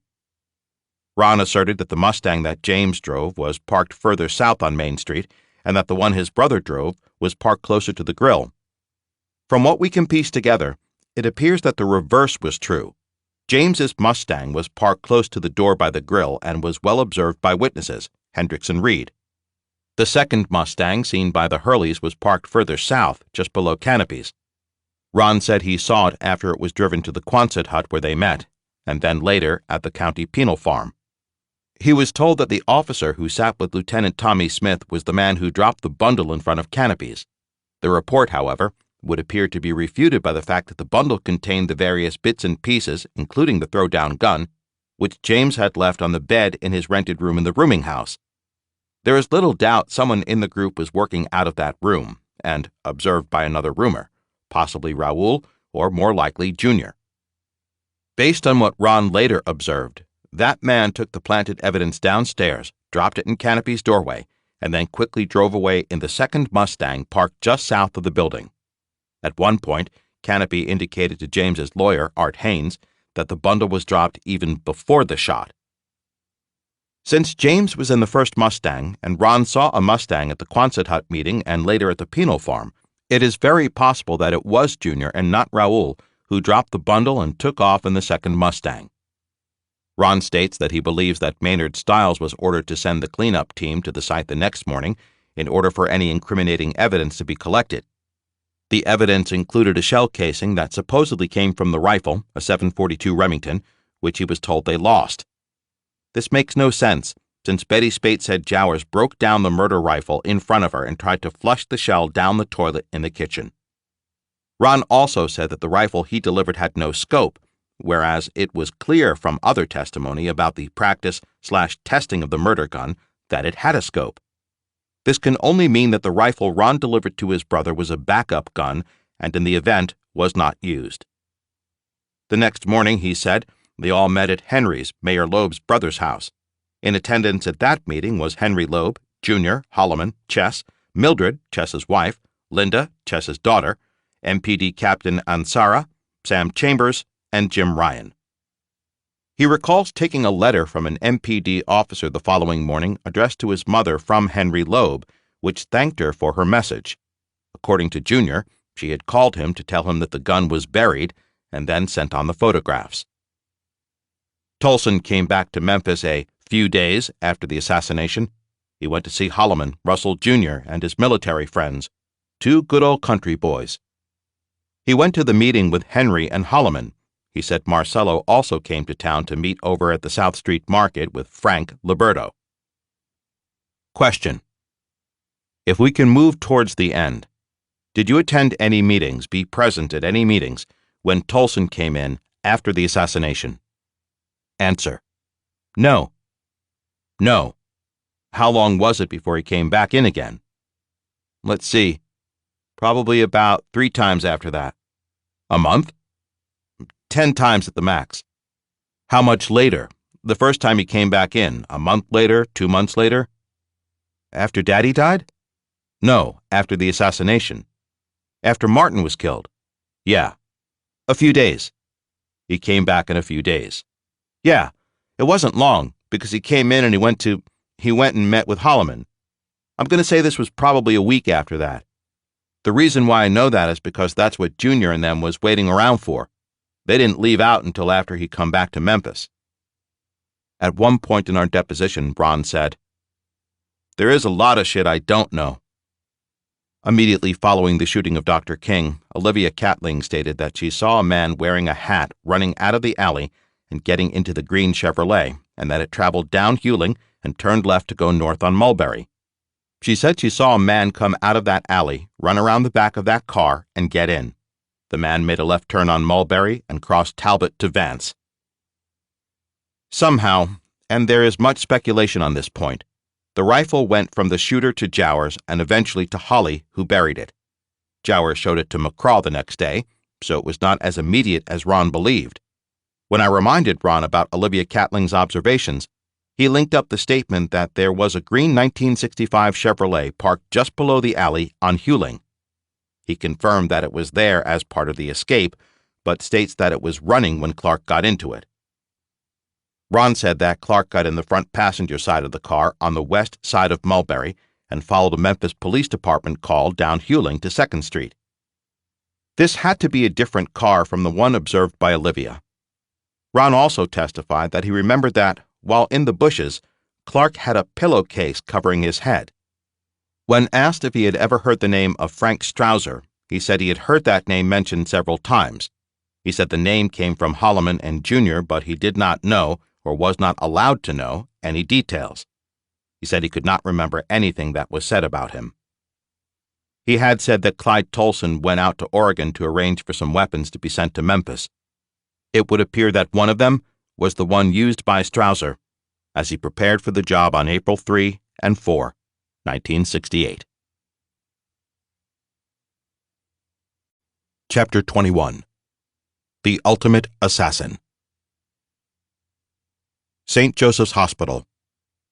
Stop working on that nigger and let him die. Treatment and death, why does this place exist? For treatment, mercy, and caring. Here, wrongdoing should desist, and love prevail, however daring. Defile the oath and honor too, the evil stalker was afoot, with death the object of his woo, and held the source of his root. Death, he declares to all about, was the goal sought that night.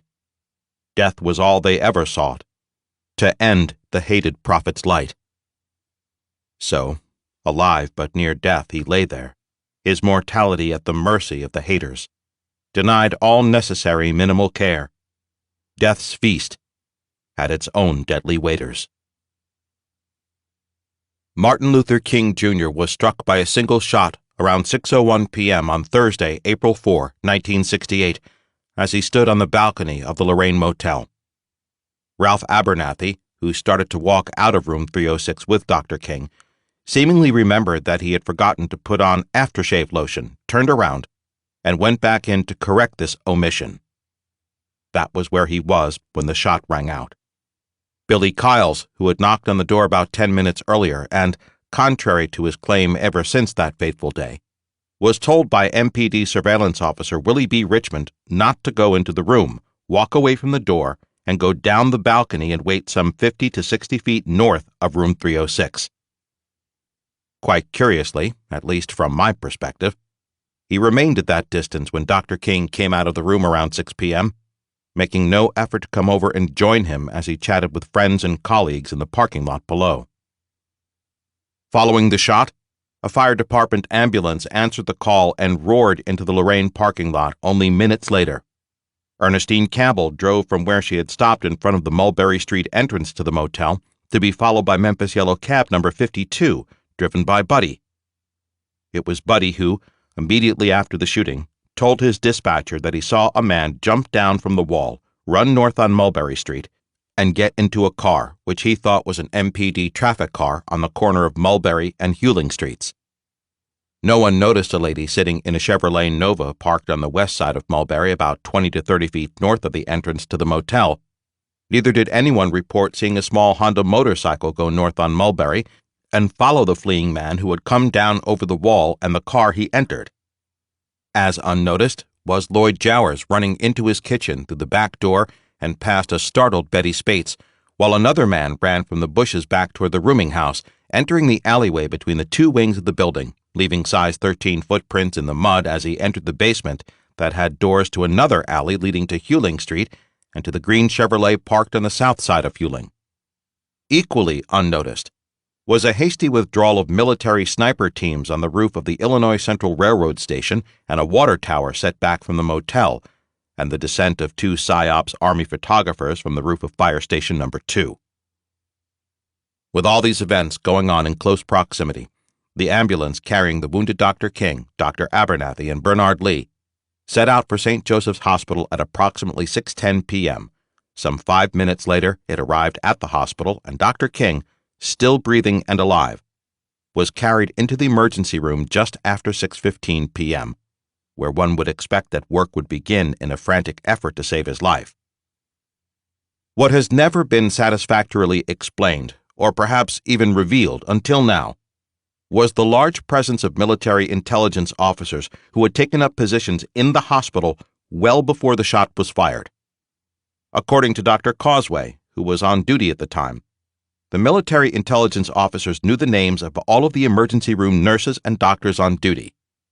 He observed that no consideration was given to moving the critically injured victim to the operating room, and he saw no surgical effort being made to save him. When he inquired about treatment, he was told that he was being treated. Another person on duty in the emergency room that evening was 32-year-old surgical aide Lula Mae Shelby, who had worked at the hospital since 1964 or 1965. Her son, Jonathan Shelby, who at the time was 9 years old, almost 10, told me, and subsequently confirmed under oath, see Appendix N for a transcript of his deposition, that she was not allowed to go home that evening or even call home. His family, consisting of his 3 brothers and 2 older brothers of his mother, lived in what was then a duplex house at Nedra and Rice Streets. In 2013, Johnson called Memphis radio station WPLX, hosted by Thaddeus Matthews, to tell his mother's story. My longtime Memphis street friend, Jackie Smith, called me and facilitated my contact with him. Johnson said that when his mother arrived home the next morning, April 5, just before 11 a.m., she gathered the family in the living room to tell them what had happened. She was devastated and very hurt. He remembered clearly that she said, "I can't believe they took his life." At first glance, what a strange statement. She recalled that there were many MPD officers and Army people milling about, in addition to men in suits. She said that she was bringing medical instruments in and out of the emergency room, which was her job, where Dr. King was lying on a bloodied gurney. She saw the huge hole in the lower left side of his face, but heard one of the ER doctors say that he had a pulse. The ER doctors had performed a tracheotomy and inserted a breathing tube. She said that in a while, the head of surgery, who appears to have been Dr. Breen Bland, the Atkins family doctor and collaborator discussed earlier, came into the emergency room with a couple of men in suits and shouted at the staff working on Dr. King, "Stop working on the nigger and let him die. Now, all of you, get out of here right now. Everybody, get out." Johnton said that his mother told them, as she was leaving, she heard 3 sounds of the men gathering or sucking up saliva in their mouths, and then she heard 2 or 3 spitting sounds. This caused her, on the way out, to glance back over her shoulder and see that the breathing tube had been removed, and Dr. Bland put a pillow on and over the face of Dr. King. She said that she believed that he was still alive, however barely. Without a doubt, if he was alive, as he appeared to be, he would have been suffocated. Johnton Shelby repeated his full recollection of his mother's heartfelt disclosures under oath in a deposition I took of him in July 2014. See Appendix N. At an earlier point, as noted above, one of the doctors on the scene, Dr. Causeway, told me that he had asked the neurosurgeon, Dr. Gioia, why he was not taking Dr. King to the operating room for treatment. He said that he was told that he was being treated. In fact, he was being allowed to die.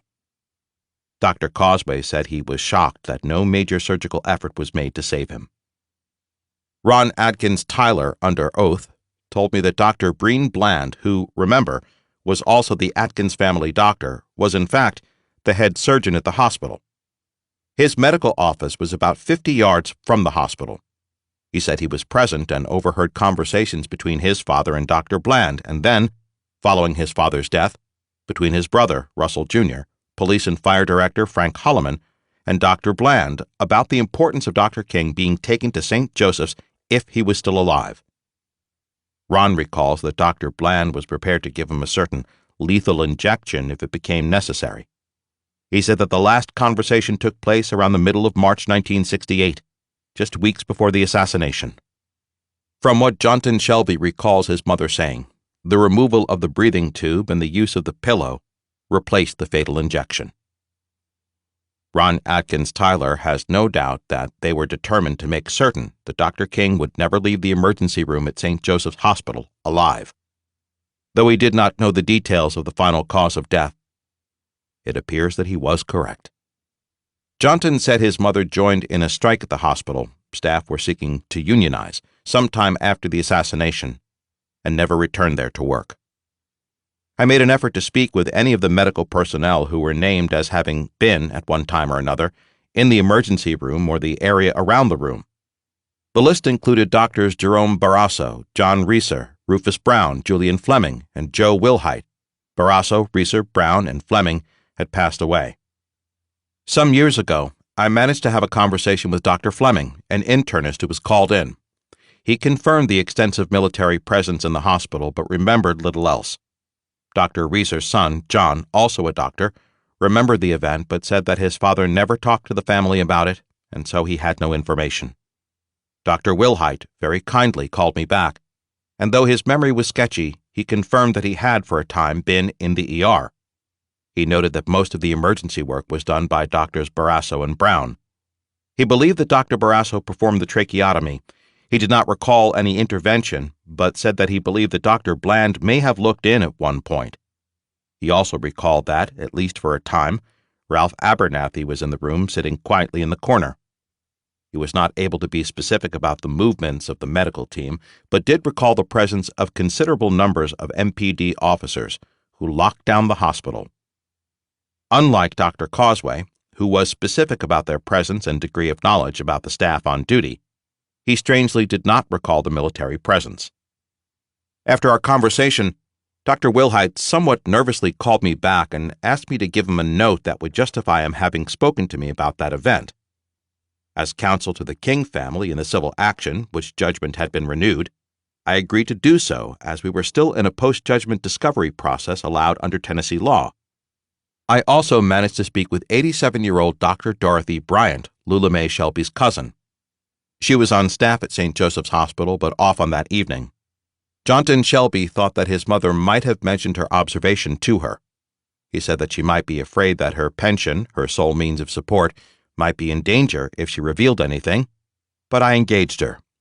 She claimed that she did not know or remember anything, and she said that they were all told not to say anything or their jobs would be lost.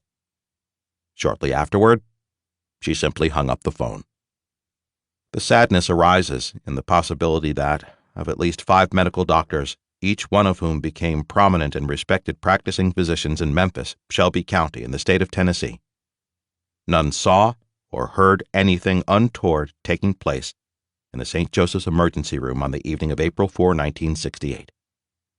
Perhaps there was nothing, no violation of the criminal law or their medical ethics that took place.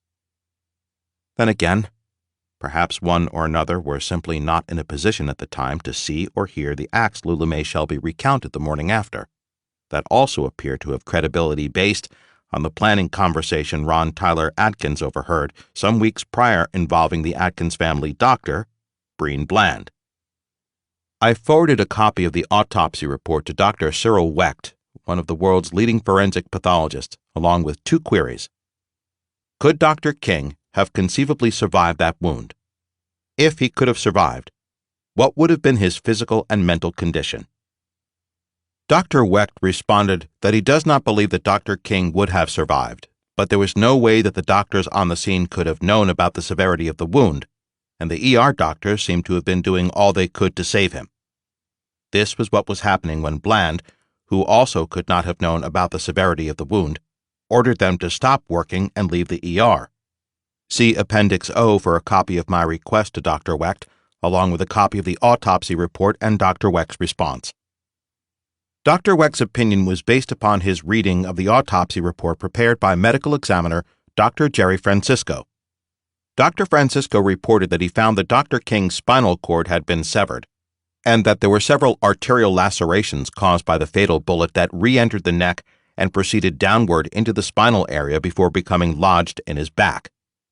According to the King HSCA panel, the medical examiner, Dr. Jerry Francisco, confirmed that he did not trace the full track of the bullet, explaining that he believed to do so would require unnecessary mutilation of the body. The decision resulted in some significant ramifications. According to the HSCA medical panel, it mitigated against a more precise ascertaining of the origin of the shot. I find this very curious because in his testimony at the 1999 civil trial, some 21 years later, when I asked him if he had traced the path of the bullet from entry to its lodging in Dr. King's back, Dr. Francisco contended that he did conduct the tracing procedure. Whether this was in reaction to the earlier criticism and an effort to mitigate against the earlier, closer to the event admission and cover up that failure is, of course, uncertain, but obviously worrying. Perhaps more importantly, according to the testimony of Dr. Michael Baden, the medical examiner of New York City who headed the panel, on the basis of the medical information they had, including X-rays and notes of the ER doctors, they could not confirm that Dr. King's spinal cord had been severed. Neither could they conclude specifically the blood tissue or arterial damage. Also, the names of 2 examiners were on the autopsy report, Dr. Francisco and Dr. Sprunt. In fact, Dr. Sprunt was not present. Dr. Francisco performed the autopsy on his own. Dr. Sprunt was the head of the pathology department of St. Joseph's Hospital and had no official connection with the medical examiner's office. It was explained that his name was routinely added to some autopsy reports. Dr. Wecht found this to be a strange practice and wondered why another official from the ME's office was not present. It is important to confirm that Dr. Wecht believed it to be highly unlikely that Dr. Francisco would falsify the vital information in his report. If he had done so, it would have served the purpose of ruling out any question of Dr. King surviving the attack, thus eliminating any consideration of the possibility of any adverse intervention during treatment at the hospital. Having said that, we know that the wound was very serious and most likely fatal, even though those present would not have known the actual extent of the injuries. I am constrained to note that Dr. Francisco, was a longtime medical examiner who appeared to have a good working relationship with the local law enforcement and prosecutorial officials. It must also be stated that Dr. Wecht was not, and could not have been, aware of the more recent facts uncovered and discussed above by our investigation, which have led me to conclude that in this case, nothing is precluded. Finally, at Dr. Wecht's suggestion, I spoke with Dr. Michael Baden, who led the HSCA medical panel. He needed some time to review his notes and then graciously called me back on June 25, 2014. He agreed that it was unlikely that Dr. King could have survived that bullet wound, but also agreed that the doctors in the ER could not have known the extent of the spinal injury. He said that the panel did have a question about whether or not the spine was transected, severed, but there was no doubt that there was spinal injury. He also found it strange and unusual that Dr. Sprunt's name was on the report when he was not associated with the medical examiner's office and also not present at the autopsy. He noted that, in fact, Dr. Francisco told them that he did not trace or track the bullet, thereby eliminating the possibility of drawing any conclusions concerning the origin of the shot. He was surprised to learn that in his testimony at the civil trial in 1999, 21 years later, in response to my question, Dr. Francisco changed his story and contended that he had tracked the bullet. In light of all that we have learned, I ask the listener to understand why I have come to believe that, with respect to the assassination of Dr. Martin Luther King, Jr., no act, no matter how heinous, by any public official, is unthinkable. Finally, Ralph Abernathy's self-serving account during these last moments of Dr. King's life is quite different and should be noted. He said that he insisted on remaining in the emergency room, though they tried to get him and Bernard Lee to leave. Dr. Wilhite did confirm that he alone was sitting in a corner of the room for a while.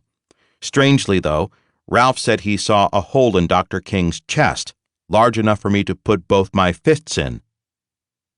That observation, of course, makes no sense at all. Dr. King took the bullet above the lower left chin area of his face. The slug exited his head and re-entered his neck, proceeding to a point just below his left shoulder blade, emerging as a visible lump just inside the skin. The hole in his jaw and neck was, indeed, a gaping wound, but no entry was through the chest, so I have no idea about what Ralph claims he saw. He also stated that as Dr. King was dying in the emergency room, he embraced him and felt his last breath. In terms of everything we have learned, this clearly did not take place. Ralph's description of his visit to the morgue also does not conform to another account. Memphis detective Barry Neal Linville, whom I came to know quite well, told me in 1992 that he vividly recalled a number of Dr. King's colleagues, including Abernathy, entering the morgue in a group to pay last respects before the autopsy began. Linville, who had no reason to lie about his observations, said he wished he had a camera. He was behind some lockers and said the group had to pass by the morgue/autopsy table in single file, one behind the other, with Ralph in the lead.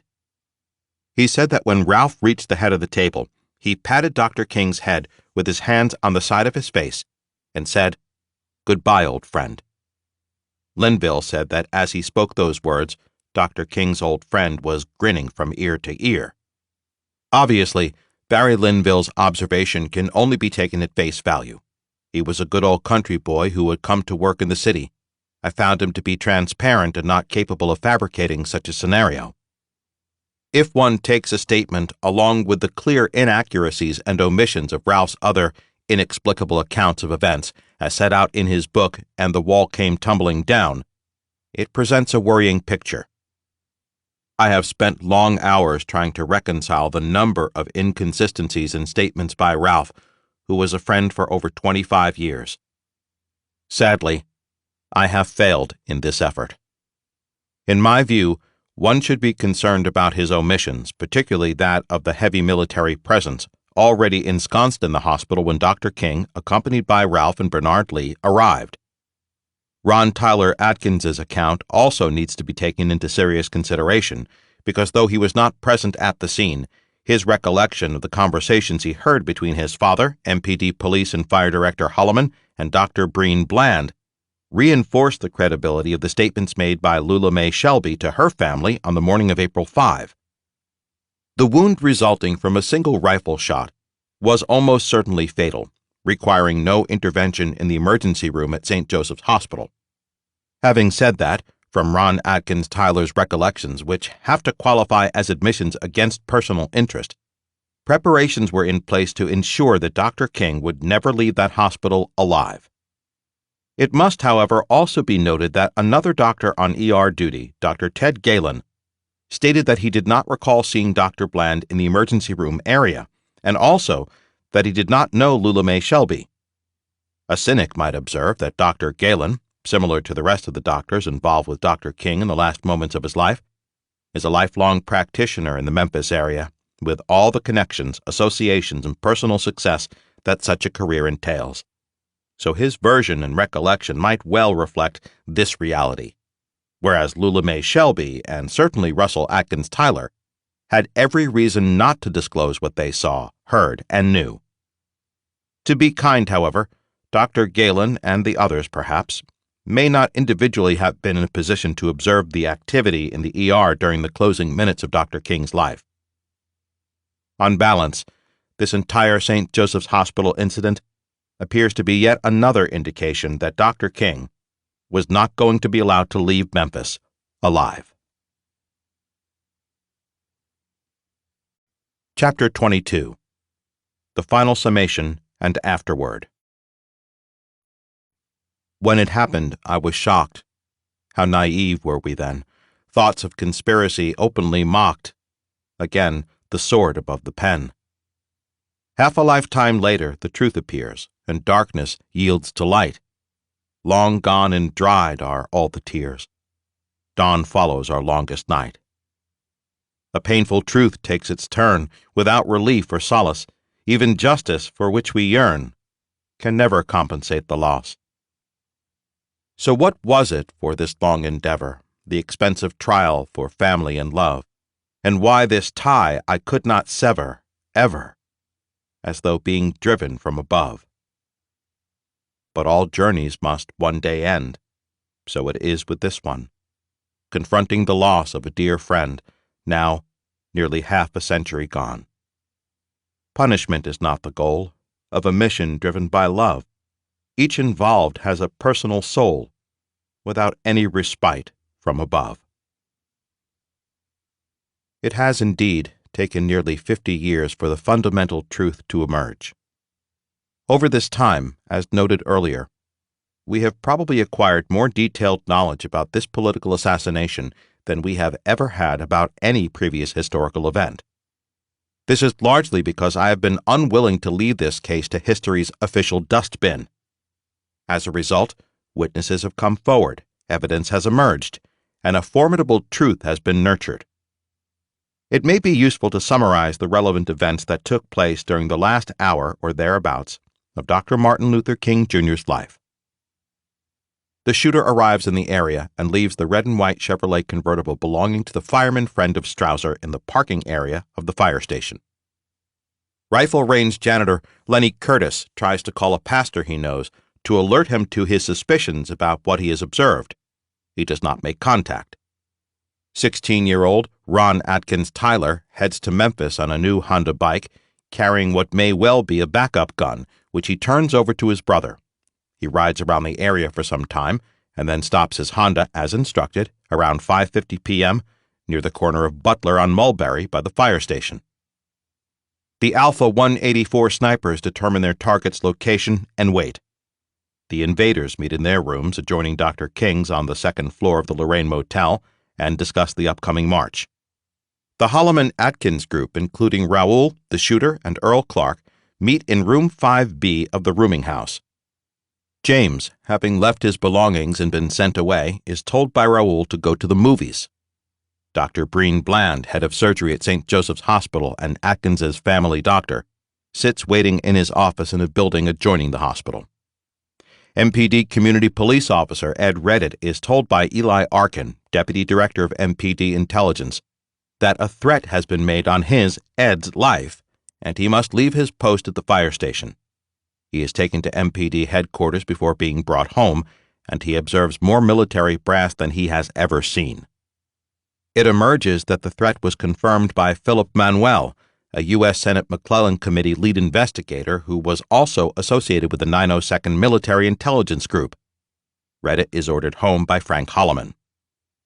PsyOps photographers continue to photograph everything going on at the Lorraine Motel and its parking lot, eventually culminating in one of them filming the shooter as he lowers his rifle and turns away to leave the scene.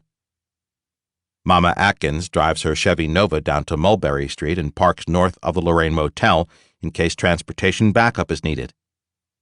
Ray Alvis Hendricks of the Corps of Engineers and William Zaney Reed, a photographic supply salesman, leave Jim's Grill around 5:35 p.m. and examine James's Mustang parked in front. They begin to walk north on South Main. James Earl Ray returns to the rooming house at around 5 p.m. after getting some ice cream at the Chiska Hotel. Raoul is still in the room. James notices a small radio or walkie-talkie in his jacket pocket. Raoul suggests that James leave and go into one of the local movie theaters for the time being. James walks around and enters a bar, then remembers the flat spare tire and walks briskly back to the car. He gets into the Mustang around 5:45 to 5:50 p.m. and drives north on South Main in an effort to get his flat spare tire fixed. As he reaches Vance Avenue, 1 block north of Huling, he turns right just as Hendricks and Reed are about to cross. They observe him. James drives to and stops at a gas station and asks to have the tire fixed. He is told he will have to wait. He pulls out to go to another station and buy some gas. Around 5:30 to 5:40 p.m., Invaders member Charles Izzy Harrington answers the motel room door and is told by a member of the motel staff that the invaders will have to leave, ostensibly because the SCLC will no longer be paying their bill. The motel worker delivering the message confirms that the instructions come from the Reverend Jesse Jackson, who is observed by Harrington standing in the parking lot looking at his watch. Shocked and angry, they gather up their belongings and are gone by 5:50 p.m. Shortly before this, Merrill McCullough pulls up in his car with the Reverend James Orange and Jim Bevel. At 5:50 p.m., MPD officer Willie B. Richmond from the fire station observes Reverend Billy Kyles knocking on Dr. King's door. It opens slightly, and a few words are exchanged. The door closes, and Kyles walks north on the balcony, stops around 40 to 50 feet away, and stands at the railing. Between 5:30 and 5:45 p.m., the shooter and Earl Clark leave room 5B and go down the back stairway and out of the back door to the heavily overgrown brush area behind the rooming house. They are partially observed descending the stairs by Grace Stevens in her room. Outside, they are joined by Lloyd Jowers, who has come through the kitchen rear door of Jim's Grill. They set themselves up in an area of the bushes, keeping low and out of sight in the soggy area, with Jowers kneeling down. Around 5:30 p.m., David Mark Young arrived and parked near the north end of the South Main Street building that also housed the rooming house on the south end of the attached building. He then went upstairs carrying 2 rifles wrapped in cloth and arrived in the area of an open window immediately adjacent to the rooming house bathroom window. Between 5:45 and 6 p.m., Olivia Catling has begun to prepare dinner in her home on Mulberry Street between Huling and Vance. Also around this time, yellow cab driver Buddy Butler is trying to fit a lot of luggage into his cab, luggage belonging to a departing Lorraine Motel guest. His cab is parked inside the driveway of the motel. Around 5:55 p.m., taxi driver James McCraw, answering a call to pick up Charlie Stevens, drives up and parks in front of the rooming house, goes inside and up the stairs to pick up Charlie. As he reaches the top of the stairs, he notices that the bathroom door is open and appears to be empty, although the light is on. He goes to Charlie's and Grace's room and finds Charlie passed out drunk with his head on the table, and leaves the building, gets into his car, and drives away. In a few moments, he hears the news on the radio of the assassination. At about 5:55 p.m., as Dr. King's brother A.D. is entering the shower in his room, Ernestine Campbell leaves the Trumpet Hotel, which she owns with her husband, and which abuts the Lorraine Motel. She drives up Butler and turns right on Mulberry. She has her radio on and the car windows closed. Just before 6 p.m., Jowers' erstwhile mistress and mother of one of his children, Betty Spates, enters Jim's grill looking for Lloyd. Not seeing him, but noticing that the door to the kitchen was unusually closed, she goes into the kitchen to see the back door ajar. Just before 6 p.m., Dr. King comes out of his room and stands on the balcony near the railing. Abernathy remains behind or returns to the room. Dr. King waits for him on the balcony and converses with the people below. At 6:01 p.m., the spotter, Earl Clark, and the shooter stand up, sight the target head-on, and fire. The shooter turns, passes the rifle either to Jowers or directly to Clark, who gave it to Jowers, who rapidly runs back into the kitchen carrying the rifle, the knees of his pants wet from kneeling and out of breath from running. Reverend James Orange ducks down and turns around to see what he thought was smoke rising out of the bushes. Upon hearing the shot, New York Times reporter Earl Caldwell in room 215, standing in his doorway in his shorts, sees a man, white male, crouched in the high bushes, whom then disappears. As Jowers enters the grill, Betty Spates met him at the door. She had entered the grill looking for him just before 6 p.m. and approached the outside door when she heard a shot. She reached the door and saw Lloyd running toward her with the rifle. He sees her, runs into the kitchen and begins to break down the gun, wrap up the sections, and attempt to flush a shell casing down the kitchen toilet which jammed, and says, "Betty, you wouldn't do anything to hurt me, would you?" She replies, "Of course not, Lloyd." She keeps her secret for 24 years. Immediately after the shot, Earl Clark runs and jumps down from the wall onto Mulberry Street and runs diagonally across the street to get into a car parked on the corner of Hewling and Mulberry, which takes off, followed by Ron Atkins Tyler on his Honda. With similar haste, after handing off the rifle, the shooter turns and, according to plan, runs back through the alleyway between the two wings of the rooming house and enters through the basement entrance. Running through the basement to the north wall of the building, he climbs up the north wall stairway to an exit door, exits, goes down the external stairway running out into the alleyway which led to Hewling, where he is seen by Olivia Catling. A short while later, patrolmen J.D. Hodges and Torrance Landers struggle through the dense bushes and follow the direction of a large footprint in the mud, arriving at the entrance to the basement. They look in, but do not enter. Dr. King is struck by a bullet to the right side of his face, just above the jaw. He falls. Abernathy appears. Kyles runs over and is told by Abernathy to get to the phone and call for help. As Ernestine Campbell reaches the driveway of the Lorraine, she sees Dr. King go down. Having not heard the shot, she thinks he's had a heart attack. She stops to look and also sees Jesse Jackson, with one leg on the stairway, stuffing something into a suit bag. She drives on. At that moment, Merrill McCullough climbs up to the balcony and checks Dr. King for life signs. He finds him still alive. Immediately after the shot, either Raoul or Russell Atkins Jr. gathers all of James's belongings and runs down the hallway, down the stairs, onto the street, turns left, drops the bundle in front of Canopy's store, runs to the nearby second Mustang, and drives off. The shooter, exiting the alleyway, runs around to the driver's side of the green Chevrolet parked on Hewling, gets in and drives away, turning left on Mulberry in front of Olivia Catling. Buddy, the cab driver parked in the Lorraine driveway, turns toward the bushes when he hears the shot and sees a man coming down over the wall and running up Mulberry Street. He calls his dispatcher and reports what he saw. Sometime later, he would repeat the story to Louis Ward, another driver. Olivia Catling is at her stove when she hears the shot. She quickly puts her cooking aside and runs out of her house on Mulberry toward the Lorraine Motel. She arrives at the corner of Hewling and Mulberry and sees a man running out of the alleyway, getting into a green Chevrolet, pulling out from a parking space on Hewling and driving away, turning left on Mulberry and speeding right past her. Moments later, a police officer on Mulberry near the wall beneath the brushy area points to that site. Solomon Jones, Dr. King's driver, states that he saw a man coming down from the wall after the shot. James is still at the gas station when he hears the ambulance sirens. He gets back in the car and drives down to the South Main Street area. When he approaches, he sees a number of cops. He takes off and drives south, only on the way to learn what had happened and how he had been set up.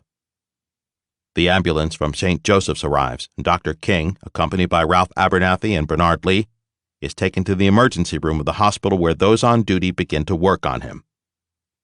At the hospital, military personnel are everywhere, knowing the names of all staff, most of whom are required to remain overnight. Emergency room work proceeds on Dr. King, who is still alive, with the recommendation that he be taken to surgery. This is rejected by Dr. Breen Bland, who comes in and takes charge, at one point ordering, "Stop working on that nigger and let him die."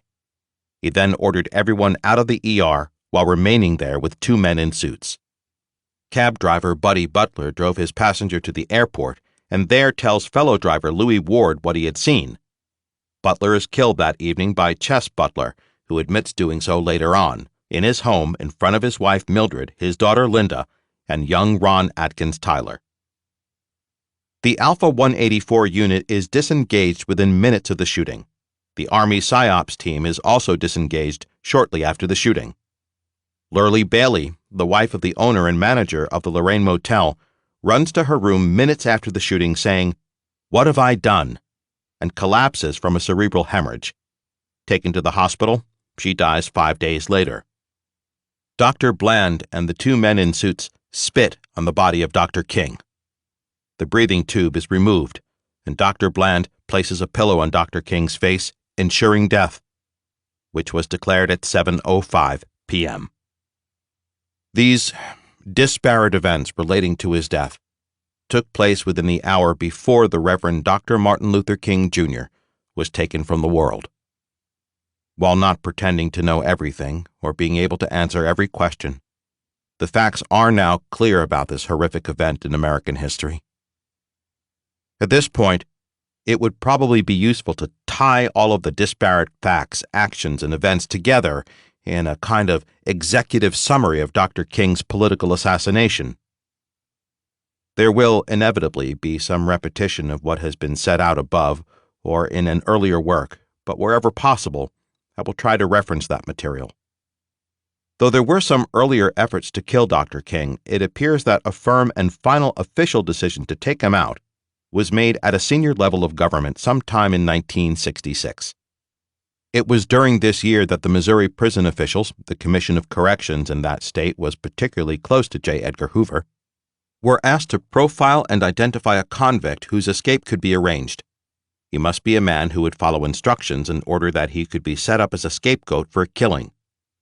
James Earl Ray was identified as an ideal candidate. As noted earlier, $25,000 from Hoover was delivered by Tolson in November or December 1966 to Russell Atkins, who paid it over to Warden Harold Swenson, as confirmed by Atkinson's 15-year-old son Ron, whom he brought along for the ride. I have previously noted that Atkins was a powerful Dixie Mafia leader, a Klansman, and a 32nd-degree Mason, as well as being a supervisor in the Memphis Public Works Department. He was also close to J. Edgar Hoover, as well as to Carlos Marcello, the Louisiana Mafia boss. It became clear that, for many years, if Hoover wanted something handled in his area, he would send his number 2, Clyde Tolson, to Atkins with money to make arrangements to take care of the problem. It has become clear that Tolson had become close friends with the Atkins family years before the assassination. James's escape was on April 23, 1967. He made his way to Canada with the identity of one Eric S. Galt. By whom he was provided this alias, he would never say, always refusing to implicate anyone he thought was trying to help him. The real Galt, working with NSA clearance, was the executive warehouse operator storage supervisor at the Canadian Union Carbide plant in Toronto. That warehouse housed a top-secret munitions project funded jointly by the CIA, the U.S. Naval Surface Weapons Center, and the Army Electronics Research and Development Command. At the time, it was collaborating with the 902nd MiG in, among other operations, the covert shipment to Israel of proximity fuses used in surface-to-air missiles, artillery shells, and laws. In August 1967, Galt met with Major Robert M. Collins, a top aide to the head of the 902nd, W.G. Colonel John Downey, and again in September. Unknowingly, his identity provided an ideal cover for Ray since, if he were ever picked up, a check would result in his immediate release. During this time, Ray was tracked and monitored until Raoul picked him up in Montreal at the Neptune Bar. From that point in August 1967 to the end, Raoul moved him around, feeding him small amounts of money and promising to get travel documents for him. It was during this period that Downey took over leadership of the 902nd MiG, which was housed in the Pentagon, and was asked by Major General William P. Yarborough, whose liaison with Hoover was Patrick Putnam, a trusted agent, to select members for an Alpha 184 sniper unit from the roster of the 20th Special Forces Group, with personnel drawn from the Alabama, Louisiana, and Mississippi rosters. He did so. That backup unit contained 2 snipers and 2 spotters, and was led by Captain Billy Ray Eidson and Lieutenant William Worley. The latter died mysteriously shortly after the assassination. At least one sniper and spotter fled to Mexico, fearing for their lives.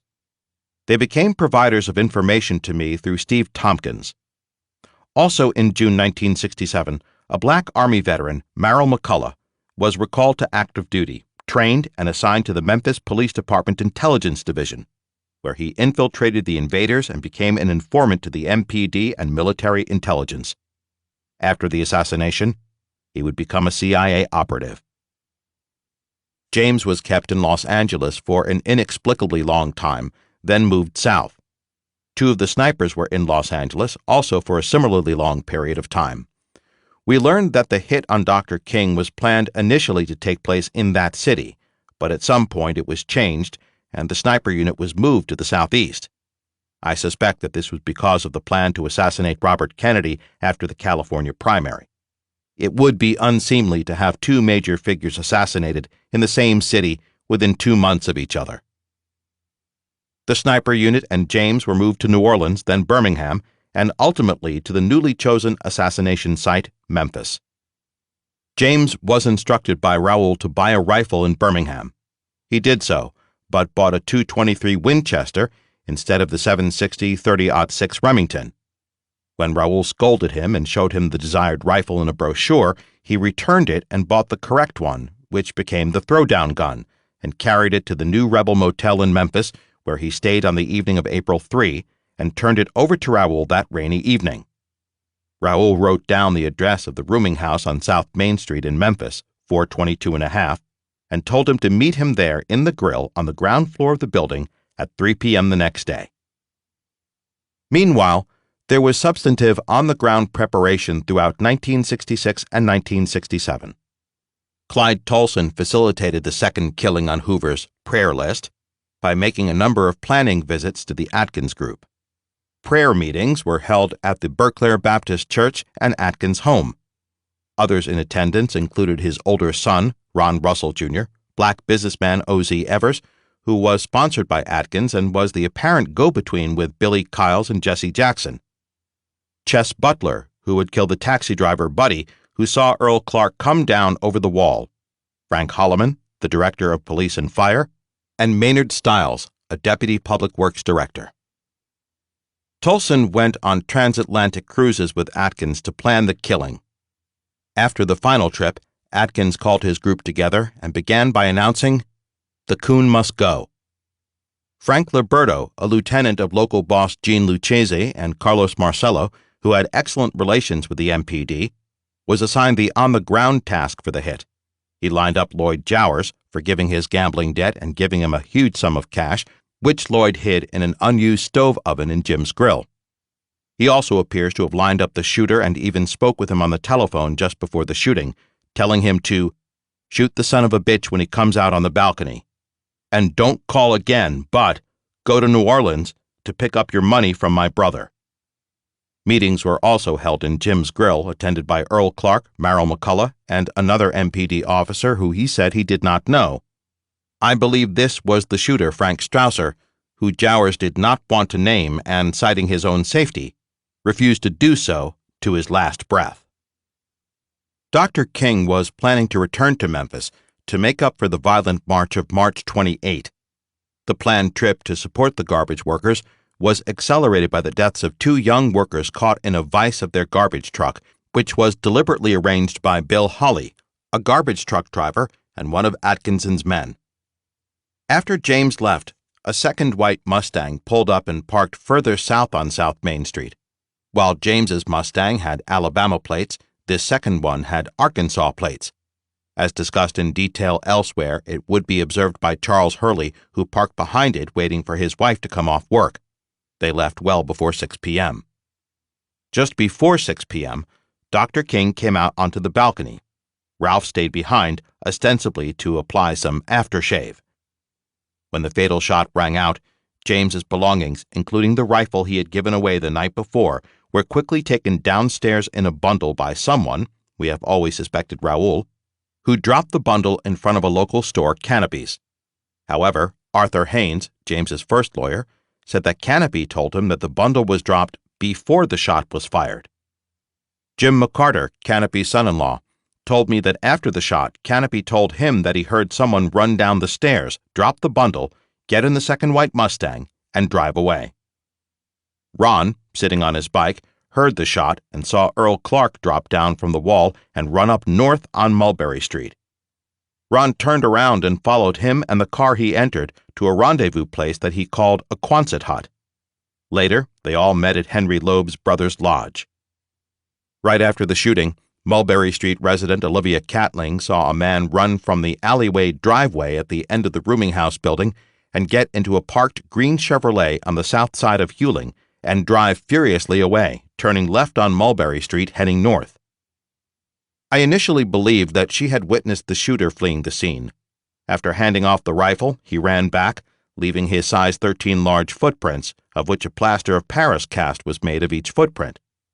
I thought that the shooter went into the alleyway between the buildings and then went down the stairs at the side entrance of the building into the basement running underneath up to the north wall, where he ran up a stairway in the corner and exited through a door leading to the drive/alleyway that led directly to Huling and the parked getaway car observed by Olivia.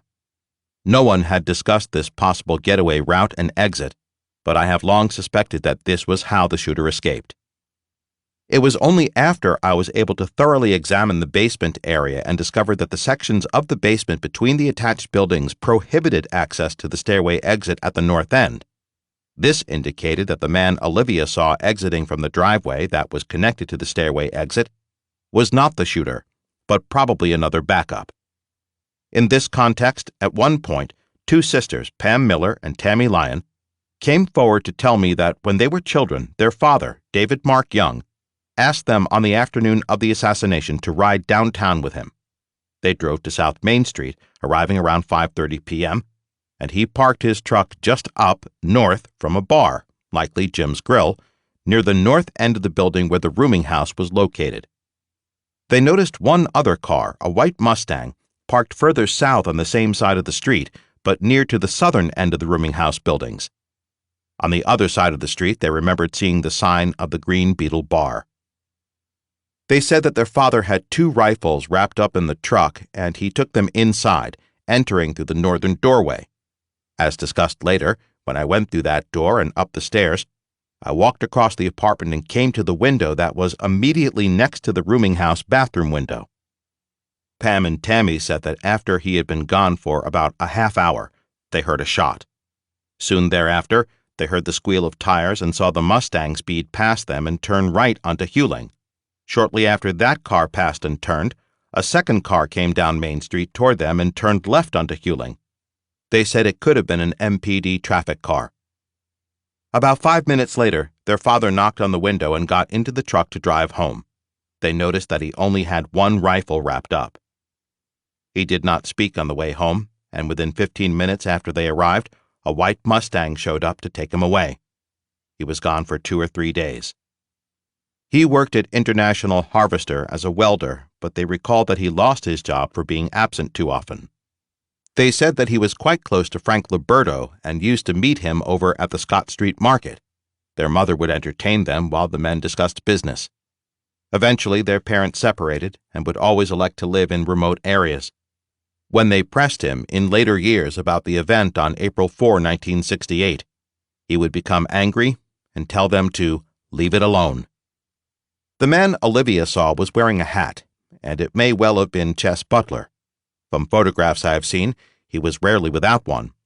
Based upon the story from Pam and Tammy discussed above, it is quite likely that their father was delivering a weapon to a backup shooter who was in the window, wide open at the time of the shooting, immediately next to the rooming house bathroom window in the adjoining building. I entered that building from South Main Street from the same door through which Pam and Tammy's father, David Mark Young, did, and when going upstairs, I walked directly to that window. From that unit, there was a direct connection to the exit stairway leading to the alley from which Olivia saw the man in the hat exiting. Butler was an in-house killer for the Atkins family. Ron knew he was to have been on the scene as a backup shooter, but was confused when he did not appear to be where he thought he was supposed to be. It is highly possible that he was put in place in that window and then fled after the successful shot was made from the bushes. I have finally concluded that the shooter, after giving up the gun, did turn and run backwards toward the rooming house, thus leaving the footprints, but that he went around the building through the vacant lot, got into the second Mustang that was parked right there below Canopy's store, and was driven away by the person who dropped the bundle, either Raoul or Ron's older brother Russell Jr. Russell Jr. told Ron that he was the shooter, but as noted earlier, I believe he did so in order to ensure the protection of his younger 16-year-old brother. When Dr. King returned to Memphis, he went straight to the Lorraine Motel. He had never stayed there overnight before, preferring to stay in other previously all-white hotels, although he had held meetings with local community leaders during the day at the Lorraine. When they arrived, he and Abernathy were given room 306, although they were originally to have occupied room 202, a ground-floor sheltered room. Jesse Jackson was tasked with getting Walter and Lurley Bailey to move him to the upper exposed room. The evidence from Ron Tyler Atkins indicates that he did so.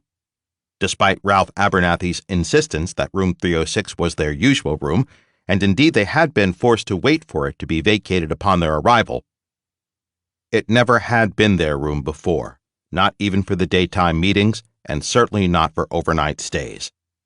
Furthermore, it was vacant and unoccupied when they arrived, so they were able to go directly to it.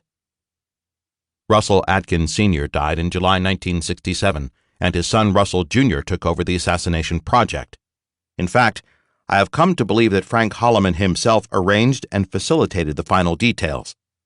Holloman regularly attended the Atkins meetings, coming out every Sunday, and organized the withdrawal of the 2 black firemen from the fire station and the removal of Black Community Relations Officer Ed Reddit from his post.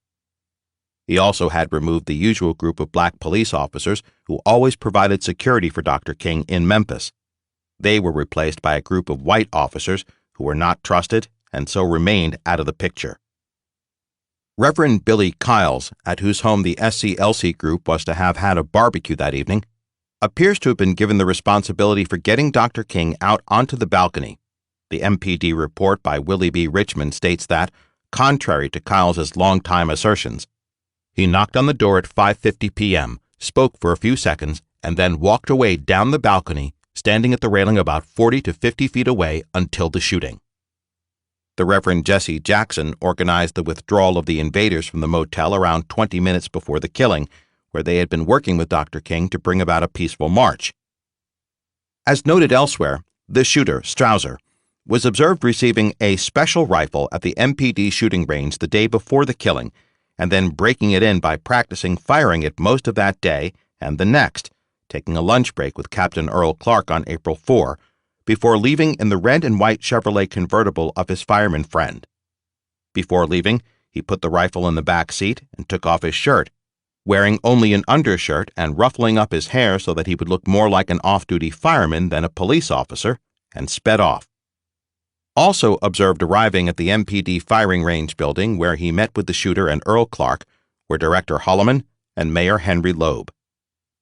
My informant, Lenny Curtis, was in an ideal position to observe everything that took place at that facility, which he told us under oath. See the deposition of Lenny Curtis. As noted elsewhere, he was obviously in a vulnerable situation and became subject to intimidation and harassment. After the assassination, the shooter asked him to accompany him on a ride downtown to pick up salary checks, and he drove through a wooded area with his hand on his gun as he questioned him about the assassination, asking him if he believed Ray was guilty. Later, as an unmarked car was parked across from his house, he opened the door to enter and was about to light a cigarette when he smelled escaping gas. Someone had turned on the gas on his kitchen stove. Still later, he discovered a sniper's V facing his kitchen window from a tree behind the house, and a neighbor told him of a stranger being on the property. On one occasion, when he was driving quickly away from home, he drove past the park and saw an unmarked car and recognized the shooter, Strausser, in the driver's seat. He was thus intimidated into silence for a long time before I convinced him to go under oath in 2007. On the day of the shooting, Russell Adkins Jr. instructed his 16-year-old brother Ron to take a gun from a closet in his home and carry it on his Honda bike downtown, where he gave it to his brother. Being unaware of the rifle range activity, he assumed that the gun he carried was the murder weapon. It was not. A number of guns were reported to have been taken to the area of the rooming house and the neighboring adjoining units. It would seem that, in addition to the Alpha 184 group, there were other civilian backups. As for the military, at 4:30 a.m. at Camp Shelby in Mississippi, the 8-man Alpha 184 unit was briefed. They were shown large photographs of Dr. King and Andrew Young and told these were enemies of the state and their targets. Soon after, they began to drive to Memphis. It is interesting that in a copy of the orders provided to me, there is an explicit reference to the 4:30 a.m. briefing where they were instructed to do nothing unless ordered otherwise. Upon their arrival in Memphis, they took up positions on the roof of the Illinois Central Railroad building and a water tower opposite the Lorraine Motel. The building sniper and spotter were greeted by Eli Arkin, the department head of MPD Intelligence, who thanked them for coming to save the city. They were then taken by a government spook to their position. When the shooter fired, the railroad building unit thought that the other unit had fired. Only then were they told to disengage. An Army PSYOPs team of 2 photographers were put on the roof of the fire station by Captain Carthel Whedon. They trained their cameras on the balcony and the parking lot and photographed everything, seemingly for the purpose of identifying any potential witnesses. They also photographed the shooter, lowering his rifle in the bushes. One of the members of that team told us it was not James Earl Ray. Ron took up a position on his Honda, facing north on Mulberry Street near the fire station, some distance south of the Lorraine. He said his mother was parked in the Chevy Nova down the street, also south of the Lorraine, ostensibly in case more transport was needed. While waiting, he noticed a yellow taxicab that had pulled into the parking lot. As discussed elsewhere, James arrived at Jim's Grill around 3 p.m. and parked in front. He went inside to wait for Raoul, who showed up soon after. Raoul told James to go upstairs in the rooming house, rent a room, and leave his belongings there. James did this and was kept out of the room for most of the afternoon, at one point being sent to buy some binoculars. The room was used as a staging area, and the shooter and spotter, Earl Clark, went down the back stairs. One of them was briefly observed descending by Grace Stevens, out into the bushes near the time of the shooting.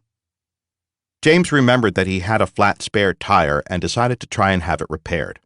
So he drove away about 15 minutes before the shooting, taking his second right on Vance Avenue and passing 2 witnesses, Hendricks and Reed, who had just before observed his parked car as they left Jim's Grill. Shortly after 6, while waiting at the garage, he heard the ambulance sirens and decided to drive back to the South Main Street area. Seeing police everywhere, his first inclination as an escaped convict was to take off, which he did. He drove to Atlanta and parked the car in a housing project parking area. Some days later, a young FBI agent, Donald Wilson, as part of the team checking out the car, found and kept discarded papers that fell out of the passenger side door when he opened it. Those documents contained the name Raoul, along with the telephone number of one of Jack Ruby's clubs in Dallas. When Dr. King was just a preacher reaching out for the civil rights of his people against the perpetrators of long discredited practices, he was acceptable. But then something came over him. He began to see the bigger picture, as did Malcolm X when he insisted that we are living in an era of revolution, and the revolt of the American Negro is only a part of the rebellion against the oppression and colonialism which have characterized this era. While it was permissible in the halls of power, though not in the southern states, for a black leader to seek to change the historical Jim Crow laws, It was not expected that such a leader would take this struggle into the realm of challenging the inherent and self-perpetuating inequality of the basic system itself. This is where Dr. King was headed before I met him. Consequently, before the decision was taken to kill him, all manner of ploys to discredit him were undertaken. Making him a martyr would always be a last resort.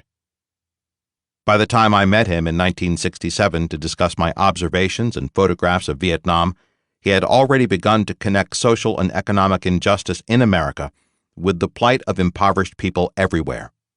So I was in no way primarily responsible for this personal revelation, though perhaps my work accelerated the process, and along with it, also hastened his pace along the road to his execution.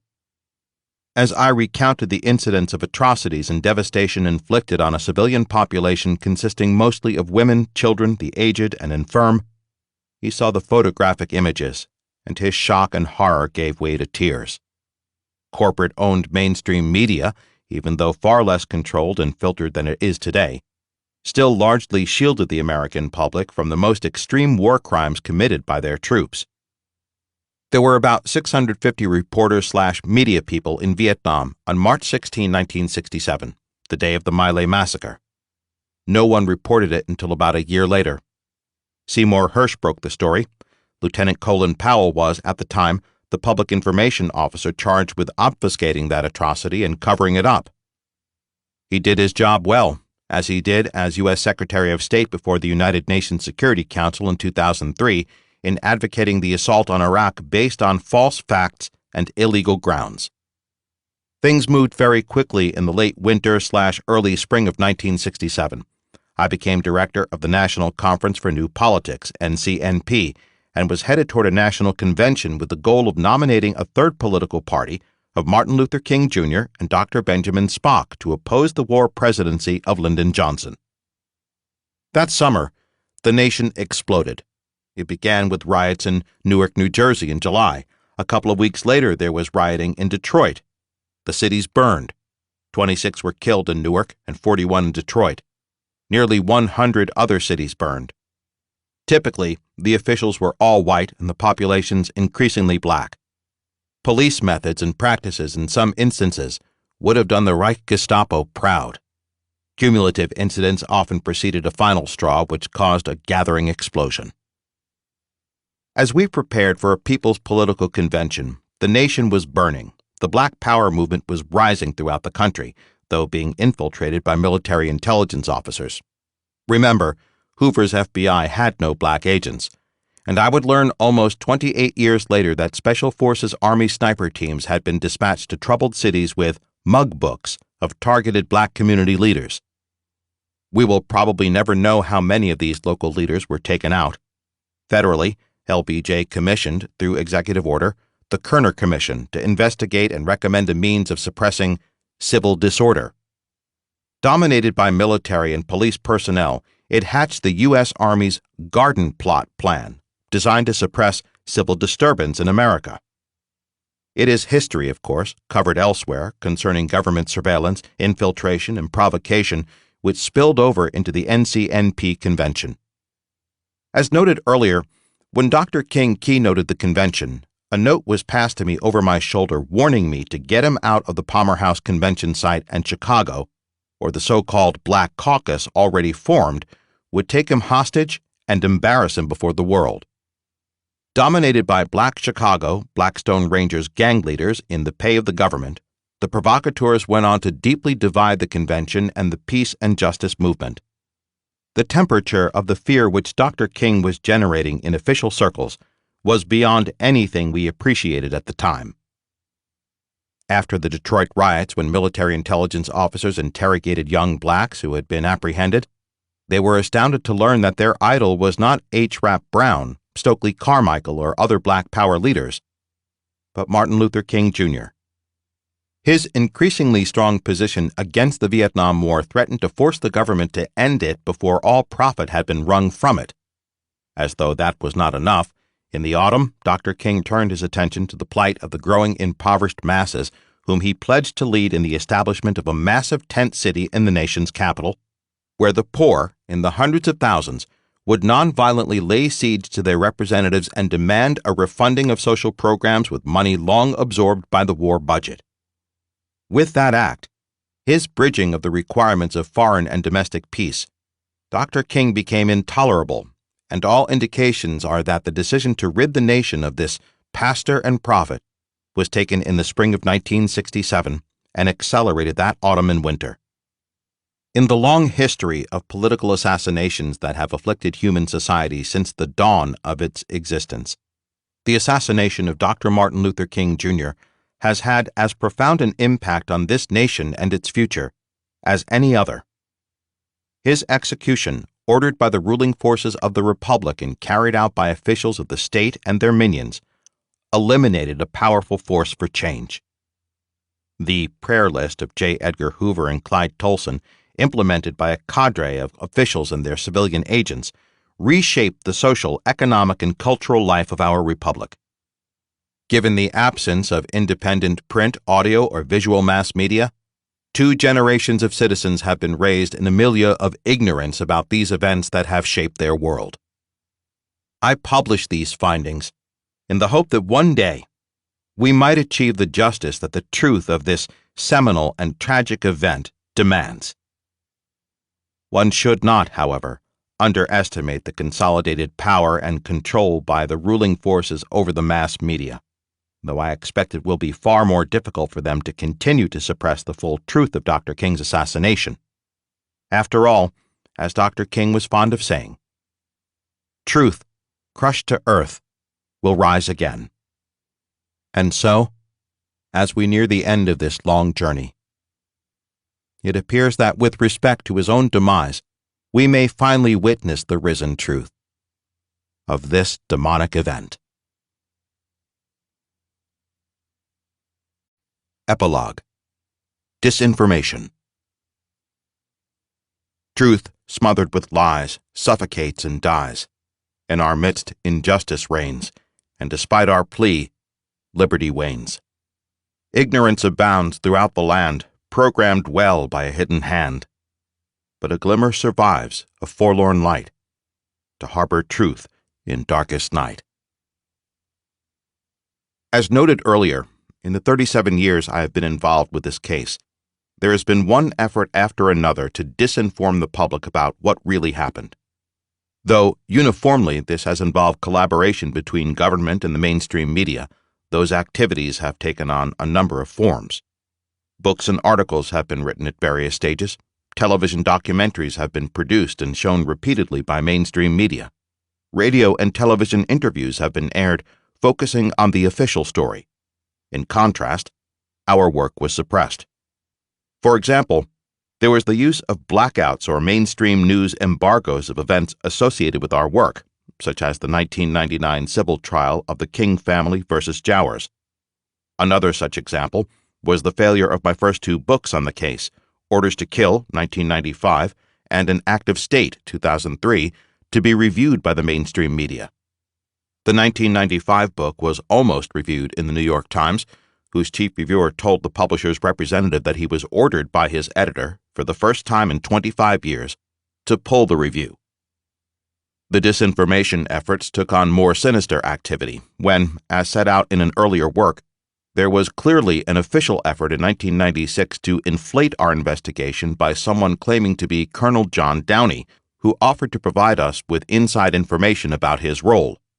The real Colonel Downey, it turned out, had died some years prior to the contact, requiring the agent to claim he had been given a new identity. We came to believe that efforts like this one were undertaken often for the purpose of leading us astray or planting false information that could potentially undermine the credibility of our investigation. All of the above tactics were employed by the docile, compliant mainstream publishing houses, national television stations, and print media. With these consistent practices and policies, actually dating back to the assassination itself, manifesting their presence down to the present time or over a period of 46 years, it is impossible to accept coincidental good faith or naivete as being the moving force. I have too often been advised that the truths uncovered by our work were not worth losing the job by one or another media figure. Then there is the well-known, thanks to Carl Bernstein, presence of intelligence agency operatives in every aspect of media, including the New York Times, which, he contended, agreed to take 12 agents in 1959 in a variety of positions from the very senior to stringer. What emerges is a compulsive systemic media policy of protecting the consumer-driven economy and masses from any anxiety that could conceivably interfere with the flow of retail and wholesale commercial activity. This works hand in glove with the desire of government to protect the credibility and integrity of its agencies and their budgets. The revolving door of the corporate and official world mutually benefit from the preservation of an undisturbed status quo. Over the last half-century, the consolidation of these tactics has become ever more evident. I remember that this was not always the case. For its significance in terms of how government deals with dissent, it is worth repeating the Look magazine story when, in 1967, my Ramparts article was published with gruesome photographs. Bill Atwood of Look, mainstream as one could find, was interested in running the piece. When we met, his first words were to inform me that the previous week he had a visit from Averell Harriman, former governor of New York, ambassador to the Soviet Union, and senior wise man of the Democratic Party. Bill told me that Harriman carried greetings from the president and a request for a favor. The favor was that Look would never publish anything that Bill Pepper wrote. Atwood said, "How does that make you feel? You're not yet 30 years old and the president has taken on such concern about your work." I smiled and said, "I am much more interested in what you told him." Bill said, "I told him that we were going to meet with you, and if we liked what we heard and saw, we were going to publish.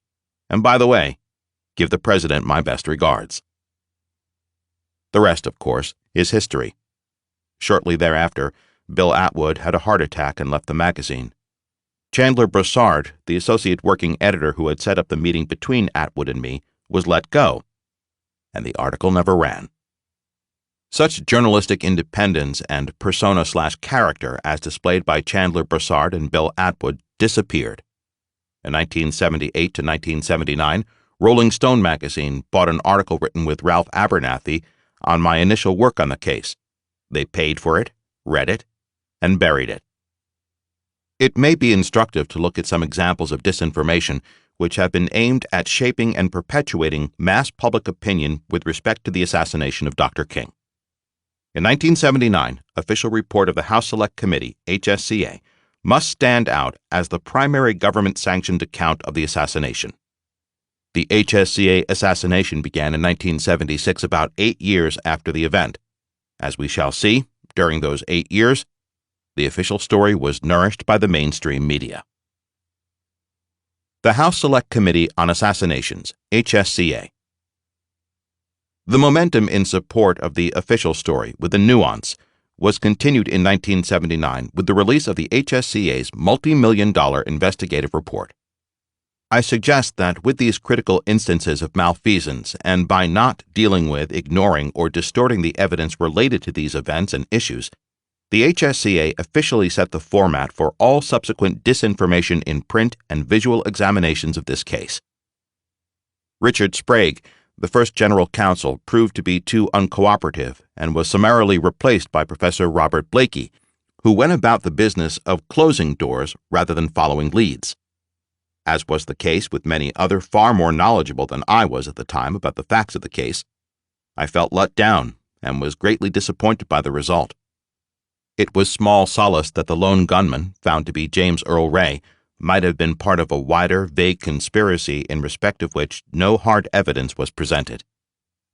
As has always been the case, the HSCA had to eliminate the involvement of the shadowy figure Raoul, who James had provided him with directions and funds after they met at the Neptune Bar in Montreal. Raoul and the Alton, Illinois bank robbery. Simply put, Raoul could not exist if the official story was to hold up. The HSCA concluded that he was a figment of James's imagination and that his funds came from the robbery of the Alton Bank on July 13, 1967, pulled off by James and his brother John. In late 1978, around the time of the final HSCA hearings, Mark Lane had been disqualified by the committee for representing Jerry Ray, who had been subpoenaed to testify. Mark asked me to jump in for this one-off representation of Jerry, and I brought my New York associate, Florence Flo Kennedy. Anticipating questions about the Alton bank robbery, I called the sheriff in Alton and the president of the bank. They gave the same statement. The Ray brothers had nothing to do with the robbery. No one from the HSCA, the FBI, or the New York Times had sought their opinion. They believed that they knew who the perpetrators were. Shortly afterward, these individuals bought a taxicab company, but there was not enough hard evidence. Furthermore, contrary to the New York Times article, no one from the HSCA or the FBI had ever interviewed them. Precisely around the time of Jerry's scheduled testimony before the committee, the New York Times ran a front-page Column 1 article by Wendell Rawls, Jr., announcing the results of the Times investigation of the Alton bank robbery. It stated that the Times had interviewed police and bank officials in Alton and stated that the results of their investigation matched those of the FBI and the HSCA. The conclusion was that James and one of his brothers pulled off the robbery. As my telephone queries established, the Times article was complete fiction, published by the media which disinformed the public. When the committee began to deal with the robbery during the questioning of Jerry, I told them of these conversations and wondered why no relevant interviews had been undertaken. Counsel moved the committee from the Alton bank robbery and onto something else. Nevertheless, in terms of funding Ray, there seemed to be nowhere else to go, and the final report concluded, ignoring the available facts, that James got his money from this robbery, not from a non-existent Raoul. This conclusion by the HSCA, along with the allegation that one of his brothers was Raoul, gave credence to the official story throughout the mainstream media. The St. Louis Conspiracy. Engaging in pure speculation, though putting it out for the media to promote, the HSCA concluded that there was a likelihood that James had heard about a standing offer on Dr. King's life by some individuals in St. Louis. The fact that he was never seen with the alleged perpetrators or that he never made any effort to collect the money is, of course, not mentioned. John McFerrin. The committee dismissed John McFerrin's account of what he heard, maintaining that his credibility was questionable, since he had, at one point, believed that he saw James working at Liberto's produce warehouse, and this was clearly not sustainable. Moreover, committee investigators not only accepted Liberto's denials, but incredibly failed to find any evidence of his connection to Carlos Marcello or organized crime.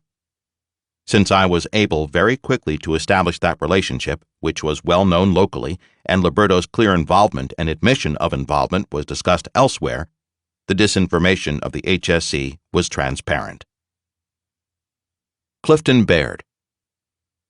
Former Louisville police officer Clifton Baird's information, along with McFerrin's statement, was made part of a section in the report that dealt with conspiracy allegations. Most of these allegations collapsed early on of their own weight of incredulity.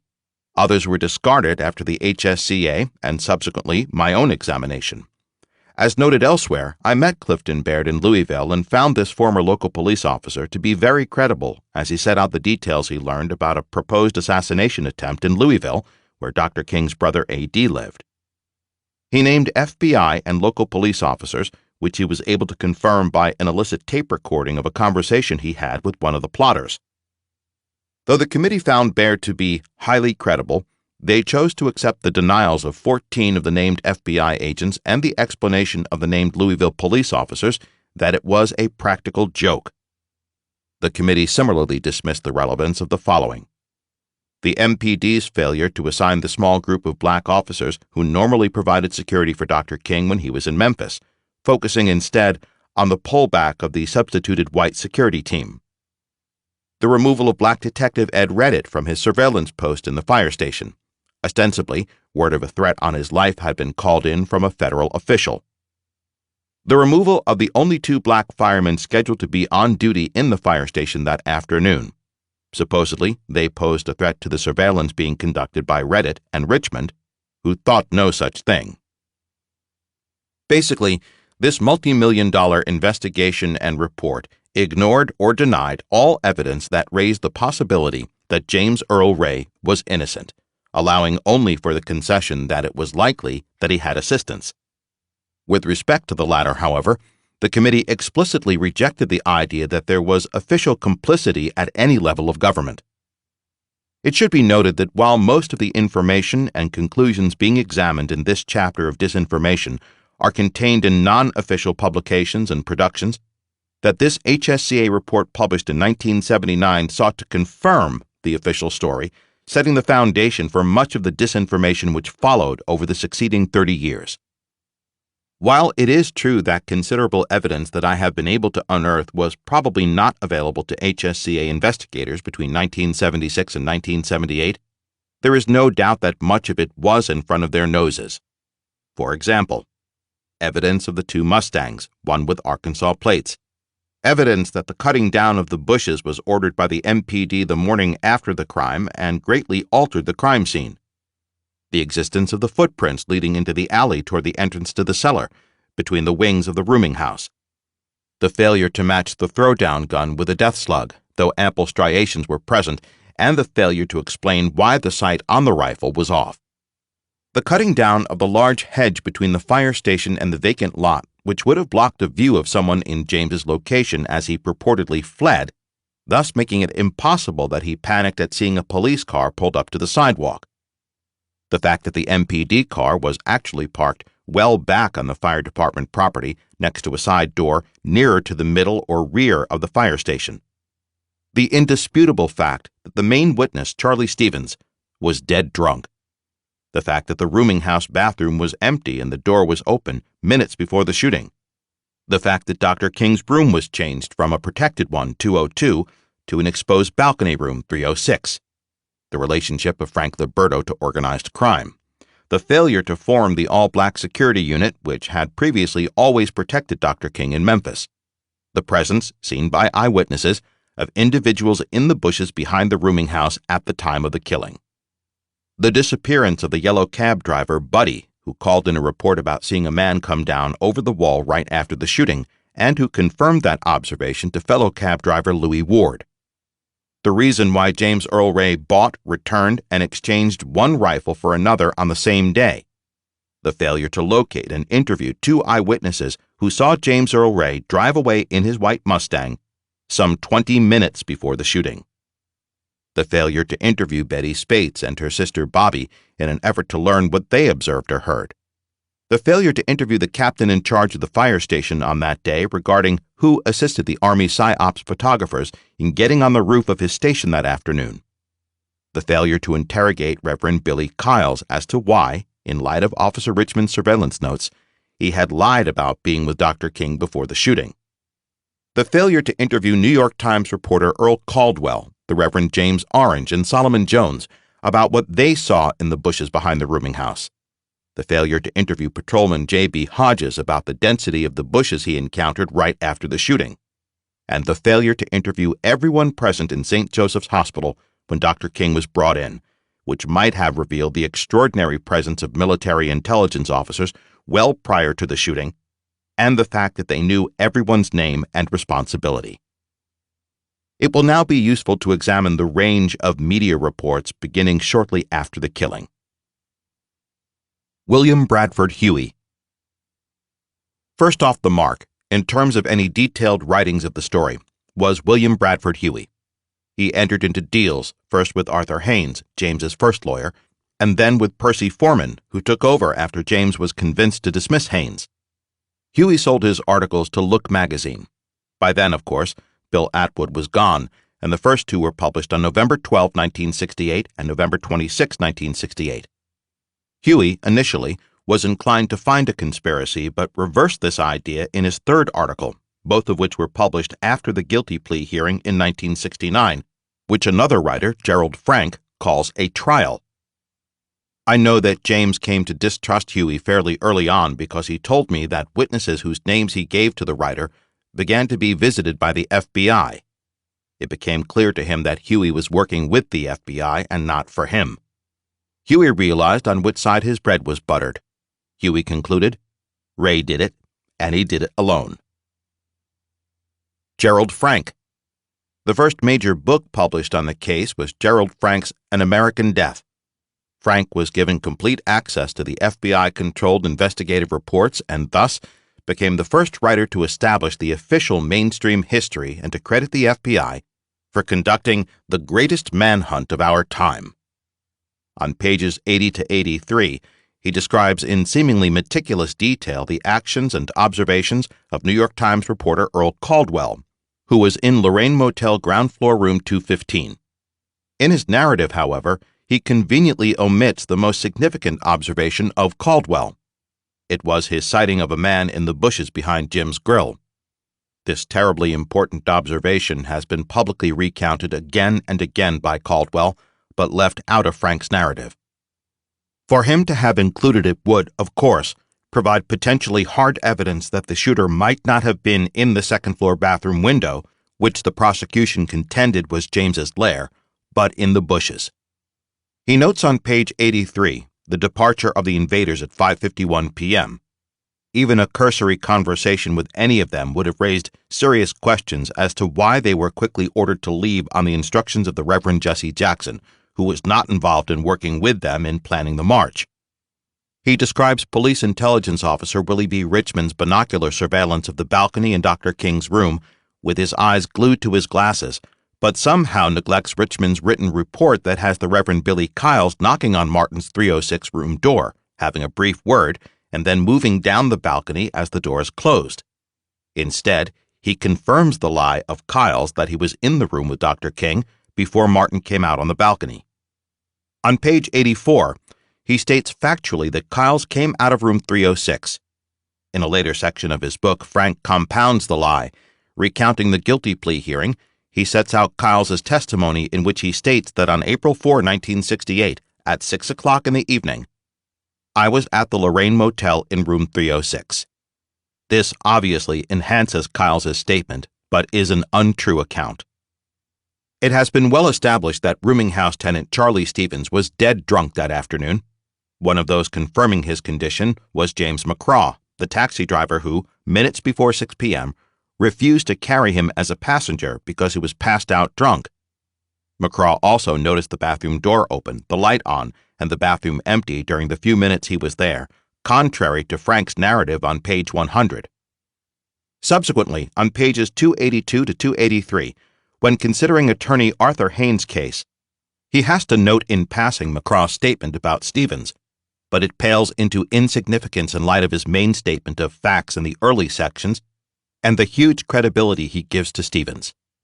Frank describes him, pages 100 to 101, as sober as a judge, alert, and a reliable eyewitness to, allegedly, James Earl Ray's departure from the rooming house. In doing so, the author ignores two statements by eyewitnesses who observed James driving away in his white Mustang around 5:45 p.m., some 20 minutes before the shooting. Frank's narrative is most disingenuous when he deals with John McFerrin's account of overhearing Frank Liberto's telephone conversation late in the afternoon of April 4. I have covered this in detail elsewhere, so suffice it to say here that John overheard Liberto telling someone to shoot the SOB when he was on the balcony, to stay away from the market, where Liberto had his warehouse, and finally, to go to New Orleans and collect his money, $5,000, from his brother. After being grilled for hours, John refused to be tripped up or alter the story. The FBI formally announced that if the call was really overheard, it had nothing to do with the assassination. Frank simply accepts this finding as the truth, despite the readily available information that Liberto was a lieutenant working under the mafia godfather Gene Lucchese, who ran the city for Carlos Marcello. Aside from ignoring exculpatory evidence available but not introduced by James's counsel, Gerald Frank's book focused mainly on the hunt and the trial, which was not at all a trial. The reader is left with no doubt that Mr. Frank, as was the case with Mr. Huey before him, was convinced that James Earl Ray killed Martin Luther King, Jr., and that he acted alone. These two writers created the template for others who followed to put forward non-fiction works that would confirm the official story. If some facts, events, or individuals did not support the official story, then they were to be ignored, distorted, or discredited. George Macmillan. This effort continued in the 1970s and 1980s through the disinformational use of the work by author George Macmillan, whose wife, it should be remembered, was cleared by the relevant intelligence decision-makers to befriend and write about Marina Oswald after the assassination of John Kennedy. Her husband, George, came on the scene in the early 1970s and produced a work entitled The Making of an Assassin. George Macmillan set out to write a biography of James Earl Ray, assuming that he was the assassin of Dr. King. In his book, he goes to great lengths to show that James's family was dysfunctional. He paints a picture of James as a petty, though lifelong, criminal in and out of prison. As an inmate, he notes that he was basically quiet and withdrawn, although involved in dealing in contraband, including amphetamines. In depicting some hostility by Ray against Dr. King, he relies on a notorious snitch/informant named Ray Curtis. Curtis, largely discredited as a reliable informant, went on to tell Macmillan that Ray was, in fact, interested in killing Dr. King and was committed to do the deed. Over 25 years ago, being aware that Ray Curtis, a notorious informant, would say anything if he thought he could get some alleviation from the various charges against him, I discarded his stories. While Macmillan tries to paint a picture of Ray being a man on a mission, determined, for some reason, to kill Dr. King, he provides no plausible motive. In fact, in a footnote, he is compelled to report that the FBI investigation, revealing no racist motivation, dismisses the absence of a motive by blaming Ray's unconscious, a motive hidden deep within the recesses of his psyche. He goes on to incredibly psychoanalyze James, contrasting Dr. King's offering of love and warmth to thousands with his own emotional deprivation. Macmillan describes Ray's escape as involving his brother John. He was, obviously, totally unaware of the actual escape scenario, discussed in detail previously, which included Warden Swenson's profiling and facilitation at the request of J. Edgar Hoover, who, as we have learned, also provided the funds. Macmillan, presumably quoting Jerry Ray, states that James, after his escape, articulated a desire to kill Dr. King. I have spent hours with Jerry, who vehemently denies that he ever heard such a commitment from James. James, he said, had only one thought: how to get out of the United States. Jerry, actually to his shame, told me that he was playing Macmillan for money from the beginning, telling him what he thought he wanted to hear. Starting with page 238, Macmillan just unleashes a narration of conclusions, beginning with the statement that Jimmy knew what he was going to do.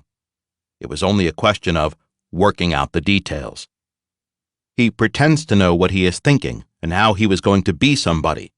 The fact that James went to Canada to seek a way out of North America, not as part of a grand scheme which would take him back to the United States, is ignored even as a possibility. In order to get money from Macmillan, Jerry played along and continued to feed him disinformation. Jerry denies making any statements that would have incriminated James. He said such an act was the furthest thing from his mind. He said Macmillan had a political agenda and used him. Macmillan disregards the Raoul meeting in Montreal and summarizes James's movements back in the United States and Mexico. He follows James to Los Angeles and admits that move made no sense, since Macmillan had earlier said that James was determined to kill Dr. King in the South. Never mind. He then says one could not assume that Ray was operating on rational lines. He puts his irrational behavior down due to psychological reasons and an obsession with the Wallace campaign. His stalking theory, and that of others, suffers a problem when Dr. King arrived in Los Angeles on March 16 and James left on March 17. He continues to focus on James's thoughts as though he were inside his head.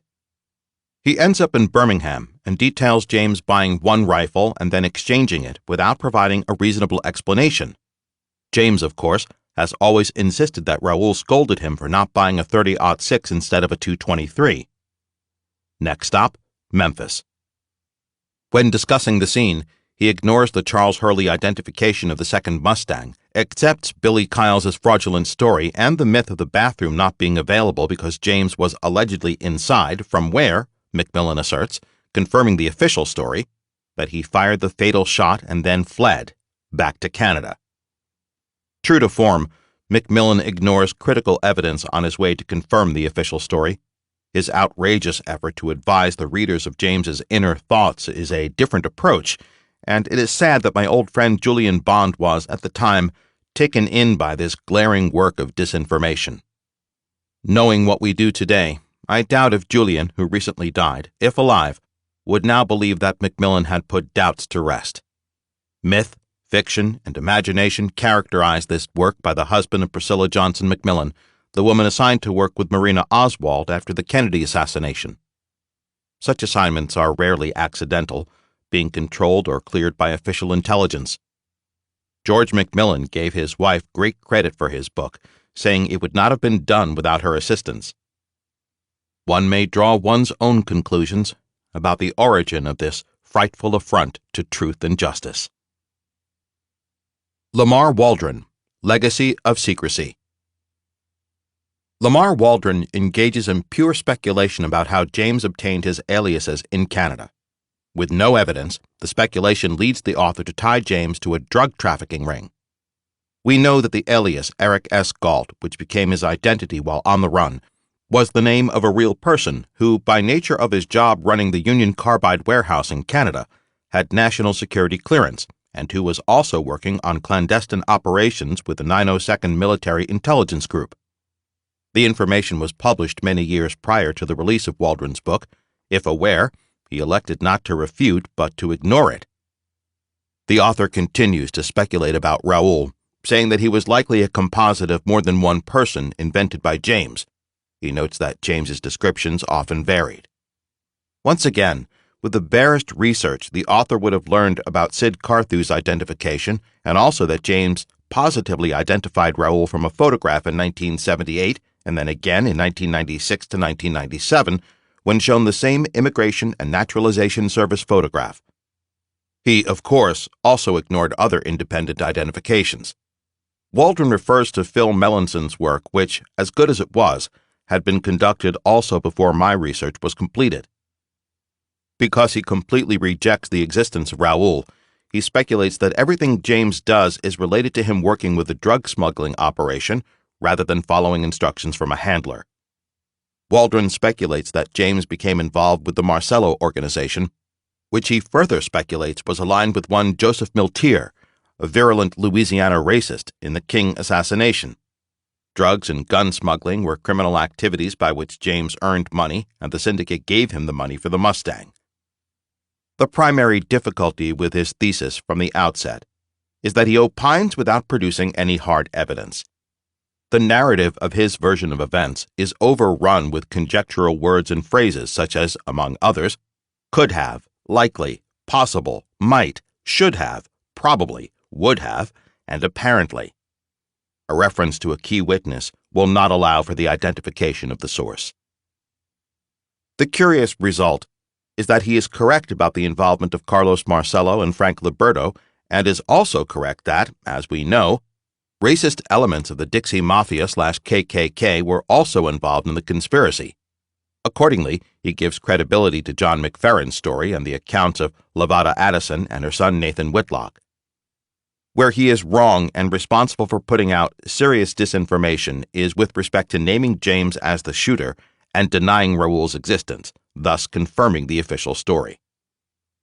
Waldron contends that James stalked Dr. King, but neglects to explain the many instances where he was in a different city. One striking example is his statement that on March 28, 1968, James remained in Atlanta when Dr. King was in Memphis leading the sanitation workers' strike. Then, when Dr. King returned to Atlanta, his stalker went to Birmingham.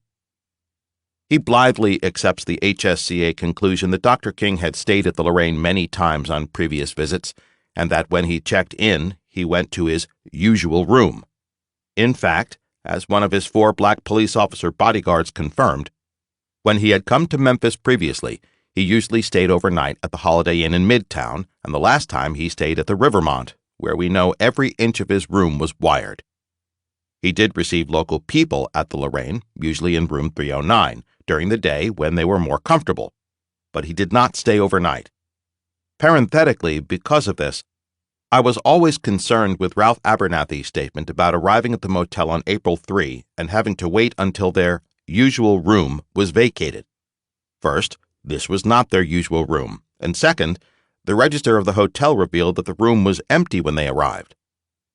Next, Waldron rejects the official story that James returned from buying the binoculars and parked his car, not again in front of Jim's Grill, but further south on Main Street below Canopy's store. This contention requires him to ignore Hurley's testimony about the second Mustang with Arkansas plates. It also requires him to ignore the statements given by Hendricks and Reed, who inspected James's Mustang parked in front of Jim's Grill around 5:40 p.m. He goes on to accept Billy Kyle's false account of being with Dr. King and Ralph Abernathy in room 306, sometime just after their return around 5:40 p.m. This means that he had to ignore Officer Richmond's surveillance notes, which had Reverend Kyle's knocking on the door, having a brief word, and then walking away down the balcony. Ignoring previous statements and testimony under oath, Waldron unquestioningly accepts the abrupt decisions to remove Black Detective Reddit from the surveillance detail, as well as the only two black firemen in the nearby fire station from their posts. In order for the author to accept the official position that James fired the fatal shot from the bathroom, he had to ignore the sworn statement of taxi driver James McCraw that Charlie Stevens, the state's key witness, was dead drunk and not fit to carry, and that the bathroom was empty, the door open, and the light on minutes before the shooting. In contending that the shot came from the bathroom, in accordance with the official story, author Waldron discounts Lloyd Jowers' admission, corroborating Betty Spate's testimony, that he was out in the bushes with the spotter, Earl Clark, and the shooter, and that he did take the rifle back into the grill after the shooting. As detailed elsewhere in this book, Carlos Marcello did have a long-standing, close relationship with a Dixie Mafia family, the family of Russell Atkins, and that family also had a similarly close relationship with J. Edgar Hoover and his deputy Clyde Tolson. The fact is that James Earl Ray would have been in touch with some of that crowd through his handler Raoul, but is it not surprising that the role of Joseph Miltier in particular in no way appears in any of the records? Waldron states that James called an associate of Miltier when he returned to Georgia, but attributes this revelation to the word of an anonymous source. That raises the most serious doubt about the veracity of the allegation. Like all of the others before him, Lamar Waldron speculates and opines. To be fair, with respect to his confirmation of the involvement of Marcello and Liberto, he is correct. But that is where his accuracy ends. Like the other writers before, he has not interviewed a single material witness we uncovered. There were about 70 witnesses at the trial. Each one had a piece of the puzzle to put in place.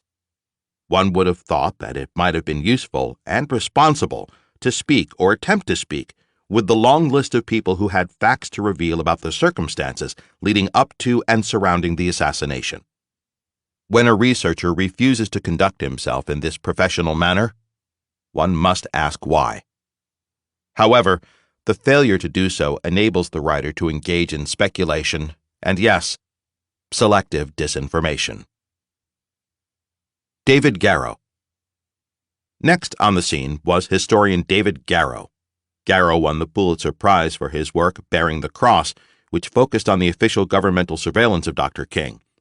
In order to reveal the sins of J. Edgar Hoover, long dead, the FBI activities against Dr. King were revealed.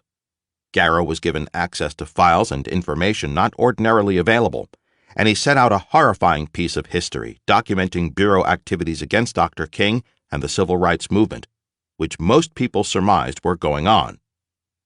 Without speculating as to why he was selected to out Hoover's Bureau, though in retrospect I have my own view, the revelations of the record are clearly significant. He may, however, have some regrets. For example, he reveals how moved Martin was by my Ramparts piece, which led him to me and to formally oppose the war. Irrespective of the merit of this work, however, Garrow did no research or investigation on the assassination. In spite of this, he was trotted out, in the pre-Posner days, as a spokesperson for the official story. It was ludicrous to the extent that he would not appear on any stage with me. Poor chap. He was placed in an impossible position by his masters. He knew little or nothing about the killing, and yet he was being asked to defend the indefensible. Gerald Posner. This didn't work. Enter Gerald Posner and Killing the Dream. His work was designed to end all debate on the King case, as his book, Case Closed, was designed to end the controversy on the assassination of John Kennedy. He failed, to the point of being ridiculed in the first instance by scholars and researchers familiar with the evidence. You, dear listener, can draw your own conclusions as to how his effort confirms an endorsement of the official story concerning the assassination of Dr. King. Billy Kyles has always stated that he knocked on Dr. King's room 306 door shortly after 5:30 p.m. on the day of the assassination and went in and chatted until nearly 6 p.m. when they walked out of the room together and stood side by side on the balcony. Abernathy told me that nothing of the sort happened. Billy Kyles is a liar, he said. This was the first indication I had that the oft-repeated story was untrue. Posner, of course, was not privy to that conversation, so one could not fault him for choosing to believe Kyles, except for the existence of proof to the contrary. Patrolman Willie B. Richmond surveillance notes clearly described Kyles knocking on Dr. King's room 306 door at 5:50 p.m., not 5:30 p.m., and described the door being opened briefly and then closed, with Kyles walking away down the balcony where he stood some 30 to 40 feet away from Dr. King, who came out at around 6 p.m. Richmond's report and his testimony at the civil trial made it clear that Dr. King stood alone on the balcony. Kyles never approached him but remained that distance away, a fact that had always puzzled me since he was ordinarily not one to miss a photo opportunity. Since Posner referred to the Shelby County District Attorney General's office as being like his second home, it is difficult to understand how he could have missed Richmond's surveillance report in the file. It is obvious that he either missed it or ignored it. Eyewitness accounts. In a note describing what eyewitnesses saw, Posner spends a good deal of time attempting to discredit limousine driver Solomon Jones. He even quotes Reverend Kyles as saying Jones was not in a position to have seen anyone in the bushes. Attorney Wayne Chastain, who Posner credits with being generous with his time and extensive knowledge of the case, told me that Solomon Jones told him that he saw a man come down over the wall and run up Mulberry Street. Once again, it is difficult to believe that Wayne, longtime associate counsel in the case, would not have given the same account to Posner. Also missing from Posner's narrative about witnesses who provided statements in the aftermath of the shooting are the observations of the Reverend James Orange, who stated that he saw smoke rising from the bushes right after the shot. We came to believe that the smoke was actually dust kicked up by the brush. Jim said he instinctively dropped to the ground and turned in the direction of the bushes. Posner, ignoring or disregarding the fact that Jim told the story at the time, had the audacity to call it a new story, thus relying on his reader's unfamiliarity with the details. In an effort to dismiss New York Times reporter Earl Caldwell's story, Posner does not interview Caldwell but refers to Gerald Frank's conclusion that he could not possibly have seen a man in the bushes, as he has consistently maintained. One might have expected that a Random House editor would, at least, have required that he interview Caldwell himself, rather than relying on quotes of an old report which was second-hand information even then, and which omitted any discussion of what Caldwell stated he saw. These omissions, of course, weigh heavily against his regurgitation of the official story, contending that the shot came, not from the bushes, but from the second-floor rooming house bathroom window.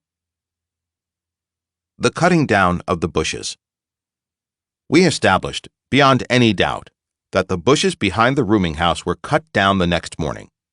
Maynard Stiles of the Public Works Department confirmed under oath, 6 years before Posner published, that he was called by Inspector Sam Evans of the MPD and asked to get a team down there to work with the assigned police officers on the morning of April 5 to cut and clean up the crime scene. We also interviewed one of the Public Works workers assigned to the job. Posner ignores this evidence and did not interview Stiles, who was not even mentioned in the index of his book. Then, he blithely contends that the cutting took place the following August. Shamelessly, Posner states that the House Select Committee could find no records from the Public Works Department that a cleanup took place.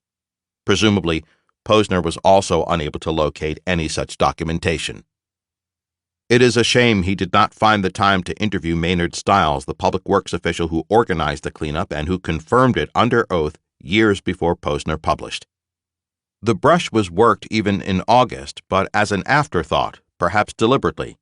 It had nothing to do with the cleanup 4 months earlier, which, by the way, is reflected in most photographs of the scene taken at the time, including one in Posner's book. It is ironic that the photograph reproduced by Posner shows the area of the bushes scraped clean with a thin covering of grass. Among others, Earl Caldwell and J.A. Hodges, one of the MPD officers who went into the bushes shortly after the killing, said, as I noted in An Active State, that he had to fight his way through a dense thicket of bushes, which went almost all the way back to the kitchen door back entrance to Jim's Grill.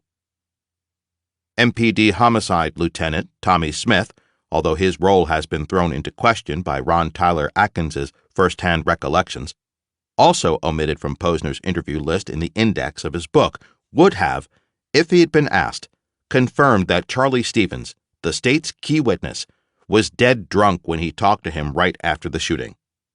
Tommy said they had to take him to headquarters and fill him with black coffee before he was even partially coherent.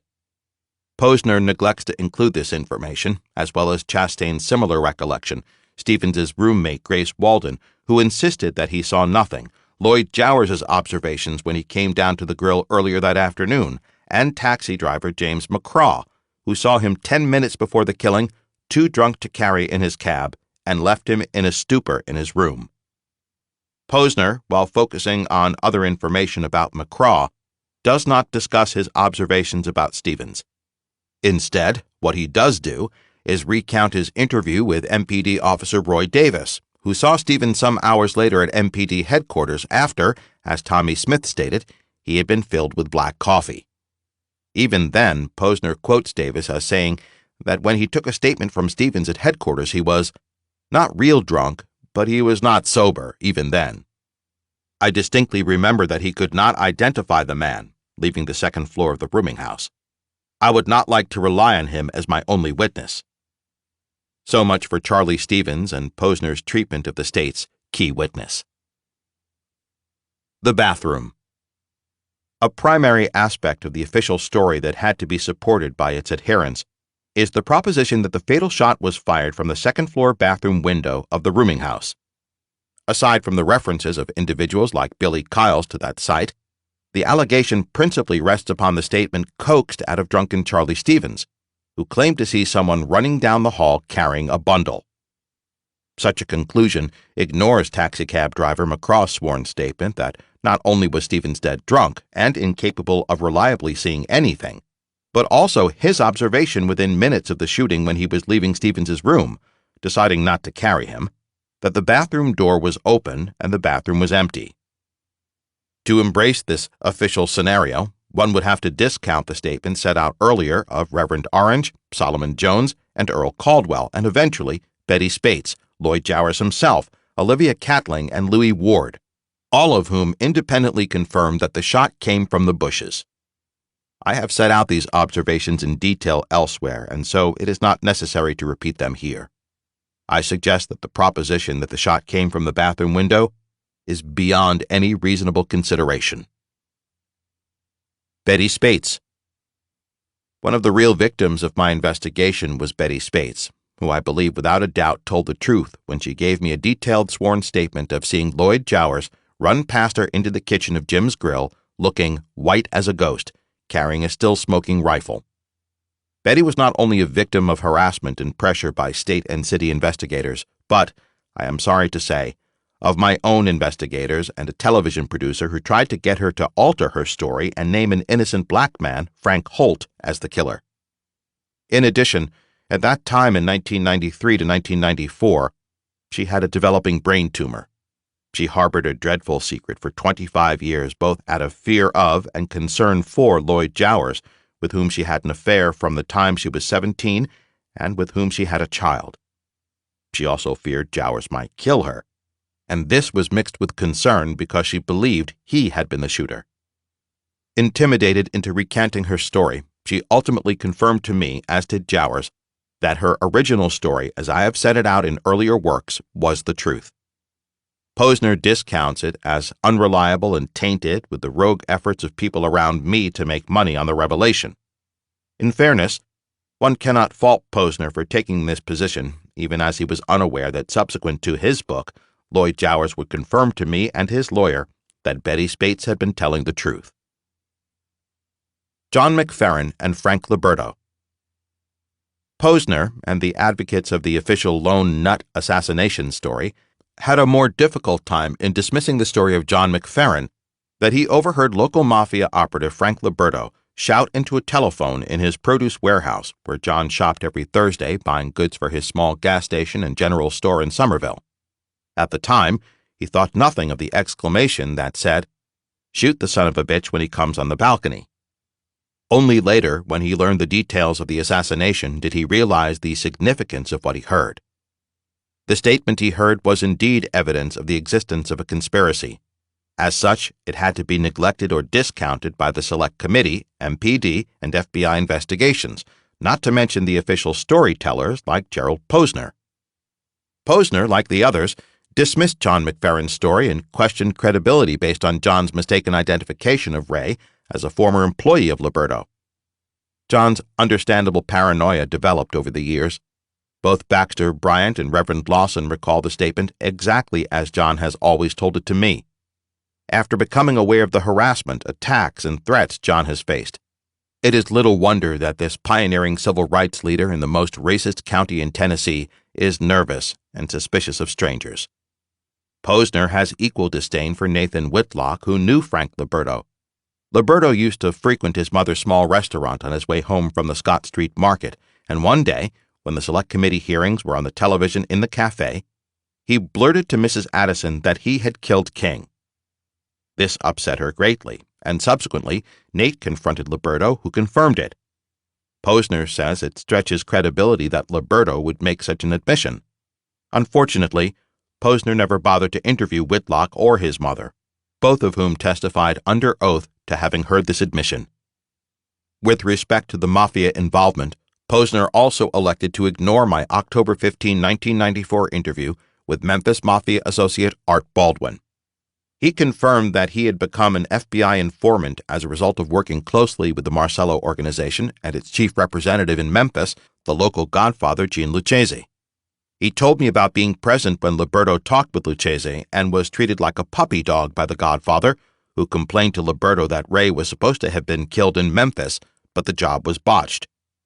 This hard information from a mafia insider is deplorable, but given the damage the involvement of Liberto does to the official story, it is understandable as to why Posner and his like would also not be interested in interviewing either Art Baldwin or Nathan Whitlock. Nor would they be interested in interviewing Lovato Whitlock, who testified under oath about Frank Liberto, telling her about his involvement. Glenda Grabo and Raoul. Since I have covered the story of Glenda Grabo in considerable detail elsewhere, it is not necessary to go into it here. As with other inconvenient witnesses, Posner attempts to discredit her accounts and capitalize on her fear, vacillation, and less than precise recollection of everything Raoul said to her, as well as ridiculing her connecting him to the JFK assassination. Ultimately, Posner supports the conclusion of the Shelby County DA's investigations that the person we believe to be Raoul was an innocent immigrant auto worker who never traveled, rarely missed work, and was being unfairly maligned. In order to reach this conclusion, he had to discount or ignore the following. A photograph of this Raoul was picked out from a spread instantly by Glenda Grabo, her brother, Lloyd Jowers, having seen him in the grill, James Earl Ray, who had previously refused to identify anyone from the hundreds of photographs shown to him, but who had finally identified him in a photo covered by a newspaper report this same photo in 1978, but refused to use the name on the back which he thought might be a setup, and Sid Carthew, a UK merchant seaman who had met him at the Neptune Bar in Montreal around the time that Ray was there. This same photograph was identified by Raoul's own daughter at their front door when she said on tape, heard on tape and part of the record of the civil trial in 1999, anyone could get that picture of my father. Glenda had a telephone conversation with him which lasted, as the phone bill shows, for several minutes. This conversation was obviously not between strangers. When she told him who she was, he called her by the name he used for her, Olinda. Thus, she had no doubt as to who he was. In some papers which FBI agent Donald Wilson obtained from James's Mustang when they found it in Atlanta, was a slip of paper with the name Raoul on it. Another piece of paper had the phone number of one of Jack Ruby's places in Dallas. and Portuguese newspaper reporter Barbara Reese's interview with Raoul's wife, who confirmed that this difficult situation had been made better by the assistance of the U.S. government, who had sent agents and technicians to see them to monitor their phones and advise them how to respond to queries. Imagine that extensive concern being taken by U.S. federal agents over the problems caused by an alleged mistaken identity to a retired automobile plant worker. In fairness to Posner, this incongruous revelation emerged in testimony at the 1999 civil trial after his relatively short research period was over and his book was published. Nevertheless, to the best of my knowledge, he has not commented on this strange, extensive concern and involvement in the troubles of a working-class family. The Two Mustangs. Posner maintains, and the official story requires, that there was only one Mustang. He says that on the afternoon of April 4, James drove to the York Arms Company, not very far from the rooming house, bought a pair of binoculars, and returned to the rooming house.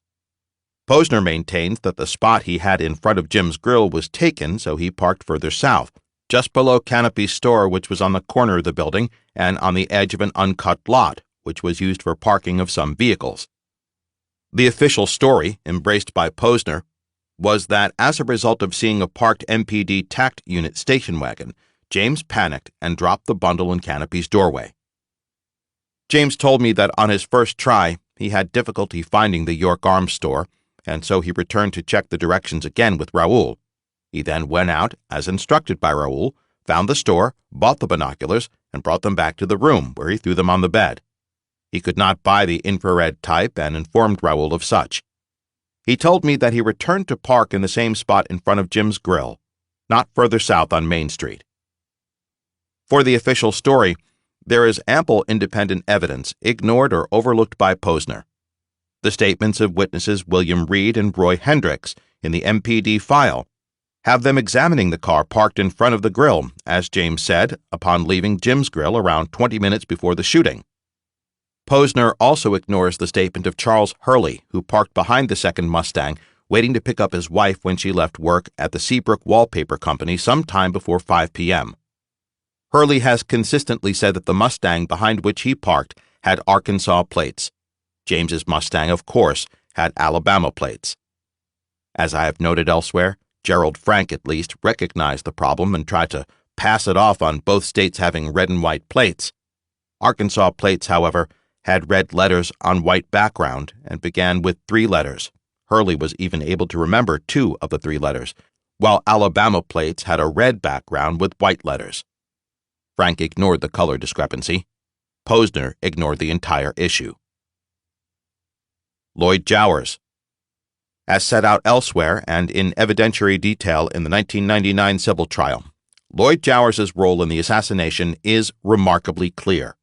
Jowers himself, near the end of his life, told Dexter King and me, and then separately Dexter and Andrew Young, of what his attorney Lewis Garrison correctly termed the small, though critical role he played initially at the request of Frank Liberto. In the earlier work, I discussed Posner's attempt to discredit Jowers. Suffice it to say that Jowers did initially lie about his involvement in the assassination and perpetuated the lie until nearly the end of his life, when he revealed his role and confirmed the innocence of James Earl Ray. It is unfortunately true that a couple of investigators working with me along with a television producer developed a money-making orientation to the case and muddied the waters. Their actions were reprehensible and certainly served the purpose of giving a means of distracting people from the truth. At the end of the day, the truth is won out, and the official story and its proponents have been swept away. The role of the military. Posner refers to our findings about the role of the military as a hoax.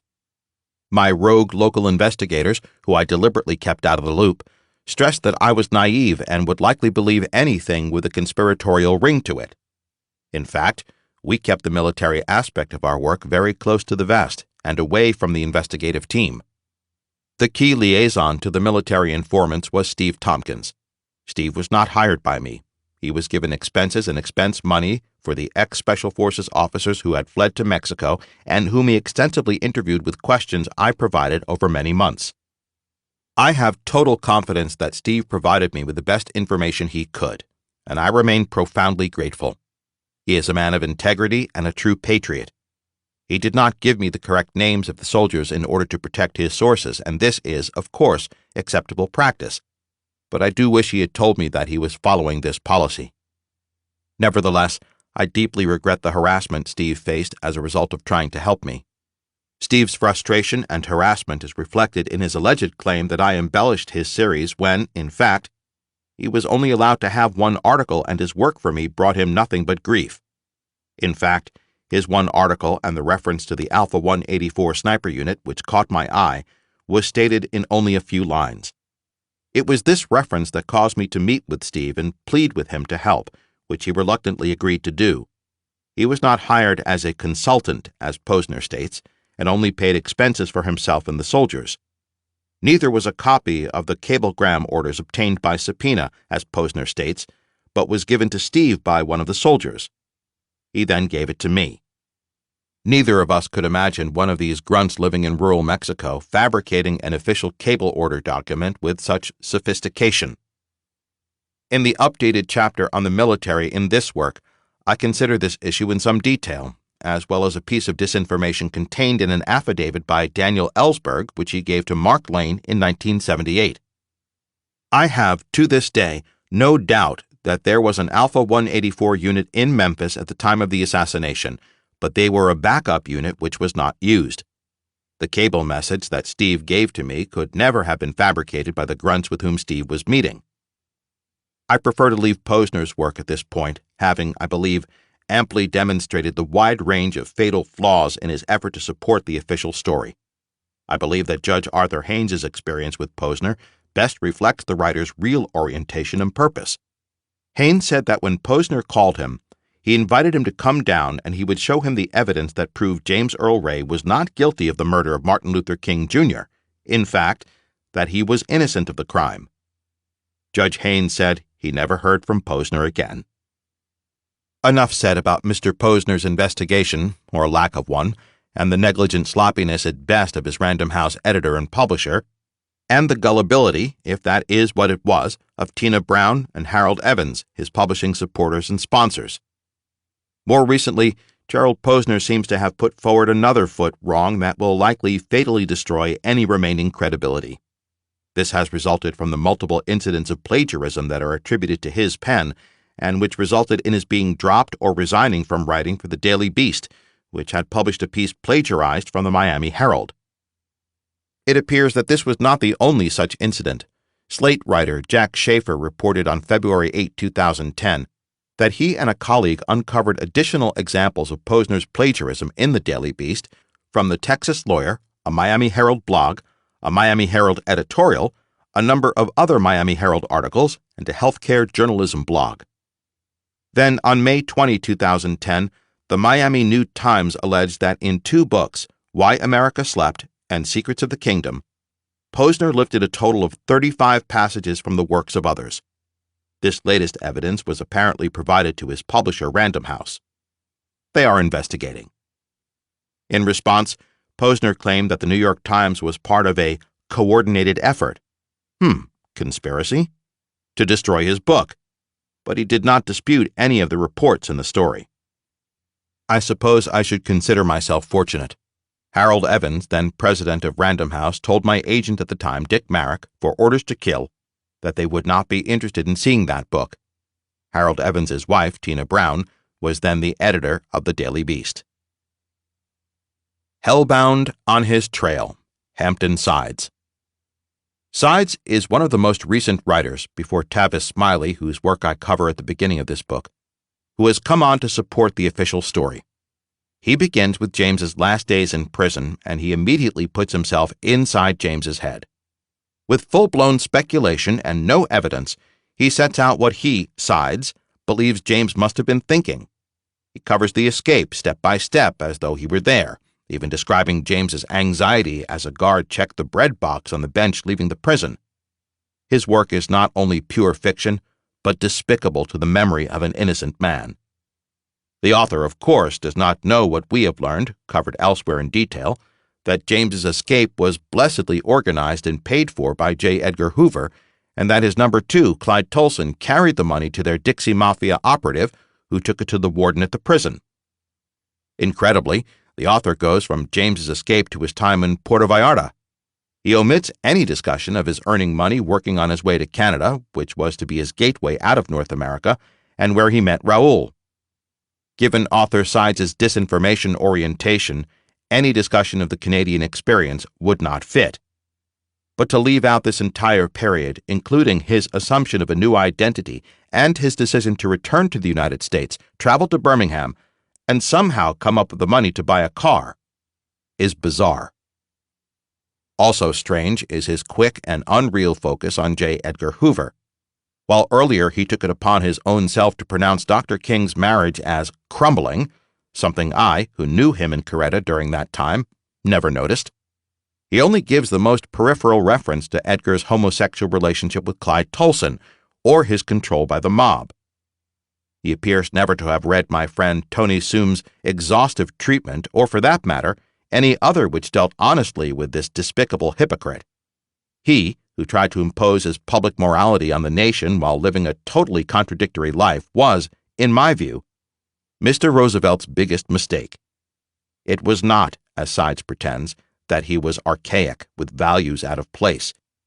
He was a murderer, using tax dollars to carry out his killings and the destruction of lives and careers, while he lived a life he publicly condemned. How can such an evil person be excused, as does Sides, as simply being a living anachronism?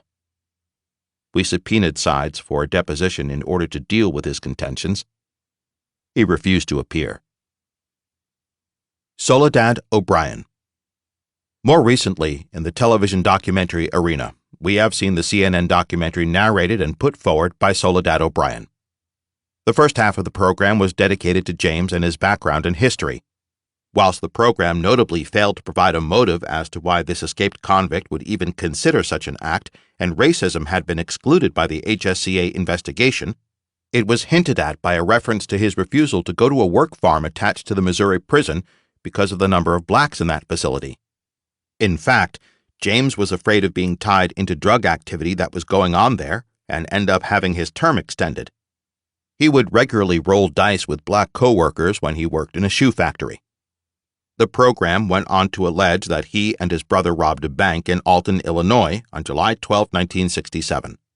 This allegedly was the source of his funds, so he did not need the handler he identified as Raoul, whom we eventually identified. As discussed earlier, closer to the time in 1978, I spoke with the president of the bank as well as the chief of police, and both told me that the Ray brothers had never been suspects. In fact, they believed that they knew who committed the robbery, but did not have enough proof to charge them. Further, they confirmed that, despite mainstream published reports, they had never been interviewed by the congressional investigators, the FBI, or the reporting media's New York Times investigative reporter, Wendell Rawls, Jr. In the second half of the program, the disinformation ran rampant. Just a few examples illustrate this point. Since this evidence has been discussed in detail elsewhere, the reader's sufferance is requested as I repeat it in order to contrast the litany of facts with CNN's disgraceful distortion. The failure to match the thrown-down rifle to the death slug became inconclusive. What does that mean? There was no ballistics match. The gun was not and could not be regarded as the murder weapon, and was introduced into evidence as such. Yet, it remains mounted in the Civil Rights Museum as precisely that, now with CNN's blessing. We had 4 witnesses who saw figures in the bushes, one a New York Times reporter, Earl Caldwell. 2 observed the shooter coming down over the wall. Another, Reverend James Orange, saw smoke kicked up and rising from the bushes, and another who saw the owner of the grill which backed onto the Lorraine Motel rush from the bushes past her into his kitchen, still carrying the smoking gun he took from the shooter. CNN convened all of this evidence into one unreliable witness. The next morning, that crime scene was cut down and cleaned. The CNN report supported the official story that the shot came from the bathroom window, so whatever happened to the bushes was deemed unimportant. It was well known that we had a reliable witness who saw the bathroom door open with the light on minutes before the shooting and no one inside. It was empty, of course, because the shot came from the bushes. A clip from a CBS interview with a roomer who saw someone running down the hall was cut off just before the reporter showed him a photo of James, and he said that that was not the man he saw. The man carrying the throw-down bundle of items that James was told to leave in the room, which also contained the throw-down gun, dropped them in a doorway and got into the second Mustang and drove away. We had a witness who identified that Mustang as having Arkansas plates. It was parked south of James's Mustang. We had two witnesses, one from the Corps of Engineers, and signed statements evidencing that James drove away from the rooming house about 20 minutes before the shooting. All of this was known and put under oath, and ignored by CNN. Perhaps the most egregious action involved the use of the aged captain of the fire station, diagonally opposite the motel. When I learned from the military source that a PSYOPs unit of 2 photographers was on the roof of the station, and one of my investigators interviewed both Army photographers, I sought out the captain of the fire station 10 years before the documentary. At that earlier time, he testified under oath that he put them on the roof, watched them unpack their still cameras, and then left them there. He never saw them again. Then, 9 years later, CNN puts on this old man who is clearly confused about what he did back then and may not even have remembered his courtroom testimony. They use that interview along with the photograph of the roof taken at a time when the soldiers would have had ample time to disappear to assert that they were never there. It gets worse. When, during my interview, I suggested to the CNN reporter that they interview the captain about the presence of these PSYOPs photographers, I was told that he had died. They obviously did not want me to speak with him. He was still alive. There was more of the same, but surely this is enough to constitute an insult to the memory and legacy of Dr. King, an injustice to James Earl Ray, and a violation of every tenet of fair and objective reporting. At this point, it appears entirely reasonable, in light of this sordid history of disinformation with collaboration between mainstream media and the government, to conclude that the more we learn about contemporary publishing and news reporting in the United States, the more accurate does it appear that Carl Bernstein's conclusion in Rolling Stone in October 1977 about the extraordinary degree of influence and control over and actual working presence in all aspects of print, audio, and visual media by the intelligence community and its assigned agents. The willingness of corporate media to collaborate and the consolidation of that collaboration has, for the most part, made it impossible for a free and independent press to operate in this republic. The remaining missing point of this picture of disinformation and information control is the cooperative activity of a number of seemingly progressive investigative journalists and researchers. These are a coterie of establishment liberal professionals who come on to assist the government's position in cases and extremely sensitive issues like political assassination. These individuals have usually developed respect and credibility within the progressive community over a period of time as activist opponents of official government positions and actions. They have this developed credibility. Thus, when they elect to support or just ignore the official government position on a particular issue or action, they have the ability to undercut dissent. Specifically, how does a new untold history ignore the evidence of official involvement in a wide range of political assassinations at home and abroad, along with a wide range of corporate domination of the public life of the Republic and governmental involvement in crimes against humanity across the globe?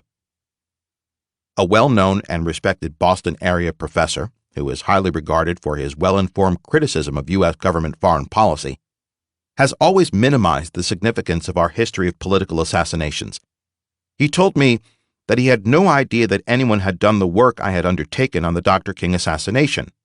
By that time, I had published 2 books on the case, setting out the evidence of Ray's innocence and the existence of a conspiracy. And he said he was not aware. Another investigative journalist well up the ladder of credibility in the progressive community also commented, factually incorrectly, on why and how Dr. King decided to oppose the war.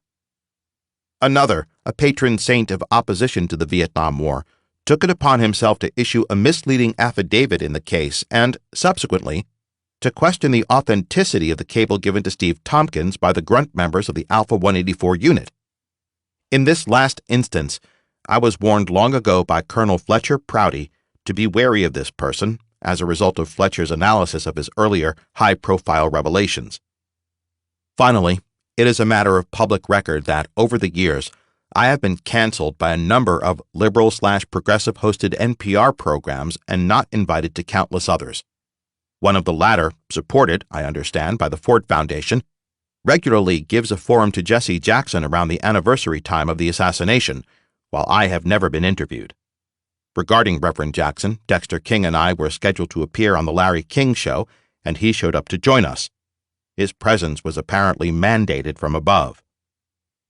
In the event that the misinformation and omissions discussed above were simply produced by oversight, neglect, or naivete, and not the result of sinister governmental collaboration, I have not used the names of the actors.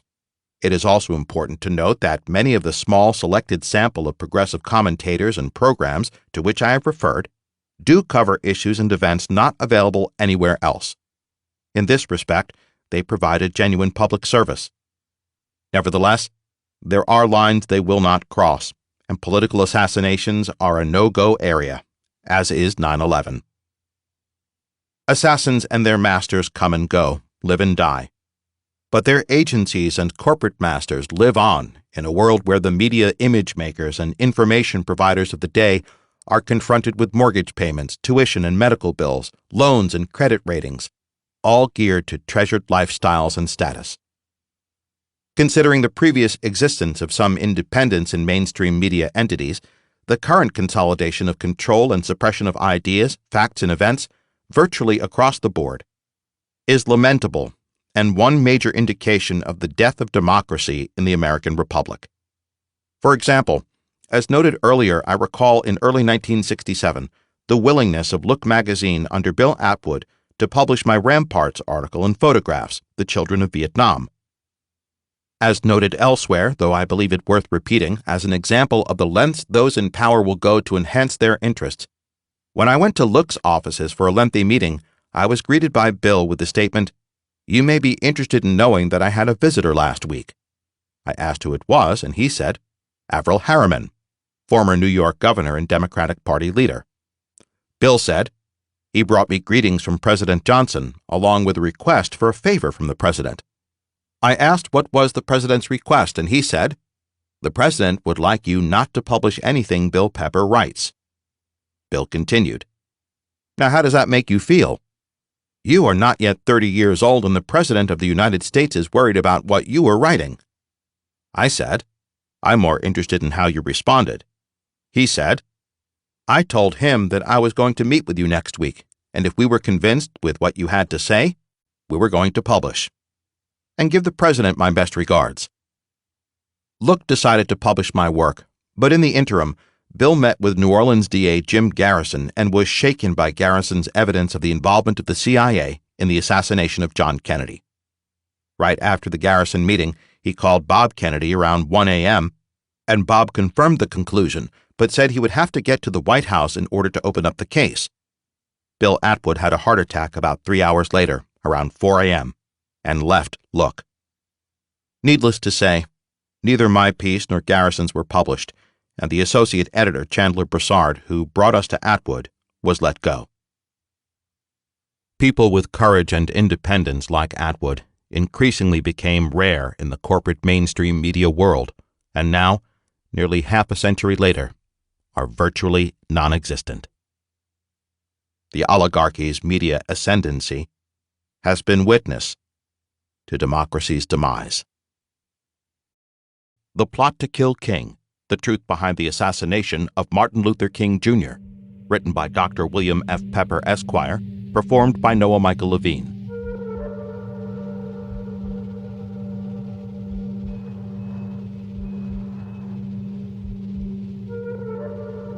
Truth, Audiobook, The People.